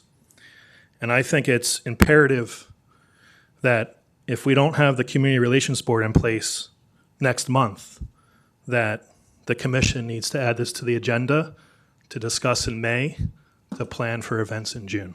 Thank you. Thank you. Okay, Madam Clerk, could you please call the roll? Yes, Mayor. Commissioner Velazquez? Yes. Commissioner Cotto? Yes. Commissioner Velazquez? Yes. Vice Mayor Paul? Yes. Mayor Burkett? Yes. Mayor, if I may really quickly, since we're going to have boards this month, is there any way that we could appoint the liaisons to those boards? Okay. It's the mayor's guess, appointment. I'm open too. Who wants to be a liaison to what board? I work with the Parks and Recreation. Okay. Gerardo? This isn't the main consideration, but is there a board that meets on Tuesdays? Or is that to be determined? Usually, Tourist Board meets on the first Monday of every month. Planning meets on the last Thursday of the month. And I believe Parks and Rec is on the third Monday of each month. So we don't currently... Yeah, I'm open. It's Wednesday's the only bad night for me. So actually, planning and zoning is... I'd be happy to take that on. Okay. Dina? Okay, I don't really have a preference, but okay. I mean, I guess I'll take Tourist Board again. Okay. Nelly? Okay. Okay. Listen. I was okay with the planning board too, but Gerardo, you'll be great. You'll be great. And listen, you just said there's a lot of work to do. There's heavy lifting on that board. So okay. All right. Thank you, Mayor. You're welcome. Next item is parking fees. I'll make this very simple. I think that they need to be dramatically raised so that we are no longer a dumping ground for Bal Harbor and their employees or beachgoers or even residents who have multiple cars nearby and feel like they want to leave their cars in our parking lot. You know, our shopping residents have the right to drive into their downtown and expect to find a parking place within a minute or less. So I think that it's a trial and error thing. I think, you know, my best guess is that we put it at $10 for the first hour. We give our residents a free 30 minutes, and then we give them a 50% discount for everything up to 3 hours. But I think that we got to be careful about, well, listen, before I get to being careful, I think that the second hour ought to be 20 and the third hour ought to be 30. You know, I think we want to encourage people to come and shop and go and leave other spaces for people that want to come and shop. Now, maybe that's a little bit too draconian for you, but, you know, I think we've got to raise them substantially. Could you repeat the fee structure? Well, I think that my first suggestion out of the box was that we make it $10 for the first hour, residents park 30 minutes for free. And then, you know, they're going to pay $5 for the second half hour. They're going to get a 50% discount on top of their free parking. So if the second half hour is $5, it's only going to cost them $2.50. In the second hour, I thought it should be double, where it was $20 for somebody and a non-resident, but our residents would only pay $10 because they'd get a 50% discount. And in the third hour, it would be 10, 20, 30 for the third hour. For the hour. Yeah, for the hour. But, you know, I mean, we can play with that, but I really think what we need to do is experiment and actually find out that there's so many empty spaces because we raised the prices so much that we got to lower the prices to get people to come and park again. Wouldn't that be a nice problem? Just one question. Do we know what the rates are at, like, Bal Harbor shops and stuff? Yeah, we looked at that, yeah. $10. $10 an hour. Now, if you shop, they give you a discount. Yeah, $10 an hour. If you're not shopping, I Yeah. think they lowered to $3 Yeah, if you're 3 or shopping. 4. And $30 for valet, but we don't have valet, so Right. that's not a worry for us. But I think that I don't think we want to be the same as they are because we're still convenient. A little higher. Yeah. Mr. Mayor, if I Yes. could, I just want to remind the body that if people don't pay for parking, they get a ticket. And the ticket rate is $36. Yeah. So they may not pay these rates and get a ticket. And take the ticket. And take the ticket because it's cheaper to take the ticket. So that's just something to consider. And I think what I'm hearing is that maybe we need to employ a different rate structure for peak times, perhaps, which we know what those are. And there's other measures that I have discussed with the manager in terms of strategies to deal with parking availability. And we may want to try those before we institute perhaps. Well, it sounds to me like you want to come back with a recommendation. I would like and that. I'm not against that at all. I mean, for us to sort of wing it and decide it right here is probably not the best. But I just want to express my strong feelings that we need to do something. Yeah, no, so I have a recommendation because I did speak with Mr. Oberlander about his situation. And I think that, first of all, the freebie will be in effect tomorrow. I think we need to encourage residents to use the freebie service because that will help alleviate a lot of the parking issues. But I think we need to maintain the rate of $4 per hour at all times and have the 3-hour maximum time limit 7 days a week. And allow the residents to keep the overnight parking as is because, you know, the overnight, nobody's really using them except people that are short of parking. But the issue is that, I mean, the issue I see is the beachgoers. And in fact, Mr. Oberlander said that he came here on Sunday at 11:30 a.m. and couldn't find parking. And I think that, you know, if we price it too high, you're not going to get people here. And I mean, I go to other neighborhoods and I pay $4 an hour parking, like in Miami Beach, in Wynwood. It's about that rate. So The way you tackle it is with the 3-hour limit and strict enforcement and ticket people, especially the beachgoers. I'm sorry, but it needs to be done. But are you saying let them park for $4 an hour too? Well, how do you differentiate that? I mean, Correct. part of the issue, but they can only park for 3 hours. I think the problem here is, Tina, because the situation is that people don't want to park in like the Bal Harbor Mall because it's $10. So they all come to us. And even the people that go to like the restaurants over there, they come to us and they park in our parking lot and go across the street because it's cheaper. So I think definitely a $10 or more is definitely the number where it needs to be. I don't think that giving residents 30 minutes might be, I think that's too little, Charlie, I'm sorry. I think it should be maybe give residents an hour or two for free, and then definitely max 3 hours that car can be parked in the lot, and then we have to tow them out. Because like we mentioned, like our town attorney mentioned, people, it's a $36 ticket. So people might just take the $36, but now if with those $36 you add also, well, I'm sorry, after 3 hours, you're going to get taken off the lot or booted or something like that. You put the boot on them, and that creates a whole another story. So something like that there's consequences to staying there. And I totally agree with the overnight parking. The situation to me is, what time would you start that overnight parking? Because I think it should start when most of the stores are closed, not so much the restaurants, because they stay open till a little later, but maybe 6 o'clock or 7 o'clock, something like that. How do you police that?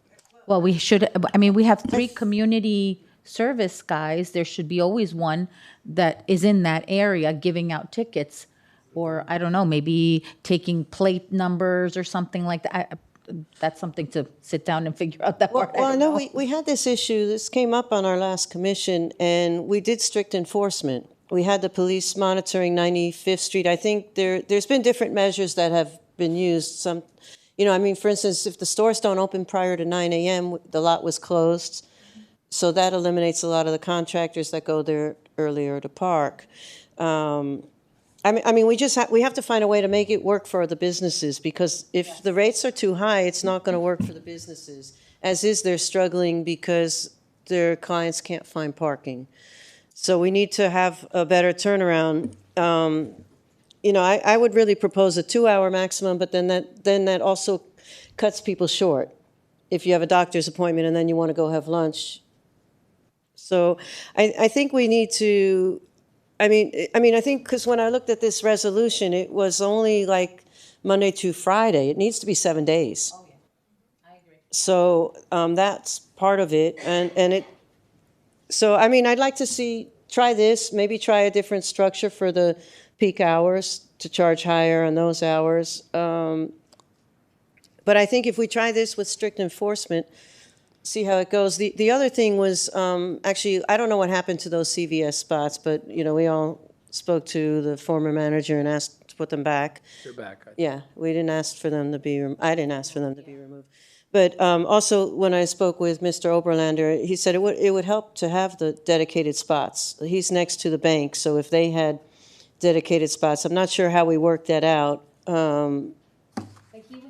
He was also mentioning to have them for everyone, not just for residents, so that like he has clients that don't live in Surfside, but would come in for just 15 minutes or something. Exactly. I think even the CVS ones maybe shouldn't be strictly for Surfside residents. Maybe it should be strictly for CVS customers. So I think we need to look at that too, where it works to have those reserved spots. And how to do that. Also, like the post office, because I end up in the Abbott lot when I can't find parking at the post office. So I still believe, and I want to hear from everybody else too, but I still believe that we got to be careful about all these different solutions and the free parking over here and the regular, you know what I mean? Because you squeeze the balloon in one direction, it blows up somewhere else. I think if it's a uniform sort of, if we come up with a fee structure, and the businesses, I talked to Mr.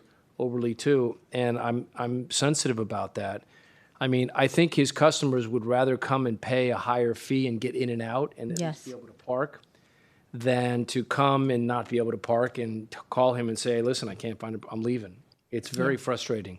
So, and I don't know if this is the solution, but I think we ought to try something. So yeah, that's all I'm saying. And by the way, maybe we need to go back into a roundtable and look at this a little more. Yeah. But I really think we need to get on this one way or the other. No, I agree. And basically, I think, through the mayor, Mark, you mentioned about coming back with some ideas as far as the rates and fees. Can we have like 3 different options and work it that way? So through the mayor, what I'm hearing is a willingness to increase rates. I'm hearing a willingness to cap the time in the parking lot for 3 hours, and I'm hearing that you want this Overnight. rate. Right, you want to allow overnight parking Overnight with the residents, right? Residents. for residents with the decal. Is that right? Yes. But that means that they come at like 8 o'clock at night? So the overnight has to be after a certain time. I think and, the and out by a overnight certain was, I think it was always at 9 p.m. Okay. I had wanted it earlier, but I think it was 9. And what time do they have to get out? I think it was 9 to 7. It was something Chief Allen implemented when I was first in office. So, So maybe there's got to be a special decal for that, like the owners that Yes, want to so park what- overnight need to have a special decal so we would know who they were. yeah, I mean, does this mean we're going to do away with the decals we have? I think the overnight seems to be a very special thing, very customized for It's people that mostly people in the condos, I think. are, oh, really? As far as I know, I mean, I understood that there are folks that are basically, I heard buying spots, but I haven't verified that because they didn't have adequate parking in the buildings. But this has to be vetted. So, but that's going beyond the scope of what I think. But I think that, you see, that conversation leads me to believe that the first thing we need to do is see if we can solve the general problem, which is the limitation of parking.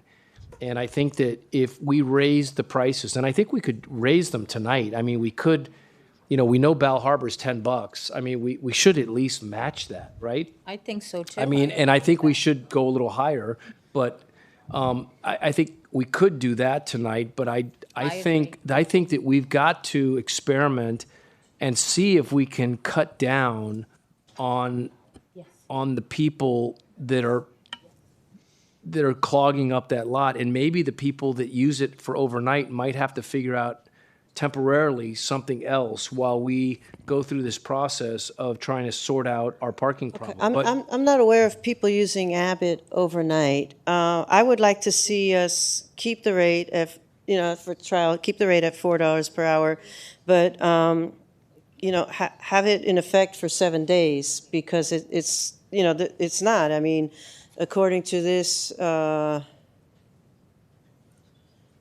goes to $3 an hour. I mean, keep it at $4 an hour at all times, 3-hour maximum time limit, and do this for 7 days. But right now it's at. And have strict enforcement. I know, but right now I think it is at $4. No, this resolution says. This resolution says from 5 p.m. to 9 a.m. it's $3 per hour. So make it 4. I mean, I'm just looking at. I go to other. 9 to 5 is $4, and then from $3. So it Guys, should be. I would rather go with $10 an hour.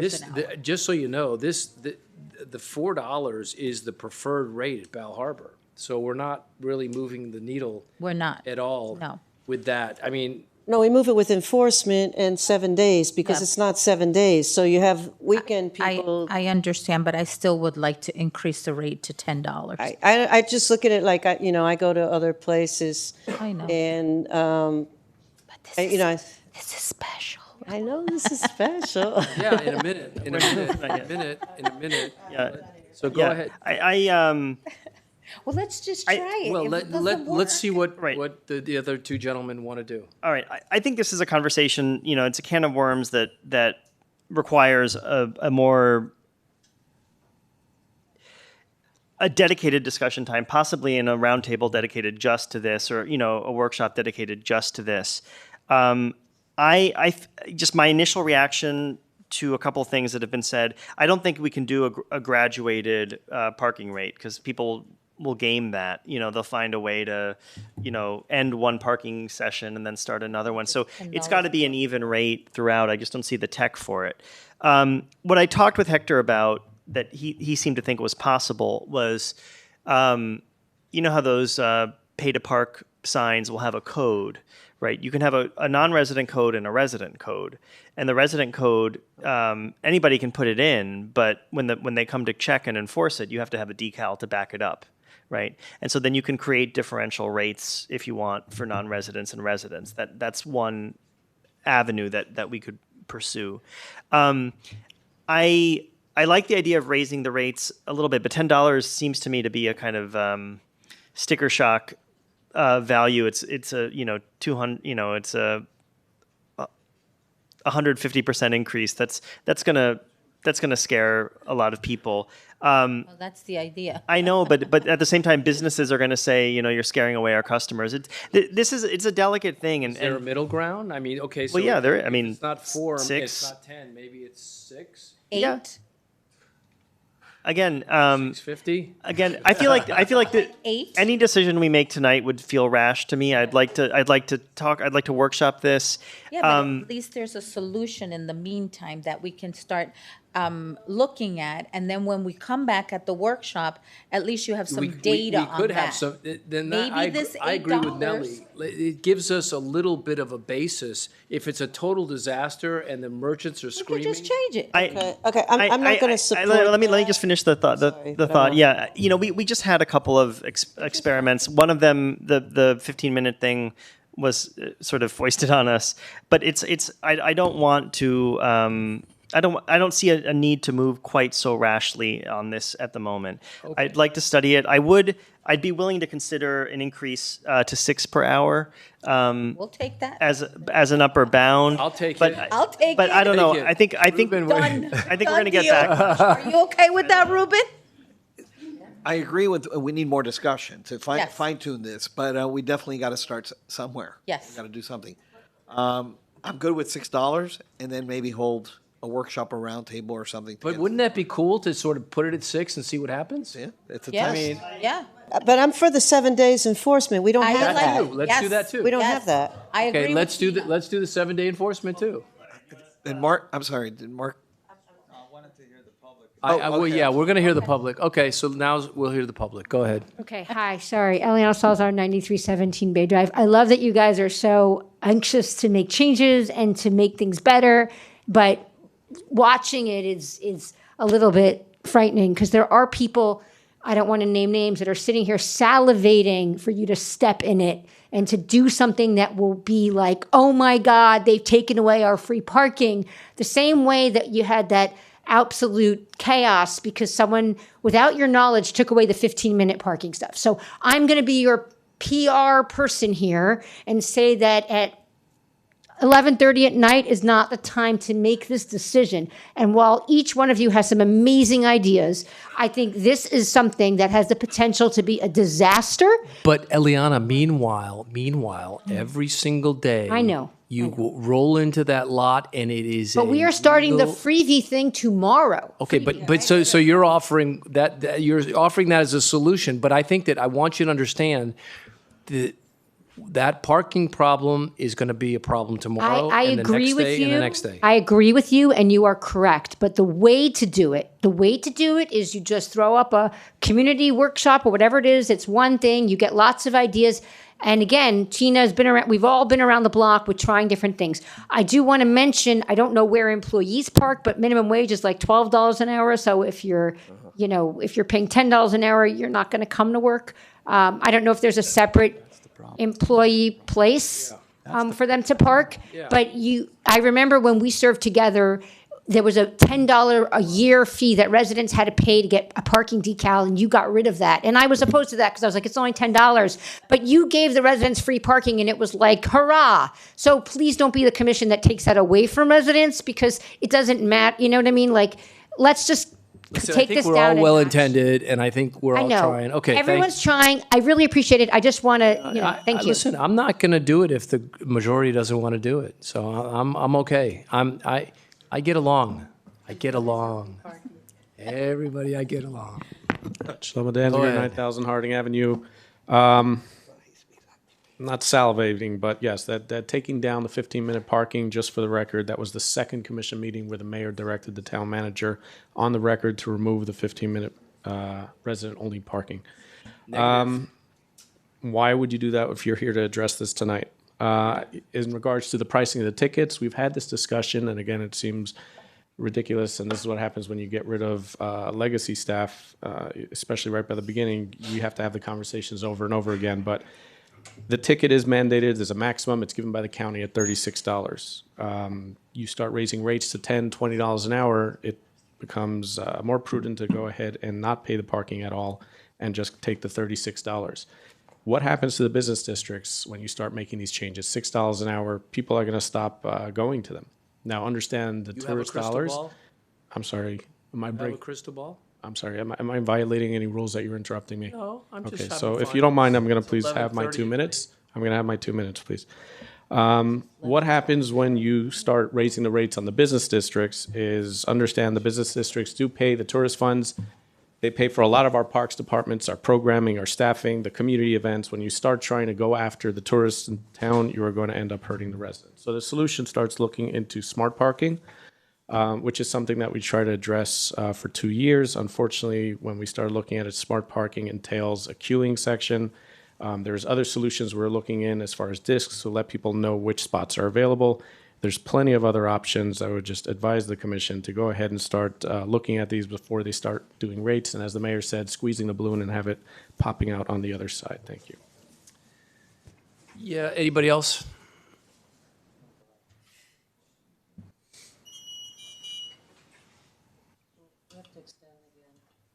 Not really. No, we're dealing with the items. Yeah. Hi, Jason Nevada, 9048 Bay Drive.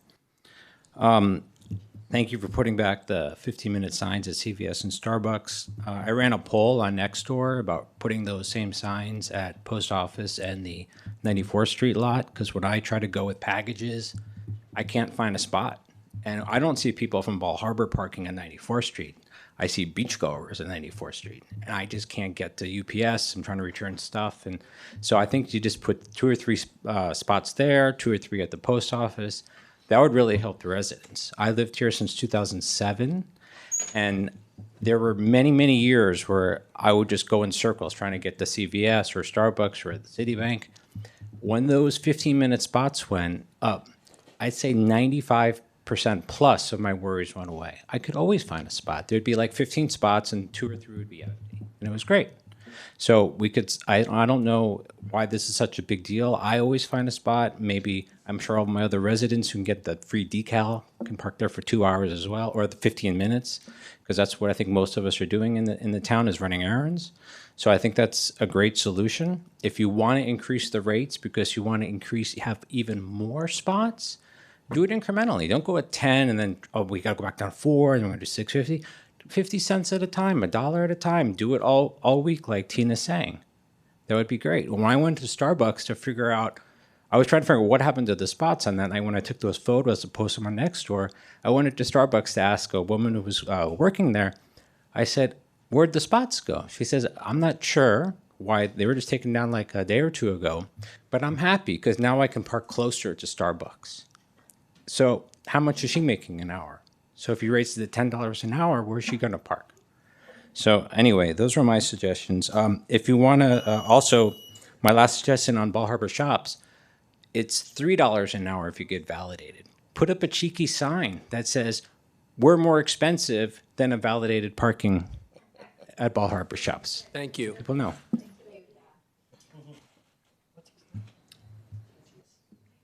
Jeff Rose, 8051 Fraud Avenue. I agree fully with the previous speaker. However, I'm going to go back to I guess it would be now 2 or 3 town managers ago, Andy Hyatt had actually a great solution. It was a little bit out of the box, but it was actually a really good solution. Him and I talked about it a lot. And it's a little bit radical, but just hear me out. It was basically to provide some sort of valet service and use the Bell Harbor shops. They already have a garage built. How do we work with our neighbors and valet from here to there? Because you already have the garage being built. You don't need to build a garage in town. Somehow work with your neighbors. We have a garage already built down the street across. It's actually shorter to walk from Bell Harbor shops to Starbucks or CVS than it is from the 94th Street lot diagonal from Publix and Wells Fargo. So if there's some sort of creative solution to work with our neighbors there, community relations board that's going to be started, potentially this could help solve the parking problems for not residents. Residents are going to should either be walking or using a shorter solution, but for the goers that are going to come to our shops and the end users and would help with that. So that's just an idea that was brought up by Mr. Andy Hyatt that I discussed. Thank you. Anybody else?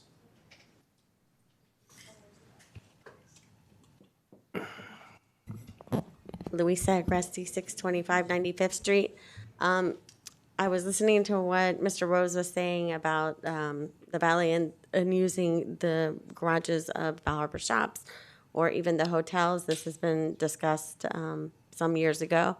However, I think the burden of hiring a valet or something, maybe we can enlist our private businesses like the restaurants and whatnot to offer that service to their customers to alleviate some of the parking congestion. Thank you.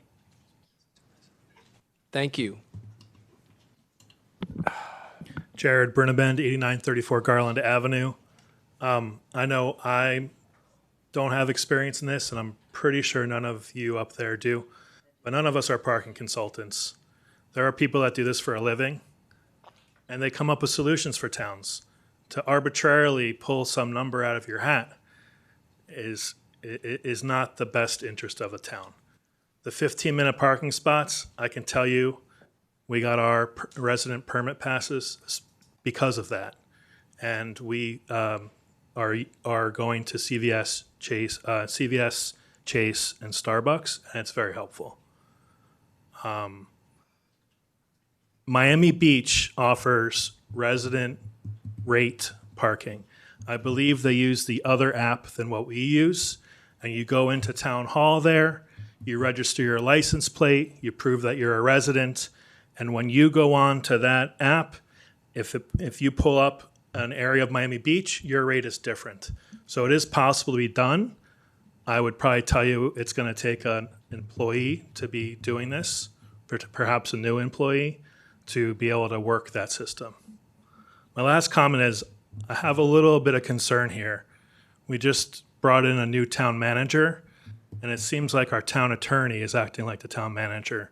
I think we need to really understand what his role is. I don't know how he is supposed to come up with business terms of a parking solution. I would think that is more of a town manager working with a parking consultant. Thank you. Okay, well, let me just defend our town attorney and just say I'm sorry that it makes you unhappy that he's being assertive and creative and helpful. But thank you for being assertive, creative, and helpful. Okay, let's see. It's my job to prepare resolution. Anybody else have a comment? Okay, then let's, I think where we were debating, well, we were just debating a price thing, and maybe we're not going to be able to raise it at all. Maybe we're going to raise it to $6, maybe, but listen, for my part, I'd love to be able to at least do something. I'd love the number to change tomorrow, and then I'd like to watch and see what happens. Do it for 7 days, right? And then I'd love to be able to see what happens. I mean, does anything change? Does it change habits? Do people scream? Who's screaming too? Which people start screaming? Is it the beachgoers? Is it the overnight parkers? Is it, but we can't win if we don't bet. And I'm okay to put it off, and but I really, in my heart, don't see the harm of, look at, those signs came out, none of us asked for those signs to come out, okay? And they went back in, and if those numbers change, They can also change very quickly back if we figure out we made a mistake. But again, I'm all about trying. But I'm going to go with the majority here. I'm not going to belabor this. So anyway, what would y'all like to do? Yeah, I do. You know, my thinking is along the lines of what Mr. Bernabent said, that there are professionals who negotiate these things and think about and advise, and I think we are flying a little blind here. I mean, I proposed the 6 because I was trying to keep us away from 10, but I think that I think here caution is looks to me like the wisest choice, and that means sticking with the status quo for a little bit. Okay, I just have one suggestion. I mean, we were talking about $4. Let's go with the $4 all the time. I think to start, because here it says $3. So let's go to $4 the whole day, all the time, or maybe $4.50, $5 if you want to increase it an extra dollar than to what it is here. And then we'll have a workshop and there at that point our town manager and our town attorney can bring suggestions and stuff of the things that, you know, and yeah. And I just want to say, I do have experience in this because I served for 6 years. Previously on the commission, we had to deal with parking all the time. We raised the rates all the time. When I first started, the rates were $1.75 an hour back in 2016. Yeah.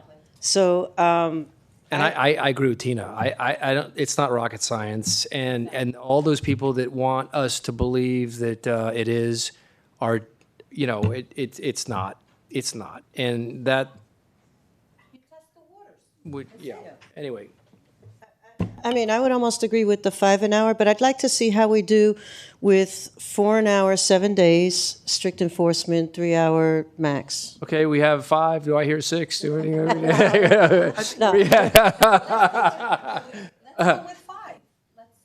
Are you good with 5? I mean, I'm good. All right, listen. I'm 5. getting along with everybody. 5 would. And strict enforcement. Is 5 7 days. Yeah. Strict enforcement. And yeah. And then we'll have a roundtable. We'll also listen. Let's put this on the agenda and let's talk about it. Exactly. But I can walk out of here feeling like, okay, well, listen. Well, we did something. Yes, I agree. All right. So let's summarize. 5. Mayor can be made by motion. I know, but I'm not going to make it. I'm just going to suggest it. Okay. So we got $5 an hour increase across the board. We have 7 days a week enforcement, and there was one more, right? What was 3 hour max? 3 hour maximum. Right. And the resident. The overnight for residents stays the same. And overnight for residents stays the same. And then we said that that there was free parking for residents. But how do you track hours? the overnights? How do you know? And how do you know when they move their car? I know that the overnight is in the overnight that I'm aware of is Town Hall parking lot. And I'm not. If there is overnight in Abbott, I'm not aware of it. I'm aware of it more in Town Hall and probably. Okay, so we don't. Could we leave that alone then, and just do the rates? And, yeah. Because the overnight is for residents. You have to have the decal. Just to be clear, through the mayor, we're dealing with Resolution 2022-2900. That's before you, that you're seeking to amend. Right. And this doesn't pertain to overnight, just so we're clear. Doesn't pertain to what? It just does not pertain to overnights. Okay. Okay, this just pertains to the use of municipal lots, the rate structure that you're employing, the maximum time limits that you're employing, and setting the rate to be effective all the time. Okay, I think we're. And what if anything changes for residents? And But all the time wouldn't apply to residents with the overnight. The residents still have their Right. resident decal. They have their free Residents pass. don't pay right now. the maximum is that that is applicable to residents? They don't pay. The maximum is 3 hours here, but for residents with the pass, I believe it's 4 when you get that form signed. Again, that's a So separate. we need to enforce that. If you want to change in the that, business then district. you can deal with that separately for the next fiscal year, because I think. But we don't, you see, I'm curious to know if our residents are the problem or it's the other parkers. And I think this is how we start to understand that. As we jack up the rates, we start, because that that doesn't affect our residents. Right. It Well, affects everybody else. Well, I'm told I was told today that it's the Bell Harbor shop workers that park in our lots. I've seen them. And then the other issue is the handicap tags, because people park free with those, and I think those have time limits too, Oh, they if I do? recall.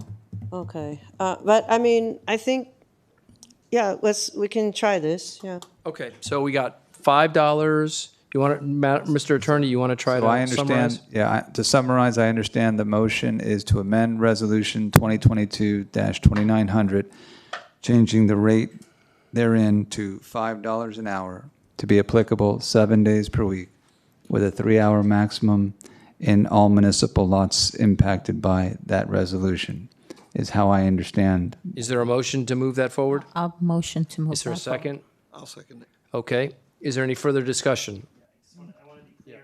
Like, because none of the language here speaks to resident rates or time limits. What's the legal basis of that? So that comes when you get a resident decal from the town downstairs. There's a form that sets forth those rules for the issuance of that decal. Okay, but there's no other resolution that is being changed. Not only this one is being impacted. I see. So to be clear, you get that resident pass. You could park as you are authorized to park with that decal, which is in these same lots for 4 hours maximum. Not impacted by this change. Except if you're parking overnight. Overnight's the whole, right, there's no overnight parking, I believe is on the form too. I haven't filled out that form in a while, but yeah. Well, the overnight parking program was I think it was specific to the lots that are on Collins. So Abbott. Oh, really? I think so. I mean, I don't know. It was a long time ago. But this change is not impacting anything but this Right. resolution, just so Exactly, we're clear. Okay. It's been moved and seconded. Okay. I'd like to again hear. Sorry, could I hear what the motion is? Okay. Getting What's a the little- motion, Mr. Attorney? So the motion that was made by Commissioner Velazquez is to amend Resolution 2022-2900, changing the hourly rate from $4 or $3 to $5 across the board at all times. And that'll be effective 7 days a week with a 3-hour maximum parking at those rates in those lots set forth in this resolution. And then if you want another 3 hours, you just got to come back and do it again, right? No, it's 3 hours max. Well, 3 hours and you can't buy time anymore? You're out. No, you have to move to another zone. I don't know if our. Right, you can't buy lots are- time anymore. No, you have to go to another zone, yeah. Okay, well, okay. Good. Gerardo, you good? All right. Madam Clerk, please call the roll. Commissioner Cotto? Yes. Commissioner Velazquez? Yes. Commissioner Vildostegui? Yes. Vice Mayor Paul? Yes. Mayor Burkett? Yes. Mayor, the motion carries. Okay, next item is 9H. Can we get to mine? Of course. Yeah, let's. Okay. Tina, So, go ahead. Okay, so it was on the town manager's report. Give me a second to find it. Essentially, what I read was, here it is. It's on page 86 in the town manager's report for 96th Street Park. It says the field is going to be artificial turf. When and how was that decided? That was never. It was that purchase. I hope that was not purchased already. I wanted to ask the former manager Already about put that. natural grass No, there. there's natural grass. I've seen that park. There's So what natural is this? grass. It says that in this report. I mean, I don't know what you're talking. I'm going to find it, page 86. Yeah, but no, that was natural. The grass is already there. Oh, okay. Yeah. No. All right. I was kind of alarmed by that. Like, why would that, take place? That is there currently is already natural grass there. Gee, I have the wrong page number. Apologize. It's page 88. Where did I see that? Wow, I have the wrong page number, but, okay. Do you want the commission to Oh, I direct? see I know what you're referring to. I got the Yeah, wrong it's page. right in, I see what you're, under the scope. Under the scope, it says, two-story multi-use structure, an Yeah, artificial. artificial turf field. I'm And like, what the heck is that? No. Excuse me, I've but- seen that field. There's It's no already artificial. grass. Yeah. Yeah. I don't know how that got there. That must have been a typo or Yeah. mistake. Let's be sure about that because No, the grass is literally already. I've seen it myself. Okay.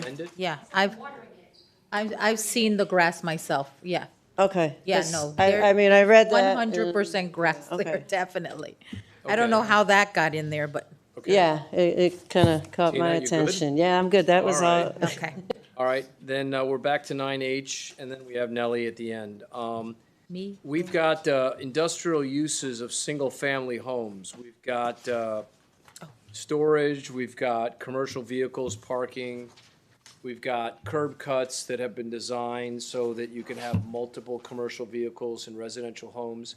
Mr. Attorney, I've had residents calling me constantly complaining about these houses, and I think his code enforcement is not here, but code enforcement has heretofore taken the position that, shucks, there's nothing we can do about that.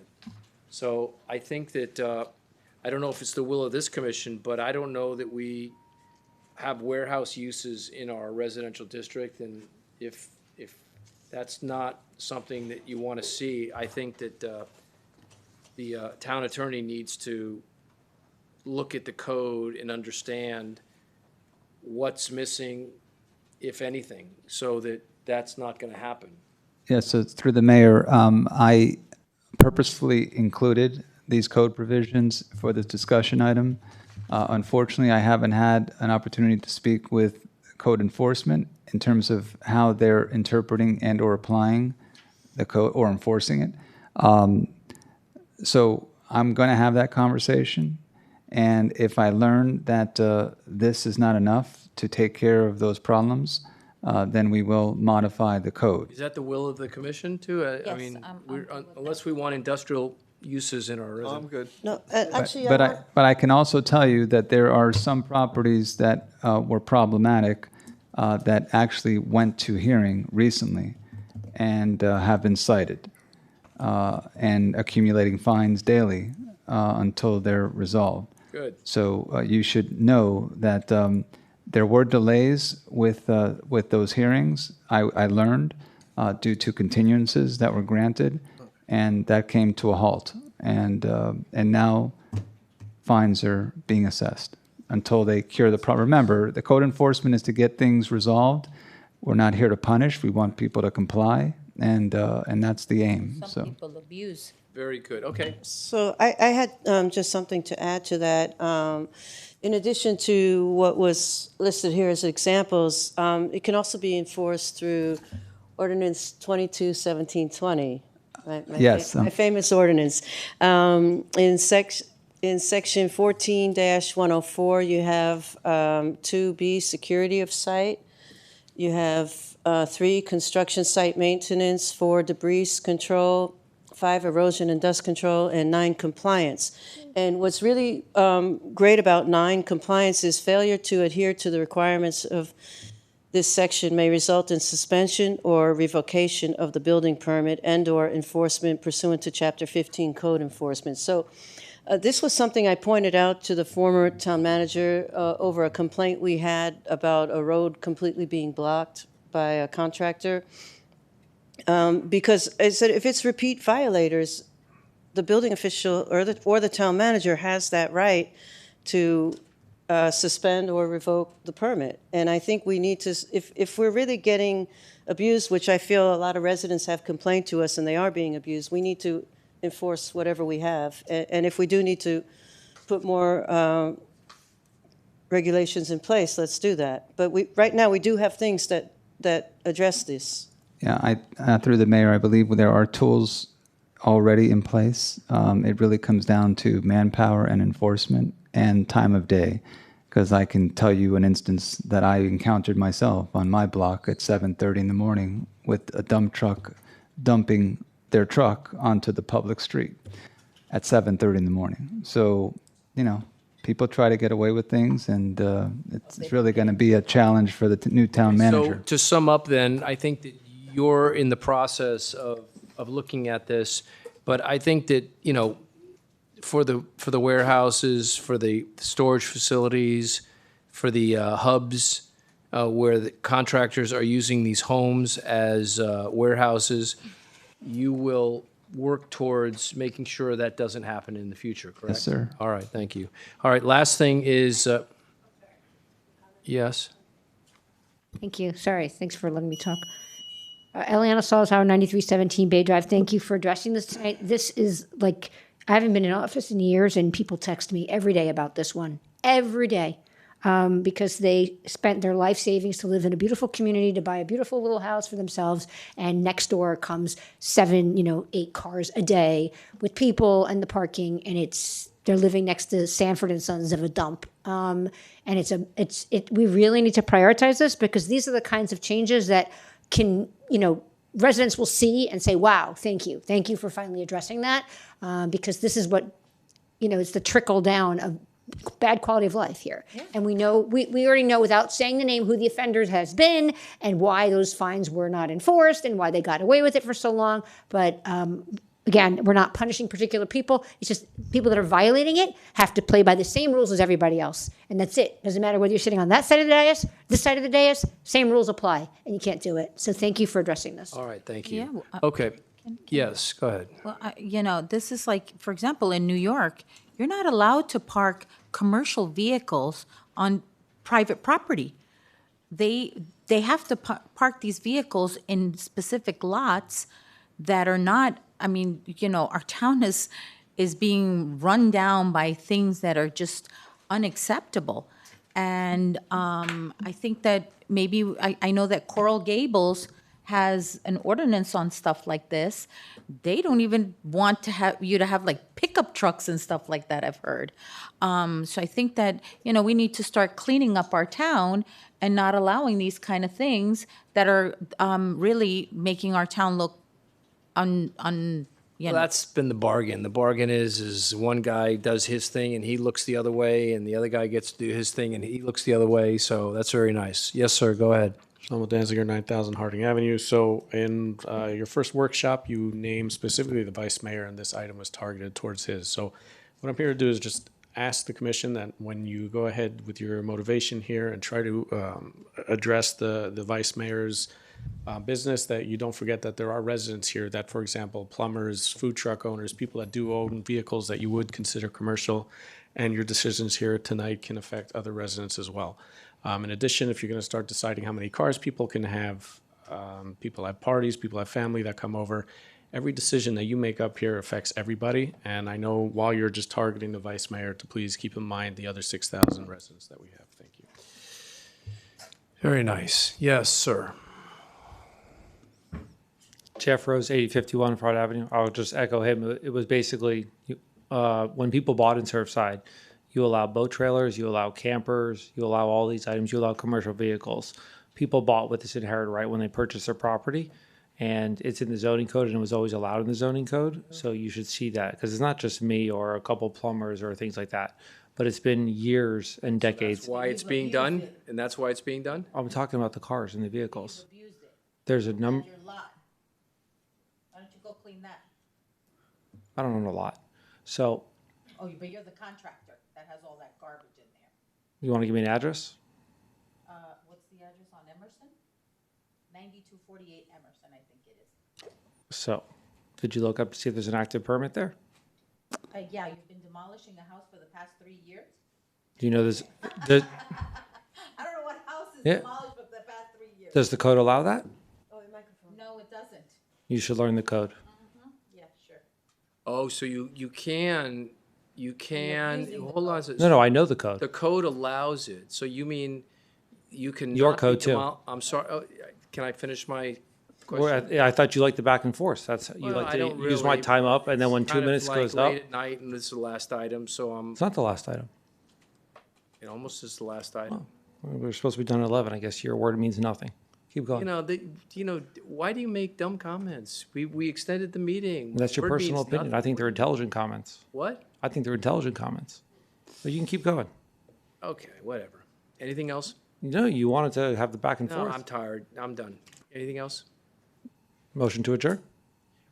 Do me a favor. Anything else from you? Oh, no, that's it, sir. Okay. All right. So that's good. Last item is the Nelly, the lift gate at the traffic circle. Yes. I think the traffic circle idea was great. I do think that there needs to be that lift gate for residents, so they're not going into people's property and that sort of stuff. So I would like to see if the commission would be willing to give direction to the town manager and the town attorney to allow a lift gate there and have, I guess we would have to look into like a fob system or something of that nature. It wouldn't be a gate so much as an arm. Yeah, like an arm, exactly. That would allow our residents to continue around the circle rather than force them out to Collins Avenue. I would just like that to also be available for the emergency vehicles. Oh, of course, You know, yes. They should be able to have that access. And I will tell you that the first day when the change happened, yeah, we had a lot of complaints and stuff. People were up, in arms. But as soon as that was mentioned, of putting an arm, boom.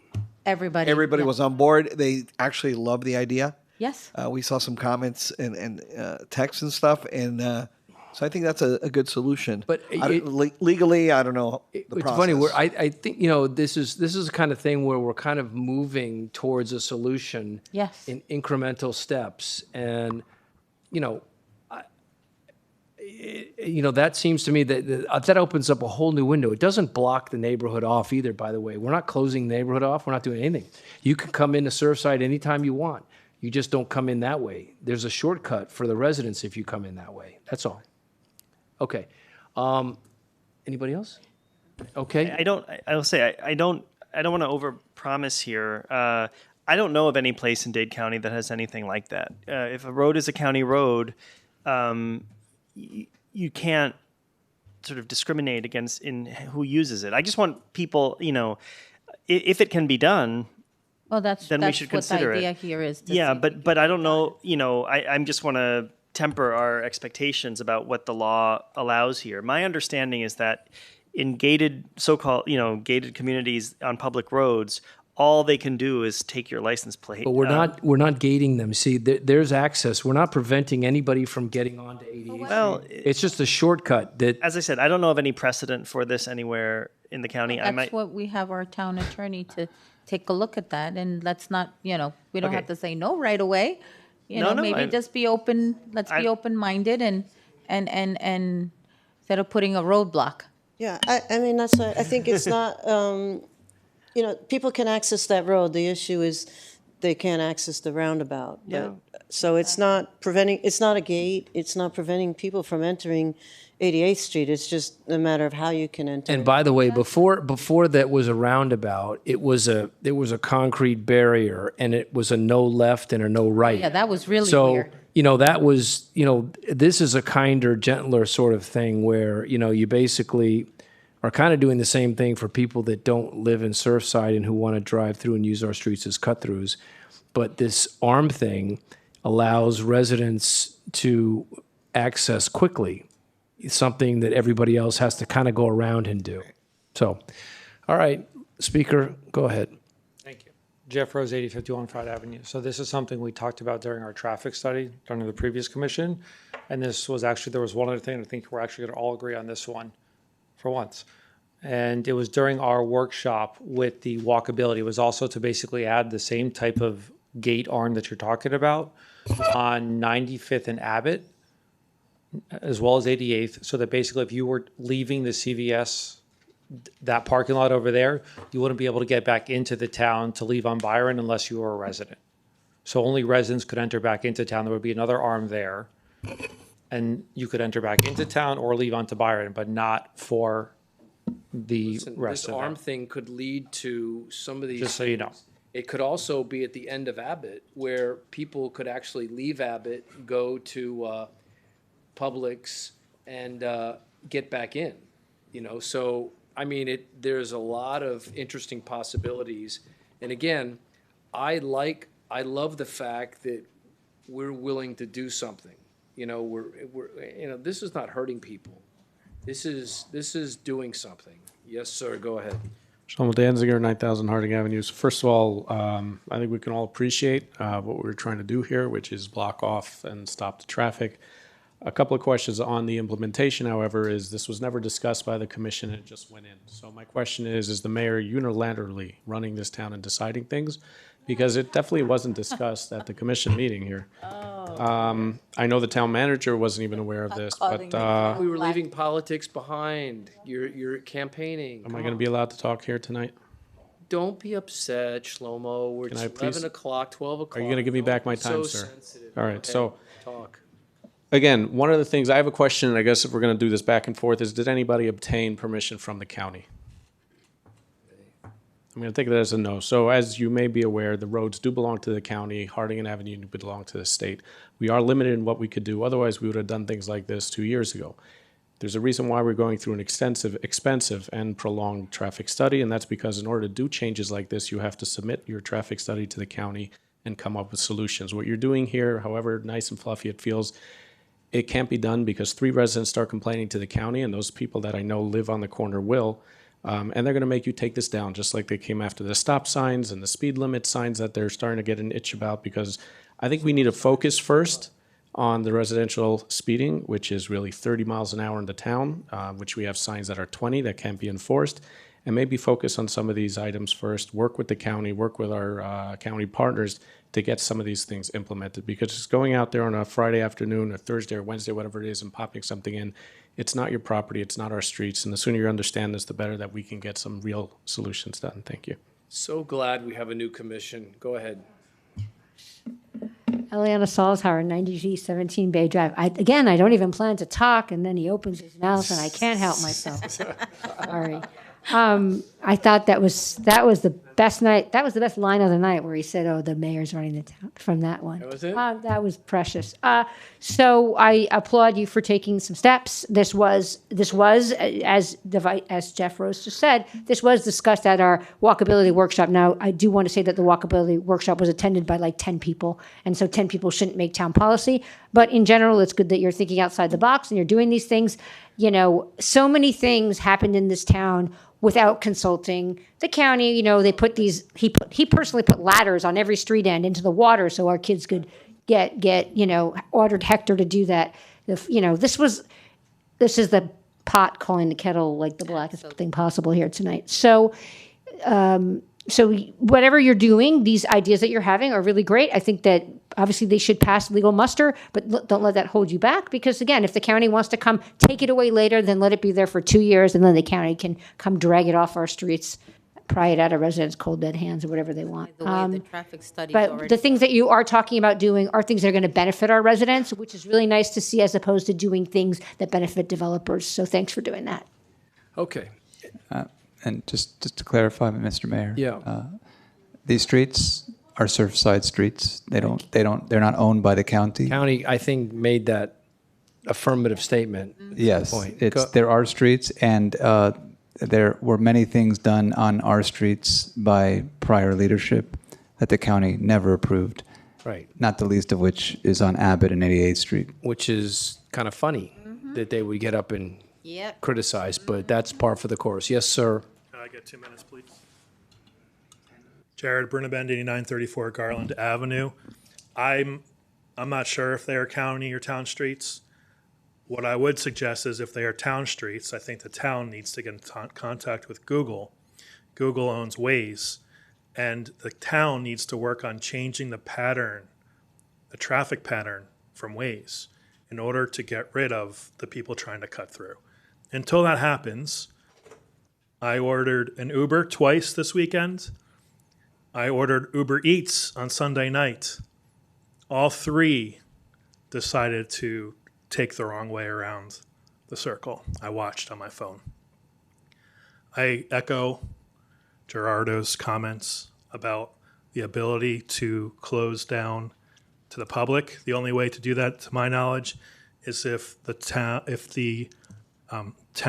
streets are not publicly owned, such as Indian Creek and Lagorce, I believe, and Bay Point. I think those are the only 3 communities I'm aware of that are close to here. The last thing is, I would encourage the commission to go look at other gated systems. In order to have a gated system, you need to have proper ability to maneuver a car if you don't have such fob before the gate. In other words, if you go to a gated community, there's a turnaround before the gate.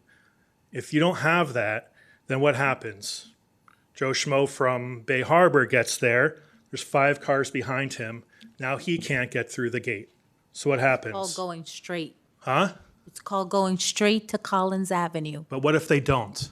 Well, there is no other option. But what if they don't? So They what are you go going to do? straight to Have Collins- all these 5 they go cars go straight in to reverse back down Byron Avenue? No, they won't You because mean, wait a minute, but wait a minute. You're saying if a car stops on the street, what do you do? Is that your question? Can I have 30 more seconds? Yeah, go ahead. I'm trying to explain. So No, if a car stops on the street, what do you do? That's what you just said. I am not a resident. I pull up to the gate. But you're not pulling up. You see, you don't pull up. It's not like you set yourself in a position that you can't get out of, because what you're doing is you're basically, there's not a pull up. Where's your gate? Huh? The Where's gate. your gate on- that's- where's your gate on that circle? That's right. So you don't even know where the gate is yet. Tell me. Explain. Educate me. We're gonna. So you can sit down and we'll tell you where the gate is. So, but you can't make statements based upon facts that you're not clear on. So if you don't You know don't where have a turnaround lane. you don't know where the gate is. So explain. You don't have a turnaround lane. Thank you for your comments. Okay. So No, we're not. no, doing you're this done. person. You No. yeah, you're done. No. The, You need to the sit town down. attorney made a statement that Sit is accurate. down. Sit down. Please. Sit down, please. Do you want a So- timeout? Sit down. The Do you want a roads- timeout? No, you're roads not. are You can't maintained by the speak. county. No, Do you want a can't timeout? speak. Solutions are Chief? maintained by the county. I just want Can to you? That's all right. that Give I him a have timeout. an email just like from you gave. Miami-Dade County Yeah. that says that their Florida Just Chief's like not- oh, you Chief's- respected our residents is during your in time charge. as mayor. Thank you. Please Okay. sit down. Good. Thank you, Chief. Okay, so the gate, everybody here, I think, knows where the gate's going to go. It's Okay. a straight street. And, yeah, so, and I think Randy was Before here, making a comment, you should go to 88th and Abbott and see what it. but it's okay. Listen, Clearly you don't. he's making comments. He's not, for a reason. I think Randy said that could be done for less than $8,000, plus or minus. But don't take my word for it. You probably need to price it out, right? Yeah. So, would the commission like to entertain the installation of that one arm? And we could do a pilot program with residents and put it out in the Gazette and invite them to come and then drive up through Byron Avenue as much as they like? Absolutely. And go around go around the traffic circle and come into town that way? You know? So do we have to price it out first? Well, I mean, I think we just have to give direction to the manager to, start that process. Because I think we have power there, and, I think, Yeah, let's be Yeah. open-minded. you know, In the meantime, though, we have it the way it is, but we need enforcement because I'm seeing pictures online. of I've sent cars. that. I've sent that to the chief. Yeah, okay. You have cars turning around there, and they're trying us on for size. I get it. They like the shortcut, or they like to run up through town because they want to get to 96th Street, and I get that. And after they get a few tickets, they probably will stay out on Collins Avenue. I mean, it's just a training issue that I know our chief will handle. But thank you for that, because you're exactly right. So can we have a motion to? Yes, a motion to, do you want to? Yeah, I just. I'm sorry. Let's hear the motion. Okay. Okay, so the motion. Well, I think the motion should be, let's have the manager put together a proposal to put the arm in. Yes. And bring it back to the commission for final approval. Okay, that, I motion to. Is there a second for that? I'll second that. Okay, Gerardo, please. Yeah, I would like to get first, though, a clear sense of what is legally allowed here. A couple comments. I'm dubious of the feasibility of the solution. I'm not saying no.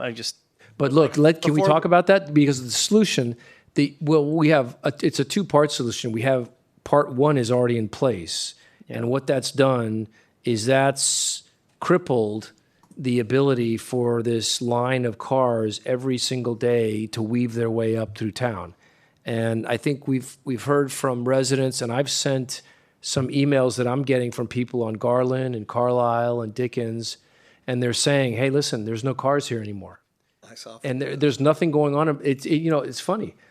I go out there personally because listen, the union chief was here telling me that I get involved. Yeah, I'm sorry, I do. I do get involved. And when I see a car turning, I walk up to the car and I tell him, I said, you shouldn't be turning around here.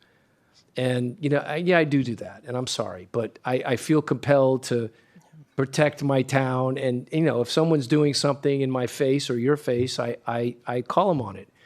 And there's nobody to talk to anymore.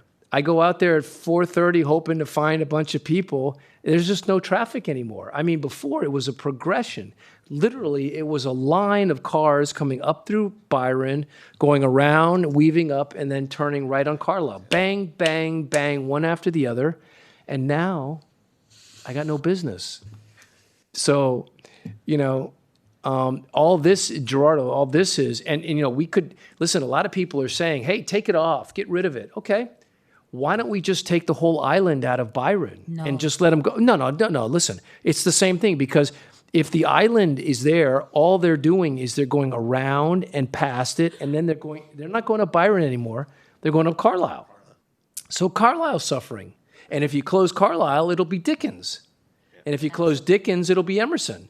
So, this is the nature of this business. And when I say take the island out of Byron, listen, let's be honest. If you might as well do that, because if you don't do what we're doing right now, they're going to come and they're just going to go around and take the shortcut. So, listen, is it a perfect solution? I said that in my piece. It's not a perfect solution. It definitely is not. But we have people that are abusing our town, and it's killing the quality of life. It's endangering our kids and our pets. And you know what? Those people really should stay on Collins Avenue. I don't feel really bad for them. I know they want to hurry up and get to 96 and turn left because it's a little bit of a shortcut. But they got to stay on Collins and turn left on Collins. That's all. Okay. I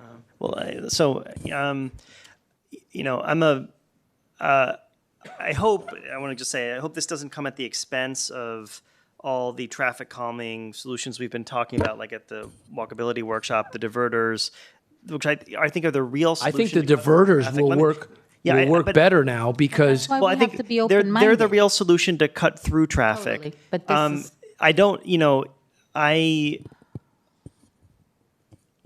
at this point, I'm not really clear there's anything particularly at stake in this, except, authorizing the manager to develop a proposal. So, sure.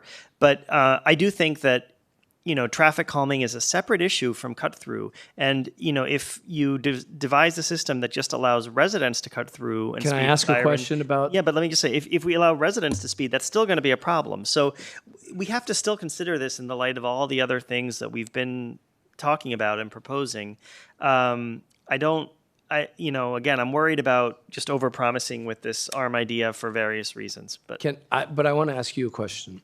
And the traffic calming is great. And the barriers, the diverters, right, are great. But do you anticipate those diverters handling all the cars that now were in the past cutting through? But that's something that we can discuss. No, I know. But I'm just saying that, I think the diverters now are additive to what we've done. But I think if you just used the diverters and still allowed all of those cars to flood into town like they were, I think you just have a lot of cars kind of like looking for ways to get around the diverters. And I wonder, isn't it about reducing the number of cars coming into the town? Yes. It is in part, but it's also about, calming the cars that do come in. It's about many things. And because I'm dubious that we'll be legally allowed to have the ARM, And I do think there are some design issues with the arm too. Like the question of how people can back up is on my mind. I want to make sure that other solutions they are can't. proceeding at the same time. There's no backing up. There's no backing Well, up. You go straight. Yeah, they go straight. I know, That's ridiculous. But to if, even if suggest. somebody goes the wrong way and is there, There's they no could backing create a up. jam. Right. Okay. The point is, I think there are going to be some obstacles here, so I want to make sure that this is not coming at the expense of other solutions. That's just a way of saying that when those other things come No, up, because we those gotta, are different solutions. Yeah. This is the solution for that particular area. Those other solutions are solutions for other parts of our town that we will address when we do our traffic study. Just be open-minded today. I am open-minded. Trust me, I am. open-minded today. But That's all I'm At the same asking. time, I don't want to spend money on this, Okay. like real money on this, until we Wow. know that it's legally okay. Mm-hmm.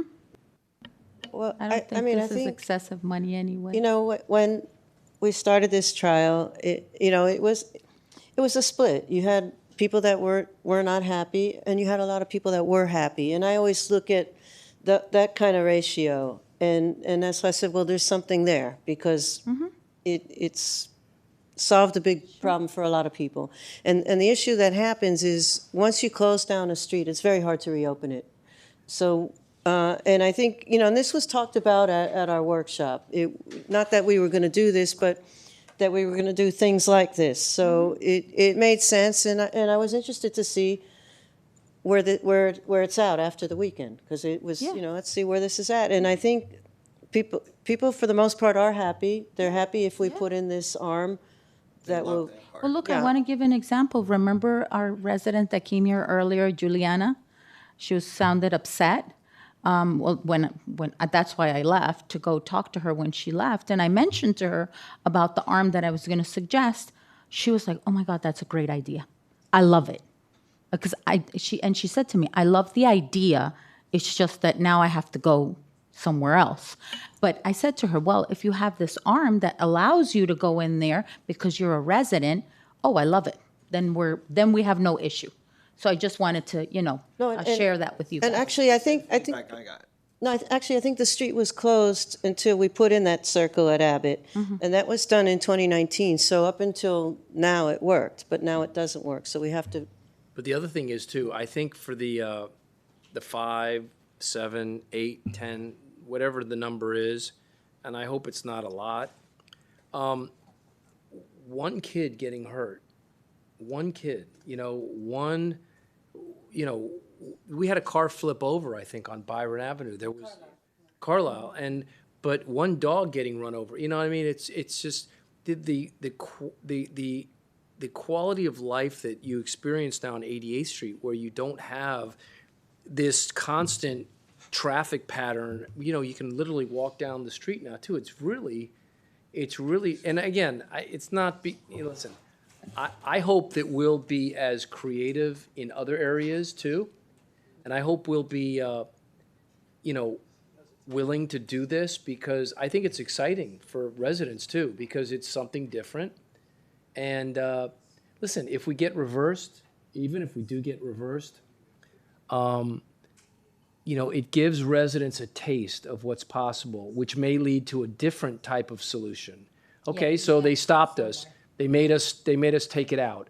But now we really, that it worked so good for the time that it was in, that I think we've gotten a taste now of what it could be like. So I think it's like anything else. I mean, when you start your trip to LA, you can't see LA, but you can see the Miami International Airport. So you go there, and then you go further, and then you go further. You know what I mean? So listen, I'm proud to be doing something with you guys, and I appreciate it. Thank you. So is there a motion on the table? Is there a second, I think? I made the motion. You made the motion. I don't know You who seconded it, seconded and we were in discussion. Is there anybody else that would like to comment? No, I'm good. All right, call the question, Madam Clerk. Commissioner Velazquez? Yes. Commissioner Velazquez? Yes. Yes. Commissioner Cotto? Yes. Vice Mayor Paul? Yes. Mayor Burkett? Yes. Mayor, the motion carries. Great. Do we want a motion to Motion adjourn? to adjourn? Okay. Yes. All right. All in favor, say aye. Aye. All right. Good meeting, everybody. Thank you.